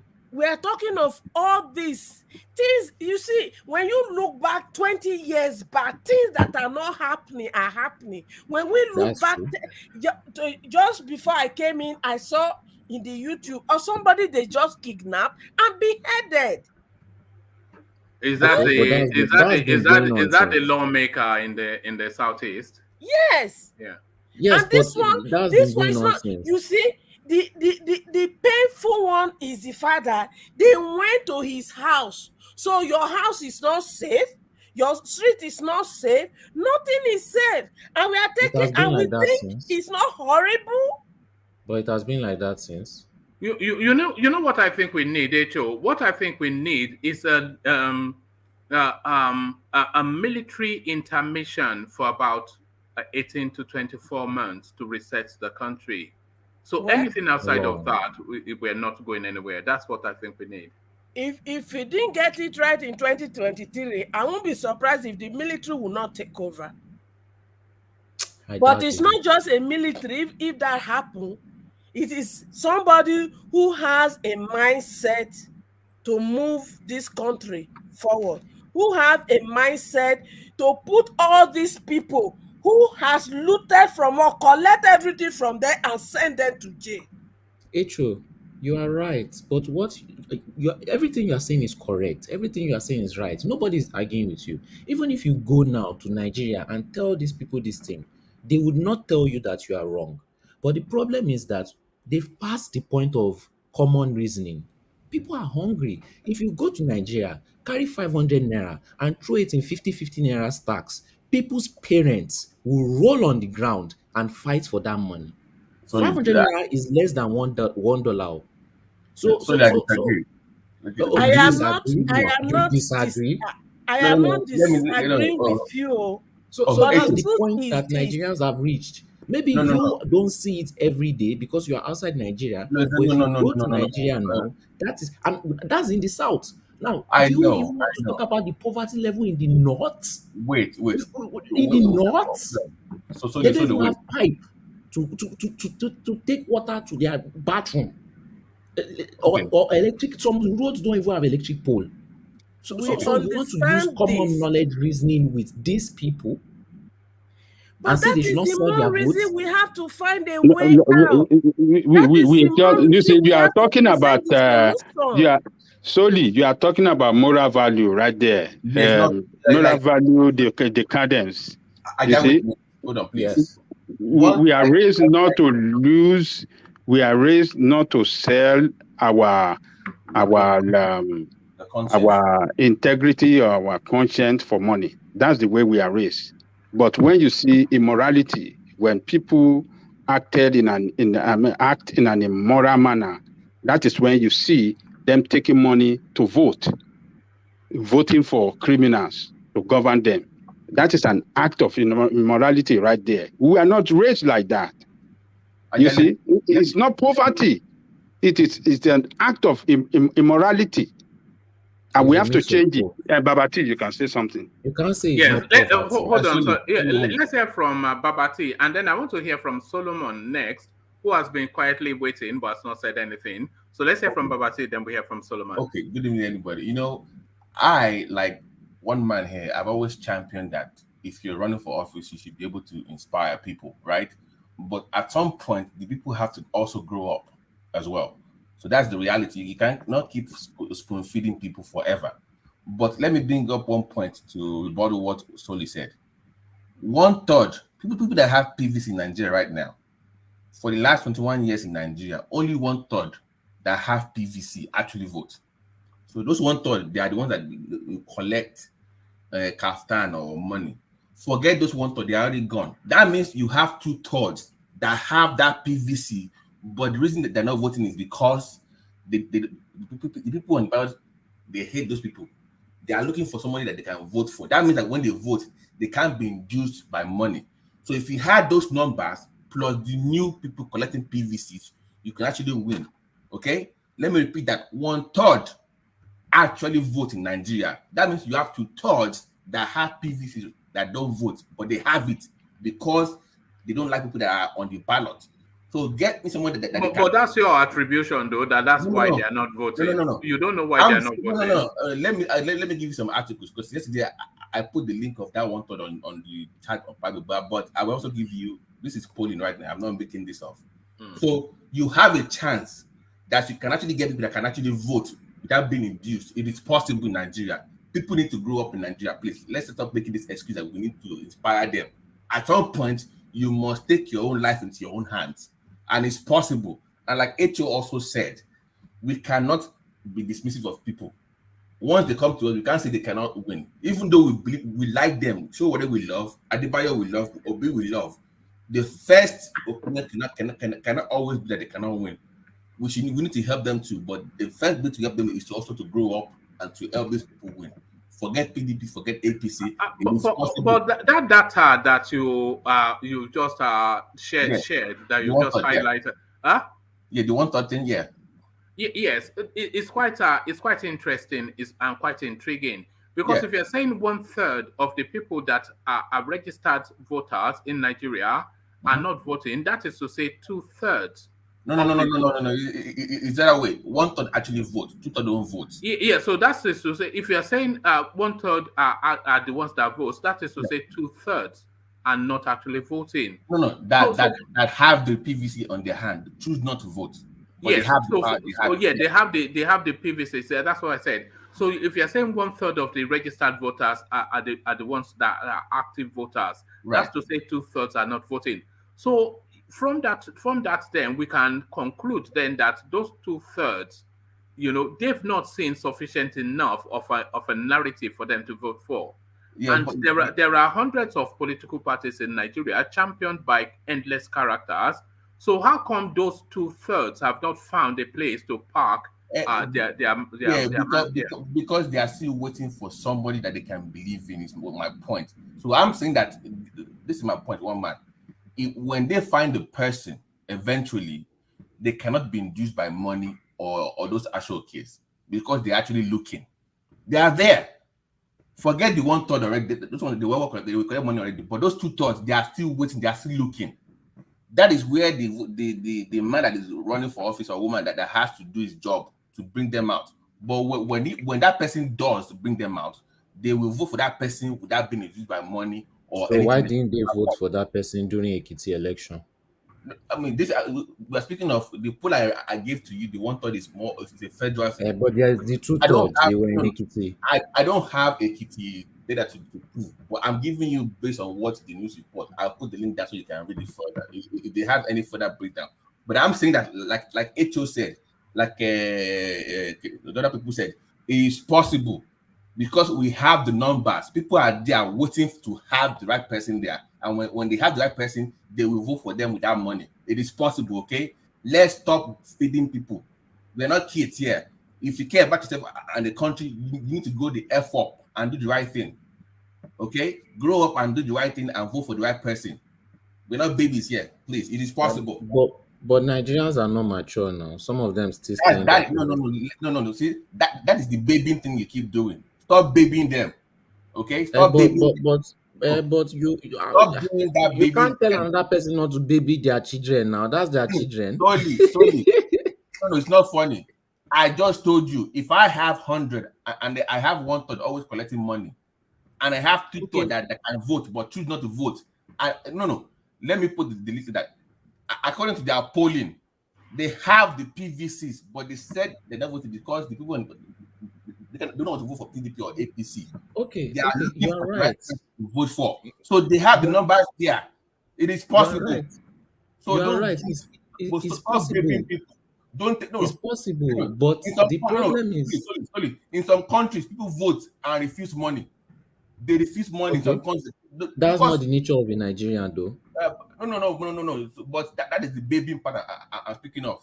No, it's not. It's not. It is not possible a to vote without money. So let's stop this. Stop this narrative. It is possible to vote without money. And you can win that kind of country where people say, forget money, forget I say, okay, for once in my life. It is possible. Let's stop this baby talk. It is possible, please. But it's the reality, though. Forget that. How can we continue doing that? It's not how can we. It's what we do. It is not how can we. It is what we do. Wait. 2 months ago on this platform, 2 months ago, woman, if you remember, on this platform, I told you one thing about even before it became a big thing. I said I need to see a spike, if you remember, in PVC application between 18. But it's kind of too late, though. No. I said between the demographic of 18 and 35, there has to be a spike between 5 to 10 million. If you have that spike in 5 to 10 million, you have a chance because once your regular 2/3 sees those numbers, that will inspire them to finally vote for the people that they want. It is possible. Combine them with the 2/3, you have a chance. But for the third group, like Showore and Adebayo, you cannot have 4 or 5 persons. You must come together and bring out one person. That's the issue that they are having right now.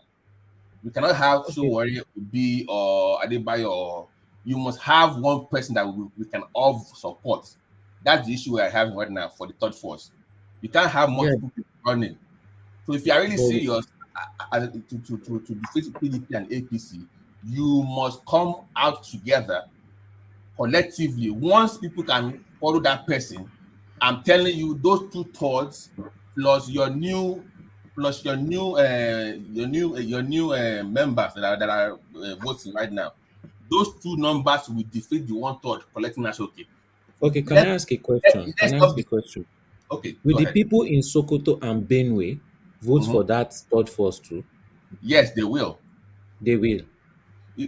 People by nature are bandwagoners. That is just human nature.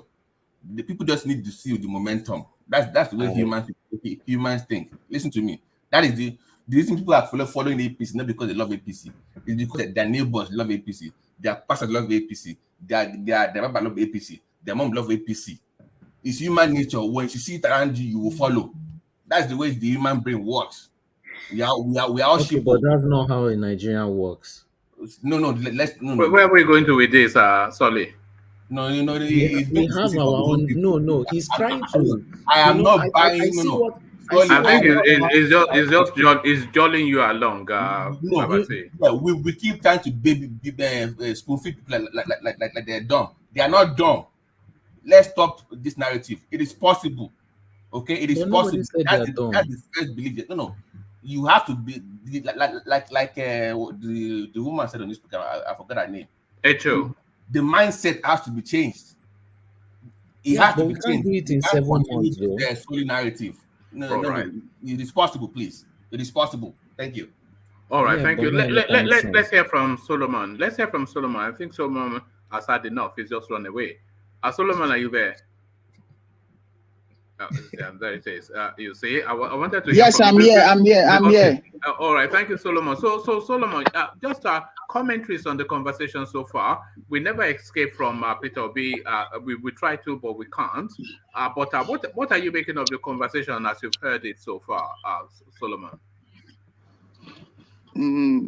What Mr. Ewo Babati said is very correct. Like, when people try to they should try and get their PVC, and at least it's going to result to as it's going to give whoever the people will support the PVC they've gotten would help in, and when they come out to vote, it will help in at least giving numbers to the person, whoever they decide to vote. But but I don't just anyway.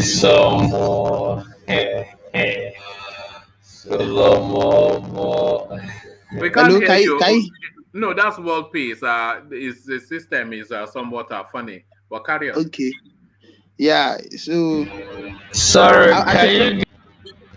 We can't hear you. You are sounding like this. Like you are calling. You sound like Japanese robot. You know? You sound like Japanese robot.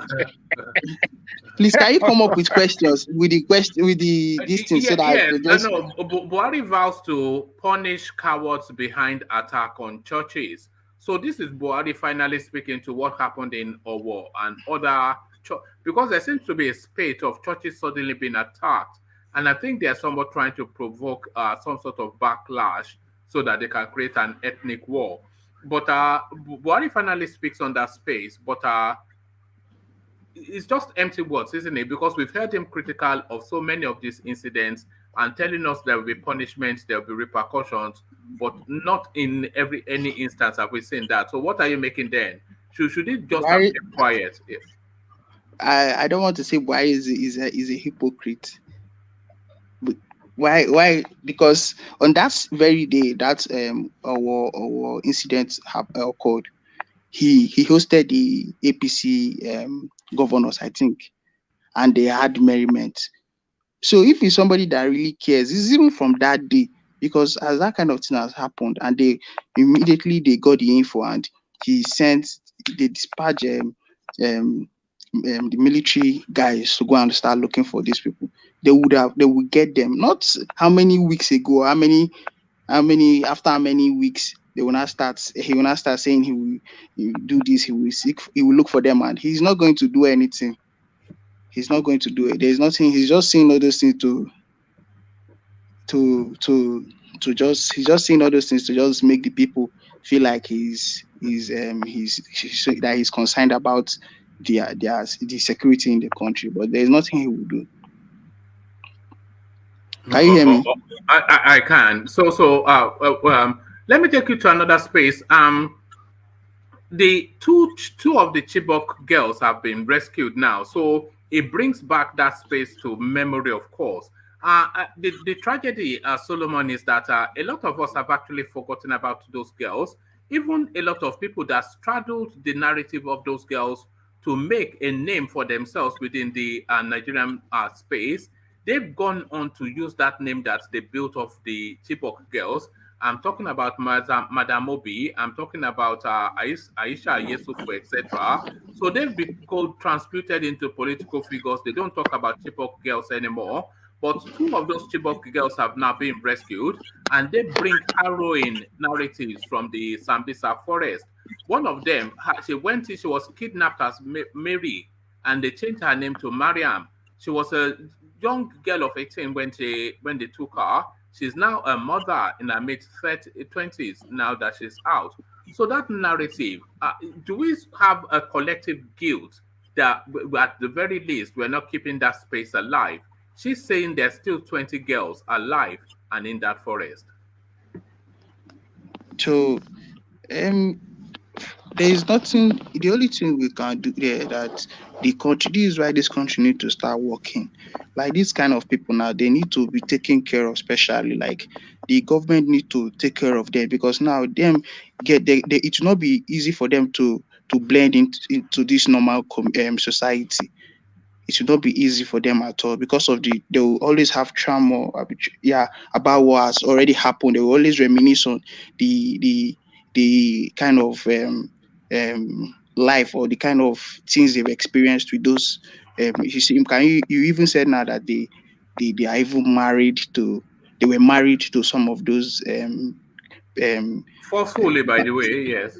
Yeah, they were married to them. So, and women, not just women, as a human being, you've been in an environment. When you are in an environment for a long time, this Stockholm syndrome of a thing, just like if you've seen this movie Money Heist them, because they were in an enclosed place for a long time, some of them developed feelings for each other. So as in it's the government now. This is time for the government, not just it's not easy. She don't need to even really go back to the family. The government should provide for them a place where they can stay and get and take and they will take care of them. Talking about the family, Solomon, do you think how do you think their families would, because what they are saying is they've given them treatment and then they will handing them over to this is the military. They said they've given them treatment, they've given them a health check, and then they'll be handing them over to the government to hand them back to their families. But do you think that their families will be looking forward to reacquainting with them? What sort of reception are you anticipating that the families will have? Because of course they know the history of those girls, they know what would have happened to them. So do you think the families will want them back? Is really my question. Do you think their families would want them back? If their family rejects them, where do they expect them to go to? Government picking now. They become government picking. No. Family, the family have a role to play in these people's life. Now they are out because they are still their own. They are still their children. They are still, so there's nothing they will do but the government. But in Nigeria, you can't depend on the government. You can't depend on the government. If they will do, is little they will do. But is the family that has more thing to do for them by that, showing them that care, that love, and making sure that they are with them. It's not about leaving everything to the government. Assuming it's a country that is working ahead, we'll say the government. But for Nigeria, the government can't do anything. Worried about you. Let me. There was somebody that was just hold on. I heard a noise in the background just then. Oh, sorry, it was for me. Okay, it was from you. All right. So let me take you to this space, and this one is more immediate to you. I suspect you might be impacted personally by this as well. But it's really the Nigerian situation. They say the country is grinding people down. So we know that wages are fixed and they are not increasing. In fact, they say the minimum wage in Nigeria now is 30,000 naira. But does that even get you through one day? Is the question. If it did before, it certainly would not now. Food prices increased by 50% in 1 year. This is the National Bureau of Statistics saying this. It's just alarming because the wages are not commensurate, but the prices of everything goes up. So is this something that you have experienced, that the price of food in the shops are going higher and higher because they're telling us month on month there's an increment? And how are Nigerians coping with now being priced even out of being able to feed? Prices of food increased by 50% in 1 year. Solomon. More, you see, this Nigeria is, these are the things where really at times I just sit down and I reason certain things like, okay, if you use 10,000 and go to market to go and buy something, to go and buy things you want to use and cook, I don't even think that 10,000 will even be enough for you to even buy. As in, maybe for instance, you can't even, I don't think you will really make soup and stew. It's only like stew or soup. You have to make, as in, choose one from these two, because the price of everything is, even some things that you're supposed to even get some local ingredients for cooking, it's still expensive. Things are very, very costing in Nigeria now, especially this food aspect, the food stuff aspect. Things are really, really, really cost. Like I no. How many days can 10,000 naira feed? Okay, let's use you as an example. You, a young man, a single young man, but not eating out or not going to all those expensive restaurants that you like. Yeah. How many days can 10,000 naira feed a young man such as yourself for? I won't lie to you, and that because I'm this kind of person that I don't eat. I'm not in morning. I'm not a breakfast person, so I can just stay till maybe 1, because I don't like eating very early. I don't like eating in the morning. I can just stay 1, but that's if I should use that 10,000 to prepare something, I guess it's just 3 days, maybe, because because at times I just don't have appetite to eat. It's just 3 days. That is for only meal. Can 10,000 naira cook you an average pot of vegetable stew with, let's say, roasted fish, and not too expensive? Let's say roasted fish and pomo and vegetable soup, and then you buy you gari and rice and beans, sufficient to last 3 days. Can 10,000 naira do that? So cook you an average stew, or not vegetable soup with a bit of protein in it, or fish, and then get you the starch, the carbohydrates, gari, and rice. Can 10,000 naira do that for 2 days or 3 days? Let me just say, it's only 2 days, if at all. And you're not going to just say you want to eat. You can't eat gari in the morning, in the afternoon, in the night, the next day. No, you have to skip. Like maybe you just take something light in the morning for anybody who is a breakfast person.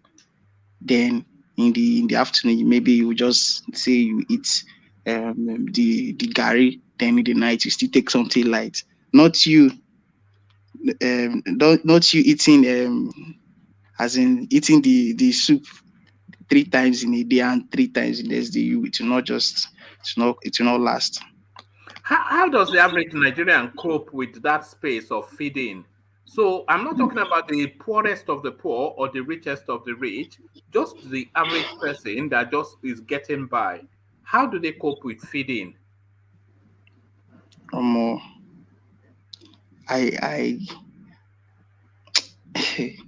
I don't even at times I don't even really know, but I know that they are not really, as in, it's not easy for them, for real. It's not easy for them. Like that's why I say any government that is coming now we need a government that would, first of all, like the way this Biden during the COVID-19 breakout, how COVID-19, how they dispersed funds like this stimulus check. Nigerians deserve that kind of reward, as a new government, not from this BUHARI government. Not from this BUHARI government. That kind of reward they need first. But because people are really suffering. All right. So that's why I keep telling you to go and get yourself a babe. If you get yourself a babe now, she'll be be doing the cooking for you, and then no, by the grace of God, I don't. Eh? No, I prefer to do everything for myself. Do you cook? You cook? Yeah, I cook for myself. What's your best? What's your signature dish? What's your best? What do you make best? I'll tell you my own best. My best one I can make the best probably roast chicken. So that's my own best. What's your best? I can make insala soup. What's that one? Are you from the Greeks? With, Are you from with Apga. Yeah, exactly. With Apga. How do you know these things? Exactly. Do you eat starch? Do you eat starch? No, I don't eat starch. Which culture is starch? Or are they? Is worry those Are those worry Shekarau. people? Yeah, they are the people that eat starch. All right. Yeah. All right. So the option of eating in restaurants is out. You don't just Me? stroll out, No, see, I'm just saying. I by the grace of God, I don't have. All this is I'm saying. It's just that we're in the. No matter how the money comes, you must still feel it. As long as you're not in this like you're not among these people using the pen to steal money, you must still feel it. Yeah, you must still feel. Not like me. I can stay. It's not like I can stay and not even. I can just decide to go anywhere I want to eat and eat, but I just prefer to for my own personal reason, as I'm trying to discipline myself not to be eating out. I was always eating out, so you know the most important thing in life is discipline. You know. Yeah. You have to have discipline. Otherwise, just as an aside, there was a clip that I saw once, Solomon, and this was a real life, not a skit, of some guy that climbed over. It's one of those low rent sort of spaces. So some guy climbed over into the back garden to steal. But do you know what this guy stole? It was the pot of soup that somebody was cooking. So he went there to steal a pot of soup. And then he climbed over the fence again with the pot of soup. So this is, I just shook my head when I saw that. So in a land of plenty, by the way, a wealthy country. So there it is. Solomon, let me take you to this space. Labour Party gave Igbo credible platform through Obi. So, and this is the former chairman of Apga saying this, essentially then claiming the Labour Party for the Southeast. Labour Party gave Igbo credible platform through Obi. So this was attributed to it says former national chairman of the All Progressives Grand Alliance, Apga, and the senatorial candidate of Labour Party for Anambra Central, blah, blah, Senator Victor Uwe. So what are you making of that, though? He's making the claim then that the home to park then for the Southeast now in Nigerian politics is a Labour Party. Is Labour Party then turning essentially into an Igbo party? The truth is that one thing people don't understand is not let's forget the fact that him now maybe he had a problem in Apga. That is why he left Apga for Labour Party, and now he's coming to say that Labour Party is for the Southeast. You see, this way he's saying, the way he said this thing, if other people from other places sees this thing, it'll be like, oh, so it's tribal politics these people are playing and all that. Apga still has somebody who is coming out for their own, who is a flag bearer, Peter Omadi, I think. For the presidency? Yes. How does that work? How does a party like Apga want to these are the things, Nigeria? and of which you know that one of our hero, that Apga is his party. Is his party, because one thing, like as Miss H.O. was talking, Mrs. H.O. was talking. I I was just listening. She's a mother. She's a mother, and she might not be in Nigeria. I don't know if she's in Nigeria, but she's a mother, and she's reaching out. Her heart is, as in she's pouring her heart out because of the kind of things she's maybe she's seen, or she's in Nigeria and she's saying it.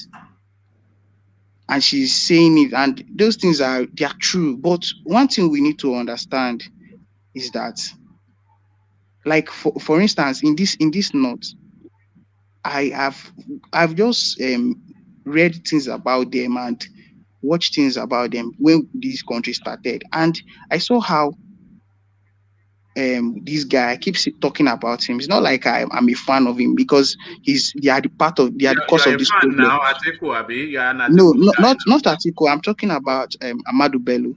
All right. Okay. They did not do us well in this country. They did not do us well because, okay, yes, before the amalgamation, before the independence, they were practicing that regional government, and he was, the way he was educating these people, he was trying to put them in form, to the extent that I even saw when he told them in a documentary that he said, if you want to get into politics, you will not do business. If you want to go and be a businessman, go and be a businessman. If you want to, any career you want to choose. In fact, he made them understand that politics is a career. In our place in Southeast, it's not everybody that knows that politics needs all your time. And as it is, whatever you're doing, even if you own something, but you need to focus on the politics and play the game. Look at now, as the man is coming to say Labour Party is now Southeast Party. It doesn't make sense at all. It doesn't make sense. These are the kind of people that, they, instead of them to be bringing us, the young ones up there, political, it's because of how the political apathy, the level of political apathy. That is why these Northerners have mouth to be doing what they are doing to us in Nigeria here. Because assuming these people were encouraging us, so when the few ones that used to vote them, and they do things, and we will be seeing it, it's just now because of this kind of way the economy has dealt with people, that now everybody's now clamoring for P2B, of which is not bad, but we need to still be looking at the foundation. We need to be looking at the foundation. I heard when somebody was saying with 8 months we can do. This one is not lacking of faith, but I don't think with 8 months, the kind of things these people have set before this year election, they've already planned the things they're supposed to do. Even Obaseki came out and was laughing and be saying that APC, he's not saying it to support that movement. He's just only saying it to just make his people still know that either his PDP people know that you people guys, as in they should up their games, they should bring up, as in they should level the game, they should take the game to another level. It's not like they are I just know these people are not scared. To be honest, they are not scared. So what I'm saying is that man, he's not supposed to say that kind of thing he said. He's not supposed to. They're supposed to have make that our Apga. In fact, in the 5 eastern states, Apga is supposed to be the only party in as the governors there. Solomon, people are anticipating that Peter Obi is going to be the new Apga, but now a real Apga, because Apga, they were just taking 1 or 2 states here and there, and they couldn't really get it right in the vision that Ojukwu had to seize control, to have control of his own core base, so that at least he can supervise the well-being of his people. But I think Peter Obi might well achieve that, because he's going to likely sweep up the southeastern votes. Under which party is he going to do it? Under Labour now, and I think that is what the former Apga man was referencing. Then now you see what again? You see, we need in fact, if they can just know how they will do it. Let's just go back to regional government. Then let our people, let us have new people that we even come and educate as in the youth there, and let them know, because people don't really why I have interest in politics, because I used to when I used to always go to these meetings with my dad. At times I'll be in the car waiting for him. Then when I was still younger. So he made me. I get start understanding that this politics of a thing is not something you just jump out from somewhere and just say you want to get involved and all that. Even if you want to be even if you're a decent person, you don't need to just come out from nowhere because they will just make you look stupid. And there was this joke Agodai was cracked. There was this show he had, and he said something about Ghanaian something. One guy that came out for presidency, and people, I think he's an activist, and people were telling him to come out to contest that he's going to win. He said that the guy later found out that it was only 2 people that voted for him after the election. Far away, you mean? Far away, man. Okay. Can you imagine? And I think the same thing. In line with what Peter is saying, the church has not even still helped matters. The church does not encourage people to join politics. And at the end of the day, they want God to come from heaven to come and rule them and change the situation of Nigeria. How many Christians are really into politics? How many? Osibanjo. There are many. There are many Christians in the politics. So the They whole, are not. they are there. Let's stop the VP talk. They are not. Not the pastor, please. Because they are not visible in their activities. All the representatives from the East, from the Christians. So the church needs to do that piece. The GO, they shouldn't be gathering people just for tithe and offering. They should educate them. This education we are talking about, it is from every ramification that we are going to use to achieve it. Echo, just in that space that you're talking to, the Redeemed Church is actually being active in that space. Because they are only active when they thought their Osubanjo will come in. That is when they now created a department called political structure or what. That is hypocrisy. It is high time we know that it is easy for them to quote the Bible and say, when the wicked rule, the people suffer. When the righteous rule, the people rejoice. So how can the righteous come and rule when we are not ready to what? Come into politics. We see politics as a dirty game. Politics is not a dirty game. It is the people that make it dirty. But to me, there is nothing wrong in what Redeemed Christian Church of God did. No, I'm not saying what they've done is wrong, but I'm just supporting my brother here that says the Easterner, they are just like waking up now. They've not seen politics as a career that needs to be worked for. And it's the same thing in Christianity. At the end of the day, they will come and call, they want to Ismailize us. Why don't they work hard and prepare their children, the young one who has the mindset, to be able to see what we need to do to get things changed?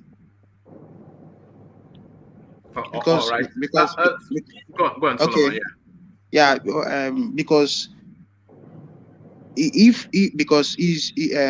there is no way the government is not monarchy. It's not a monarchical system of government where is in fact where it is inherited. This thing is where we elect, we choose our own leaders. So that is why we need to encourage.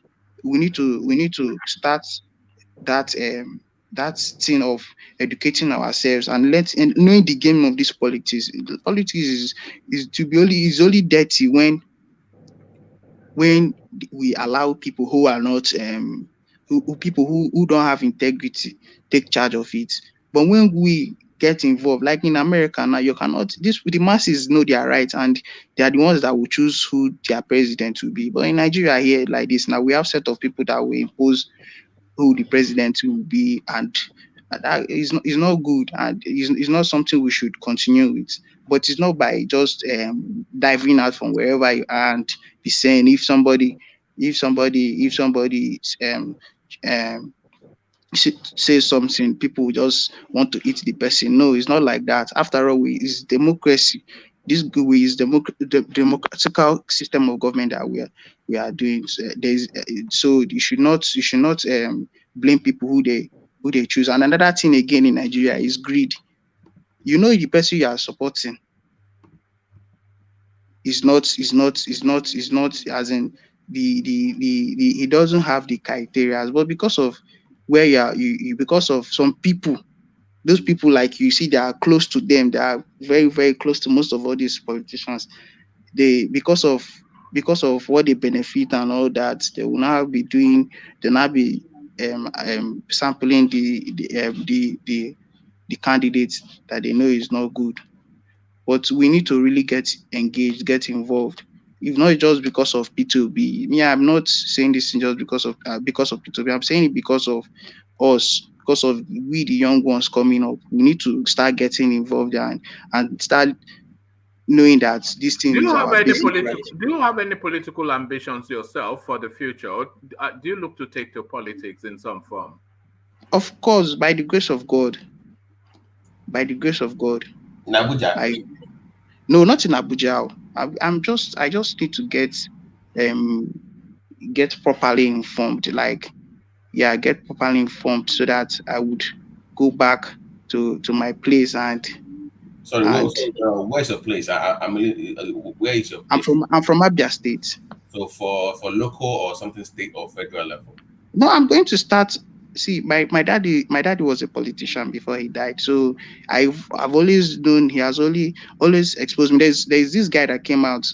I told my dad then that look at this guy, because I'm always on Instagram. So I know most of the young guys then that during these primaries that were supposed to contest. And I told him, look at this person that is coming out for this thing. He just laughed.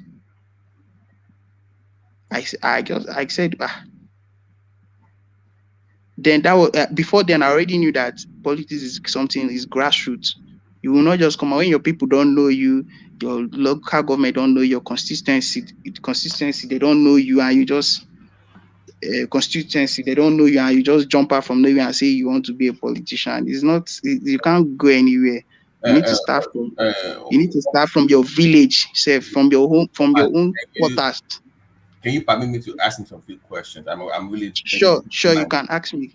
So do you believe that if you go back to your local, to your hometown, that you should join a major party already, or you should start your own movement, like join the smaller parties? Because what I've seen that people that have gone back there to try, like a Baki W, for instance, that will first try to join the so-called movement, but they fail, but they had to go join the PDP to be relevant. So do you think that you must force the narrative in like the APC or PDP, or you can make it happen with the smaller political party in that local constituency that you're joining?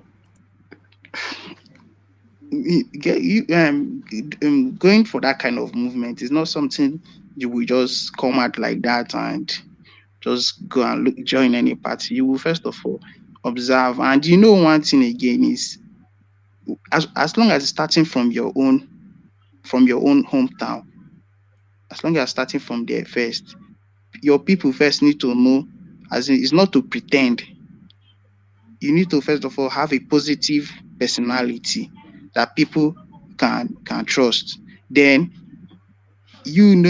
having a positive personality, that one is so that when you, like for instance, this Kwankwaso movement is because of how good he has been with these people. That's why this Kwankwasia movement is being like the turnout is positive, at least, even if it's not in all Nigeria, but his own side. So me, I believe that I will first of all, I don't want to use the word market myself anyway, but you have to market yourself. I said I don't want to use the word market myself. Let it not be like I'm trying to come there for, as in to deceive the people. Yeah. Okay, so can I also? So what would be your own different way of marketing yourself? You said marketing yourself, because the normal narrative we get is I'm going to give you water, the typical political BS. What would you do different in that space if you decide to start running for office? Because I'm really, really, really interested in your movement, to be honest with you. So I'll be on the lookout But what would you do differently from the conventional political practice in Nigeria if you decide to run? One, before you say if you truly want to represent your people, if you truly have your people, not just to go there for the benefit, go there because of what the entitlements that are involved in that position, in whatever thing you know, like you trying to what you have to do is to make sure that you have your people's heart in mind. You have the same heart with your people, in the sense, even if you are wealthy, but at least you still be feeling like with the most the how will I put it now, the most, I don't want to use the word common person in your place, like the person you know that is not you don't have, that is lacking certain things. At times you need to put yourself like, so that when you want to carry, you'll be able to relate to solve their problem when you get to whatever position you want to attain, or you are aspiring for. Can I You ask have you, to. sorry, one more thing because of time? Sure. All right. Just one So- more question, then I want to. Yes, sir. Because I had a disagreement with Solly about that. He said that we should people they are hopeless and they cannot be redeemed. So, is it possible that people can vote for you without you inducing them with any money or any funds? Do you believe in your people to the point where they can vote for you without giving them a cover or buying them an actual bill, and you will win that election in that place? Do you think it's possible?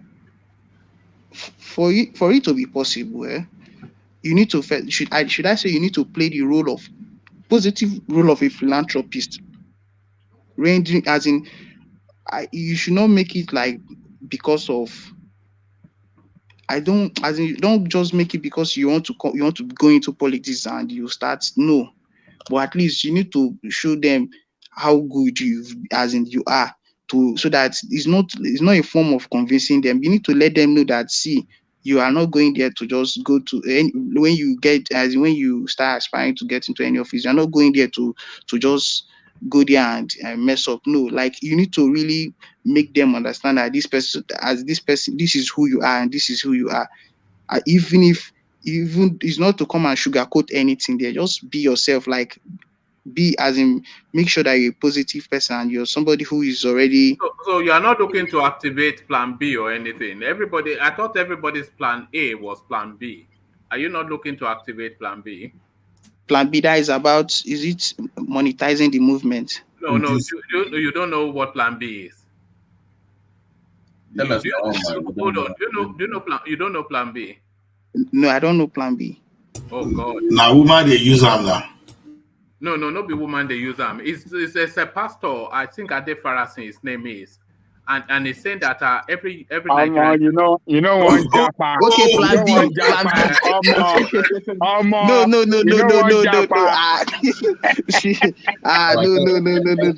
No. Why?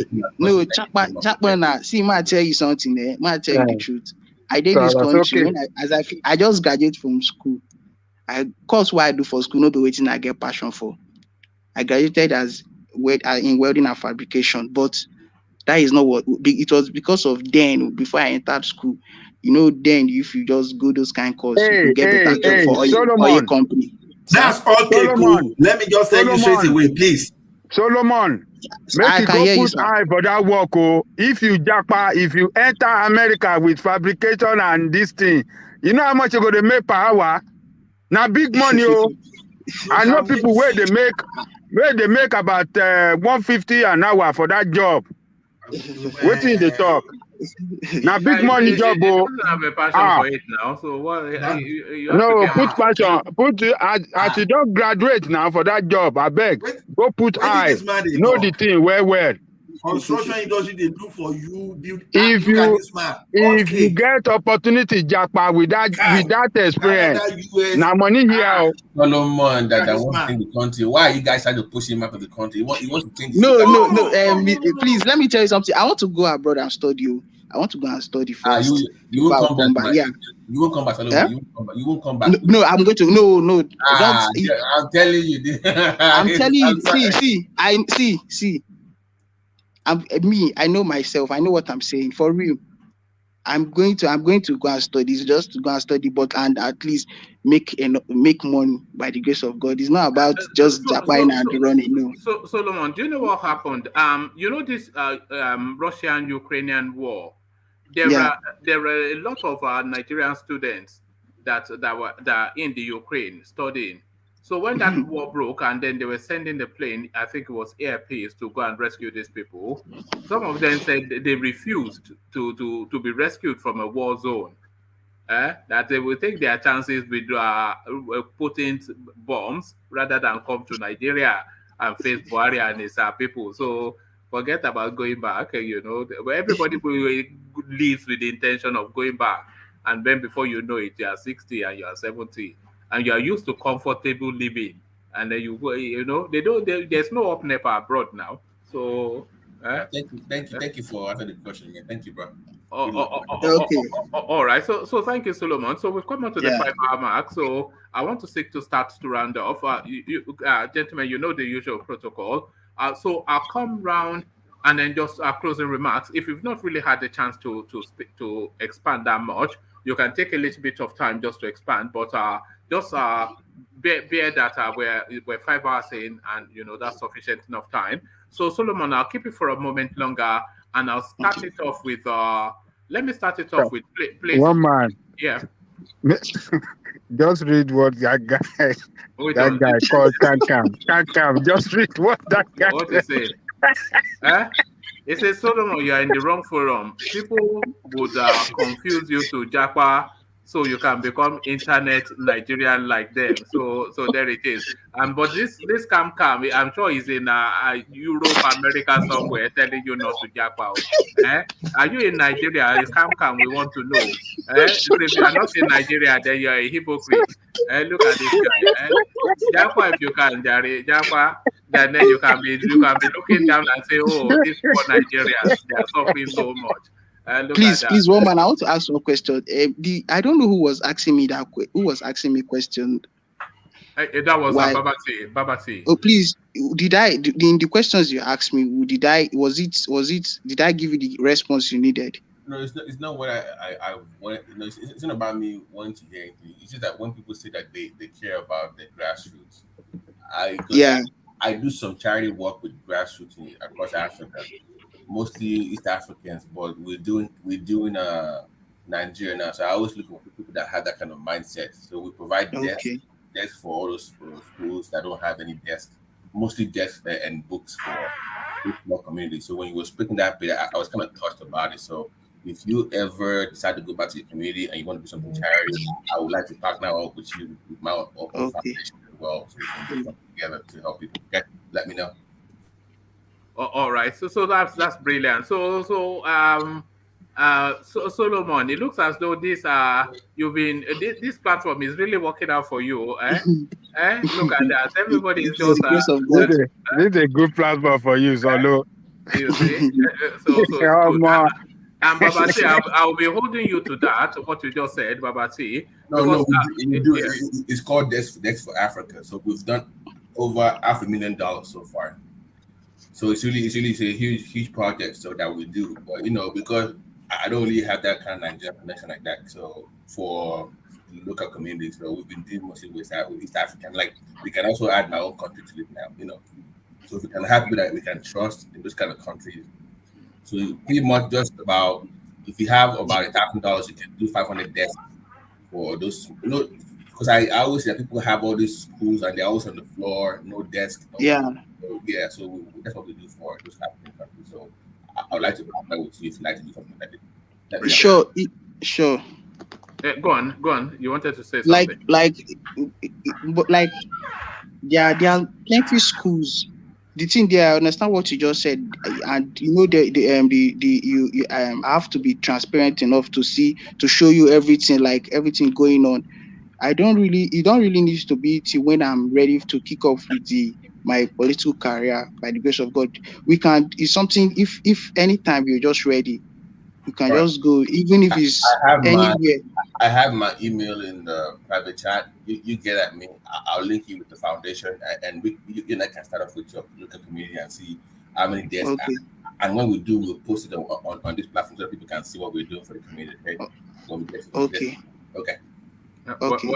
Well done, and well done, Babati, for the charity work. You know, we all should do more. Really, we all should do more. But thank you, Babati, for that, and thank you, Solomon, for that as well, and thank you, everyone. So we seek to start to round off, and we wrap it through it. So let's kick it off with our Play Summer. So Play Summer, I suspect you've left. Well, I'm here. Oh, brilliant! So we're taking closing remarks now. So if you can just hustle through it just as swiftly as you can.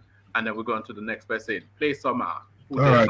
Once again, one man, thank you for the great platform. Thank you for letting us share our view. I really appreciate. And I listened to Echo, Solomon, Ajanle Koko, everybody with fantastic submission. And but I must comment on. I tried to comment when Ajanle Koko was talking, and it will shock you to know that he's my mentor on this platform. But then on Showore, I would like to ask him. A lot of people have asked in the comment section. It's what he has done before, and I know of Sahara Reporter, and I know in Sahara Reporter, his worker, what's this lady's name? Adiola left, and Dr. Davies left, and if Adele could say. He piloted Sahara Reporter he left it on an autopilot to come and contest in Nigeria. If the Sahara Reporter is doing very well now, for him to come and contest and manage Nigeria. Thank you very much. Good night, everybody. Brilliant. Well said. This is the question we always have about Showore. What is his antecedents? And they say, I somewhat derisorily but unkindly, I dismiss it as a school magazine. Let me respond a little bit. Showore's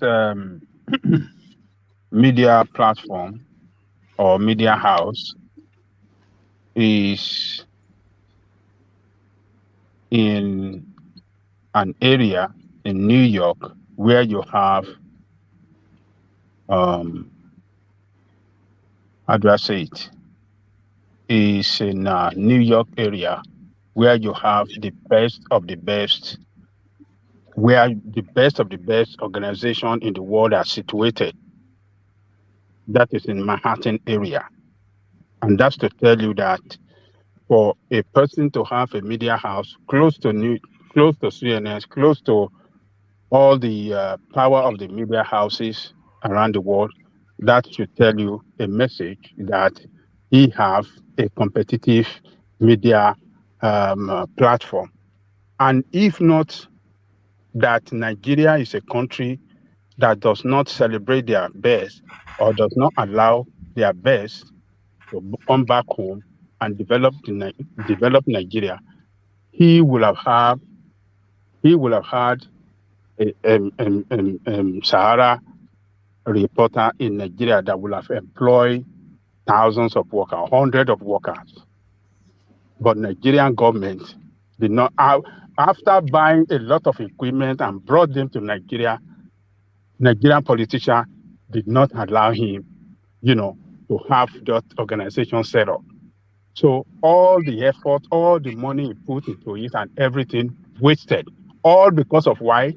Because they knew that this guy will use that platform to expose them and to fight against corruption in Nigeria. So if you are looking for his antecedent, you don't necessarily have to serve in the country, in the government, before it is not only when you serve in the company that in the government that will dictate your antecedent of governing when you are in a very good place, or when you are elected to a position. But somebody that can set up an organization, run in a district that you have the best of the best media houses in the world, an organization that competes with others, an organization that hired workers, that pay them in dollars. Those people that left, they are still his friend. Because they left the organization does not mean that he had problem with them or one problem or the other.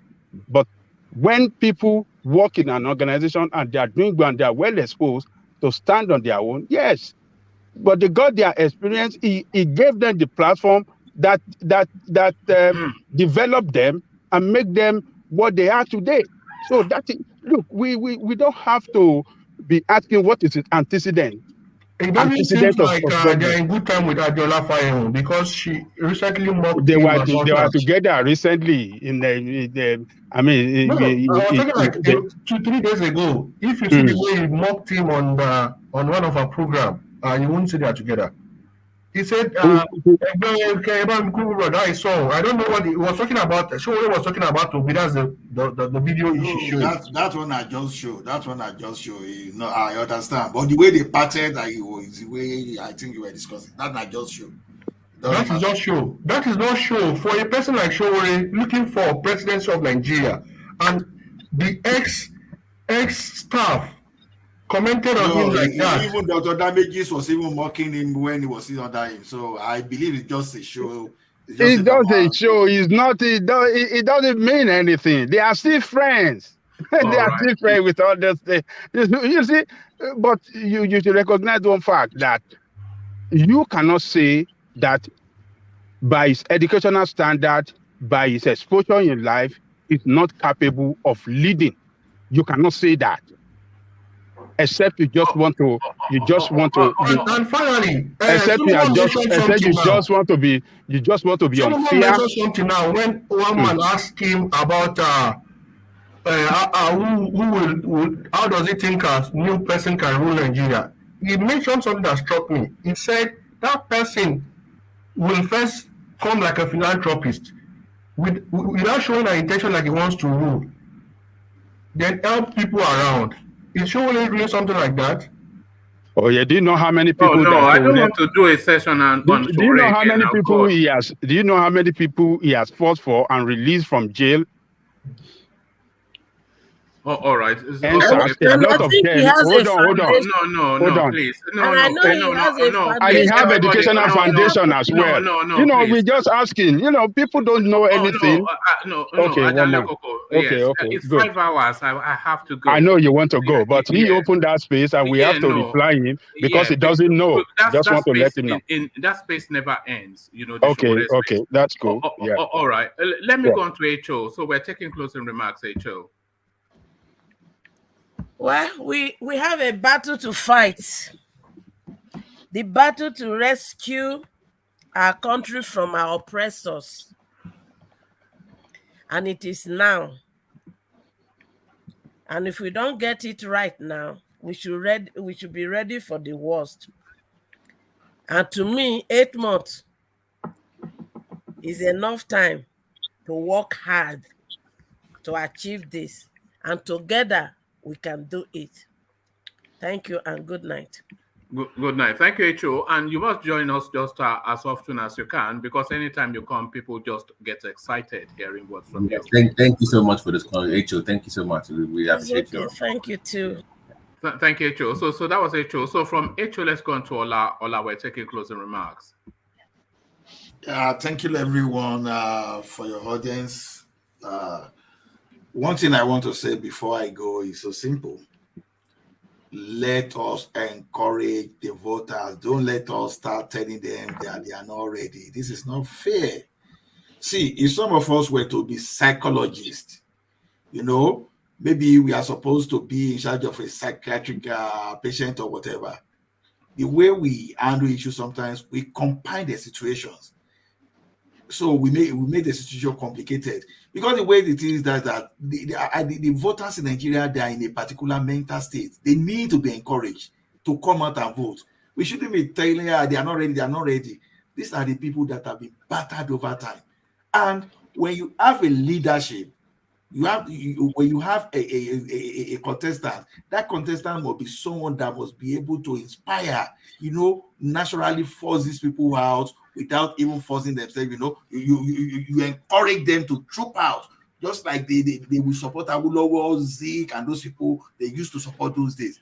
We can't do little and someone stay in Abuja and be campaigning, let us take it back, without people in the village knowing you, without even seeing your presence there, without even telling them that, what we've suffered in the past 30 years, we are going to redeem it, because these people, they've already have that mental state that a politician are the same thing. If they go there, then they go shop.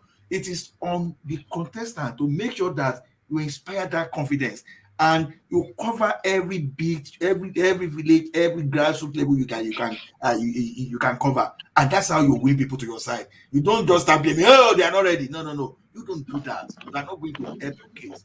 So that's how to help Nigeria. Other than that, I just want to encourage people to just share and let us keep spreading the gospel. And the more we spread, the more we can educate people. The more we can even bring those people that they are already at the mental state of not wanting to vote in Nigeria. That's the way we can even encourage some of them to even come out and vote. So other than that, I thank you everyone and hope to see you later. Thank you. Thank you, Ola. So from Ola, let's go on to World Peace, who may not be with us anymore. So World Peace, are you still there? No, we can't hear you. Yeah. No, we can't. So sorry about that, World Peace. I think it's the connection. World Peace is in Japan, by the way. So that might well you'll be surprised just where people are. World Peace is in Japan. Thomas is in Australia. Solomon is in Abuja. Ola in Canada. I in the UK. It's just all over the world. All over the world. So let's go to Solomon and then get his closing remarks. Solomon, to you. Yeah, thank you. First, I want to thank God. Then, thank you, one man. Thank you, everybody. Mr. Jani Coco, Mr. World Peace, Mr. Babati, Mr. Tony. He's not here. This is in the comment section too. Thank you, everybody, for the encouragement to be on this platform. And at least I learned a lot from this platform before I even started coming on live. I've always been I've been in the comment section there, listening and seeing how people in the comment section too, they are making points too. So this platform keeps making me have wants to always know more about this Nigerian history. Like, I really want to get to know more about the Nigerian history, and I just pray. I know praying and still working, because you can't pray and without work. We need to pray and work by being active in making this country and Africa. It's not just only Nigeria, Africa. To let our continent be. Let's just take it out from the hands of these people and using it to do anyhow. Let's break these shackles that we are in, that they've used to hold us to that we don't know ourselves again. But by the grace of God and with the work and the effort to put, are going to be free and make this place a better place, not just for only us, but for our generations that are still yet to come. And thank you, everybody, and I hope to see you tomorrow. Thank you very much. Later in the night. Thank you very much. All right, thank you, Solomon. So make this place a better place. It just put me in mind of we are the world. Make this world a better place for you and I. So that's Solomon. Okay. So Babati, I'm going to email you now. Have you noted the email address down? Yeah. Brilliant. Well done. So Solomon, have a good rest of the night. So that's Solomon who joins us regularly now. So from Solomon, we go on to Babati. Babati, to you. All right. Thank you, everyone, for joining us across the world. Thank you for your contributions, for your likes, for your comments on the platform. I disagree or agreeing with any position we've put out there. Thank you, one man, for bringing everybody here on your platform and spending 5 hours a day. It's a lot. I don't know how you do, like I always say, but somehow you get it done. Thank you for that. I just wanted to say briefly, Nigeria's situation is not hopeless. I refuse to give up on that country. And that's the reason I believe we come on this platform every day to find solutions to Nigeria's problems. And I also said I strongly believe that the third forces, even my own candidate, Prince Adewale, Adebayo, Sowore, or be whoever else is running, they have to come together and actually, create that third force to challenge the APC and PDP. I think that's where we can have the chance of defeating these two monsters and creating a new continent for the country. Thank you you, Ola, for supporting that point that we are not hoping that other people have a chance. Thank you, Ola, for bringing that up. And solely, I hate to say it, but you're from a Kitty State. You're supposed to be the best of us because of the way I hold the Kitty State high. But there you made I think your arguments, you probably made the biggest argument that you ever made on this platform. That was not really, I didn't like that at all, but it is what it is. You cannot give up on those people. You cannot say Nigerians are hopeless, and no, they somewhere in their mind, in their soul, lies hope, and we can inspire that change that we seek for. Solomon, thank you for coming on the platform, sharing your story. I know we want you to jackpot as well, but thank you for having a heart to care about your own people locally and doing whatever you can do to help them out. Once again, thank you, man, for bringing us together tonight. Like, subscribe, share. We'll see you tomorrow. Good night, God bless.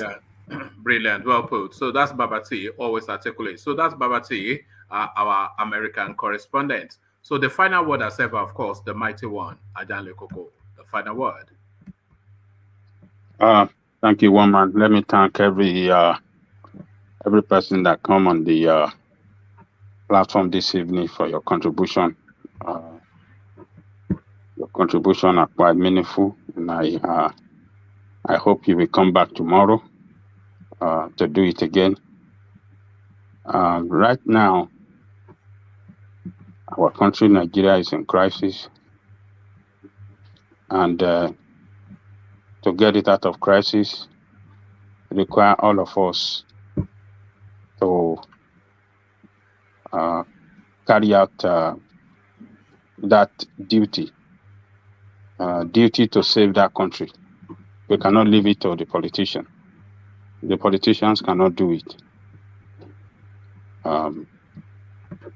If we made that mistake again and allow politicians to retain themselves in that position of power.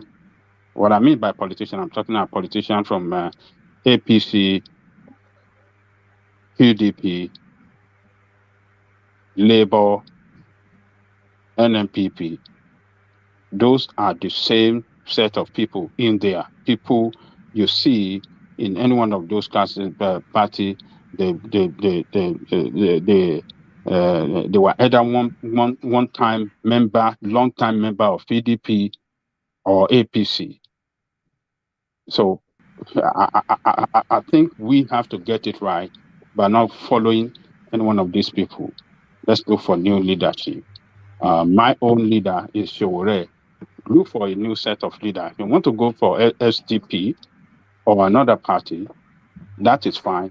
But anyone, not one of these 4 political parties I mentioned. So it's a duty for us, and we have to do it. If we fail, that might be the end of that country. And that's the way it looks to me. So it depends. If it doesn't look that to you, good luck. But, future will tell. Future will tell. So other than that, let me thank everybody in the commentary section for the good job we've been doing from the beginning to this time of the day. Let me thank our Alessandra Gomez, Brother Alessandra Gomez, the chairman, Brother Frosty, one man went to Mo. Let me thank Alessandra Kashe, Jaja, Flash Mankind, Bunksma, Irene, Ask Google, Adewale, everybody in the commentary section. Cam, the guy that make that comment telling Solomon not to japa. I thank you as well. So, and I would like to thank one man, the driver of the platform, for the good job he's doing. Tomorrow, by the grace of God, I think one man will come around and we join him again. The Eagle, see you tomorrow. But before you come, let me urge every one of you that have not liked this session, please click on the like button, share and subscribe as well if you have not done so. So one man, the Eagle, see you tomorrow by the grace of God.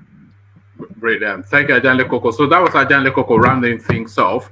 So that was Ajanle Koko, and that has been the session. So we've ebbed and flowed, but this is where it ends. So we've laughed, we've shouted, and we've done all the usual things that we do in these sessions. So this comes to the end of it. So let me just not waffle anymore. I think you've heard enough of my voice just for one day. But just only to give you a break, only to rehear my voice later on what is now today. So we leave it there. Carry the conversation on in the comment section. But here I say peace.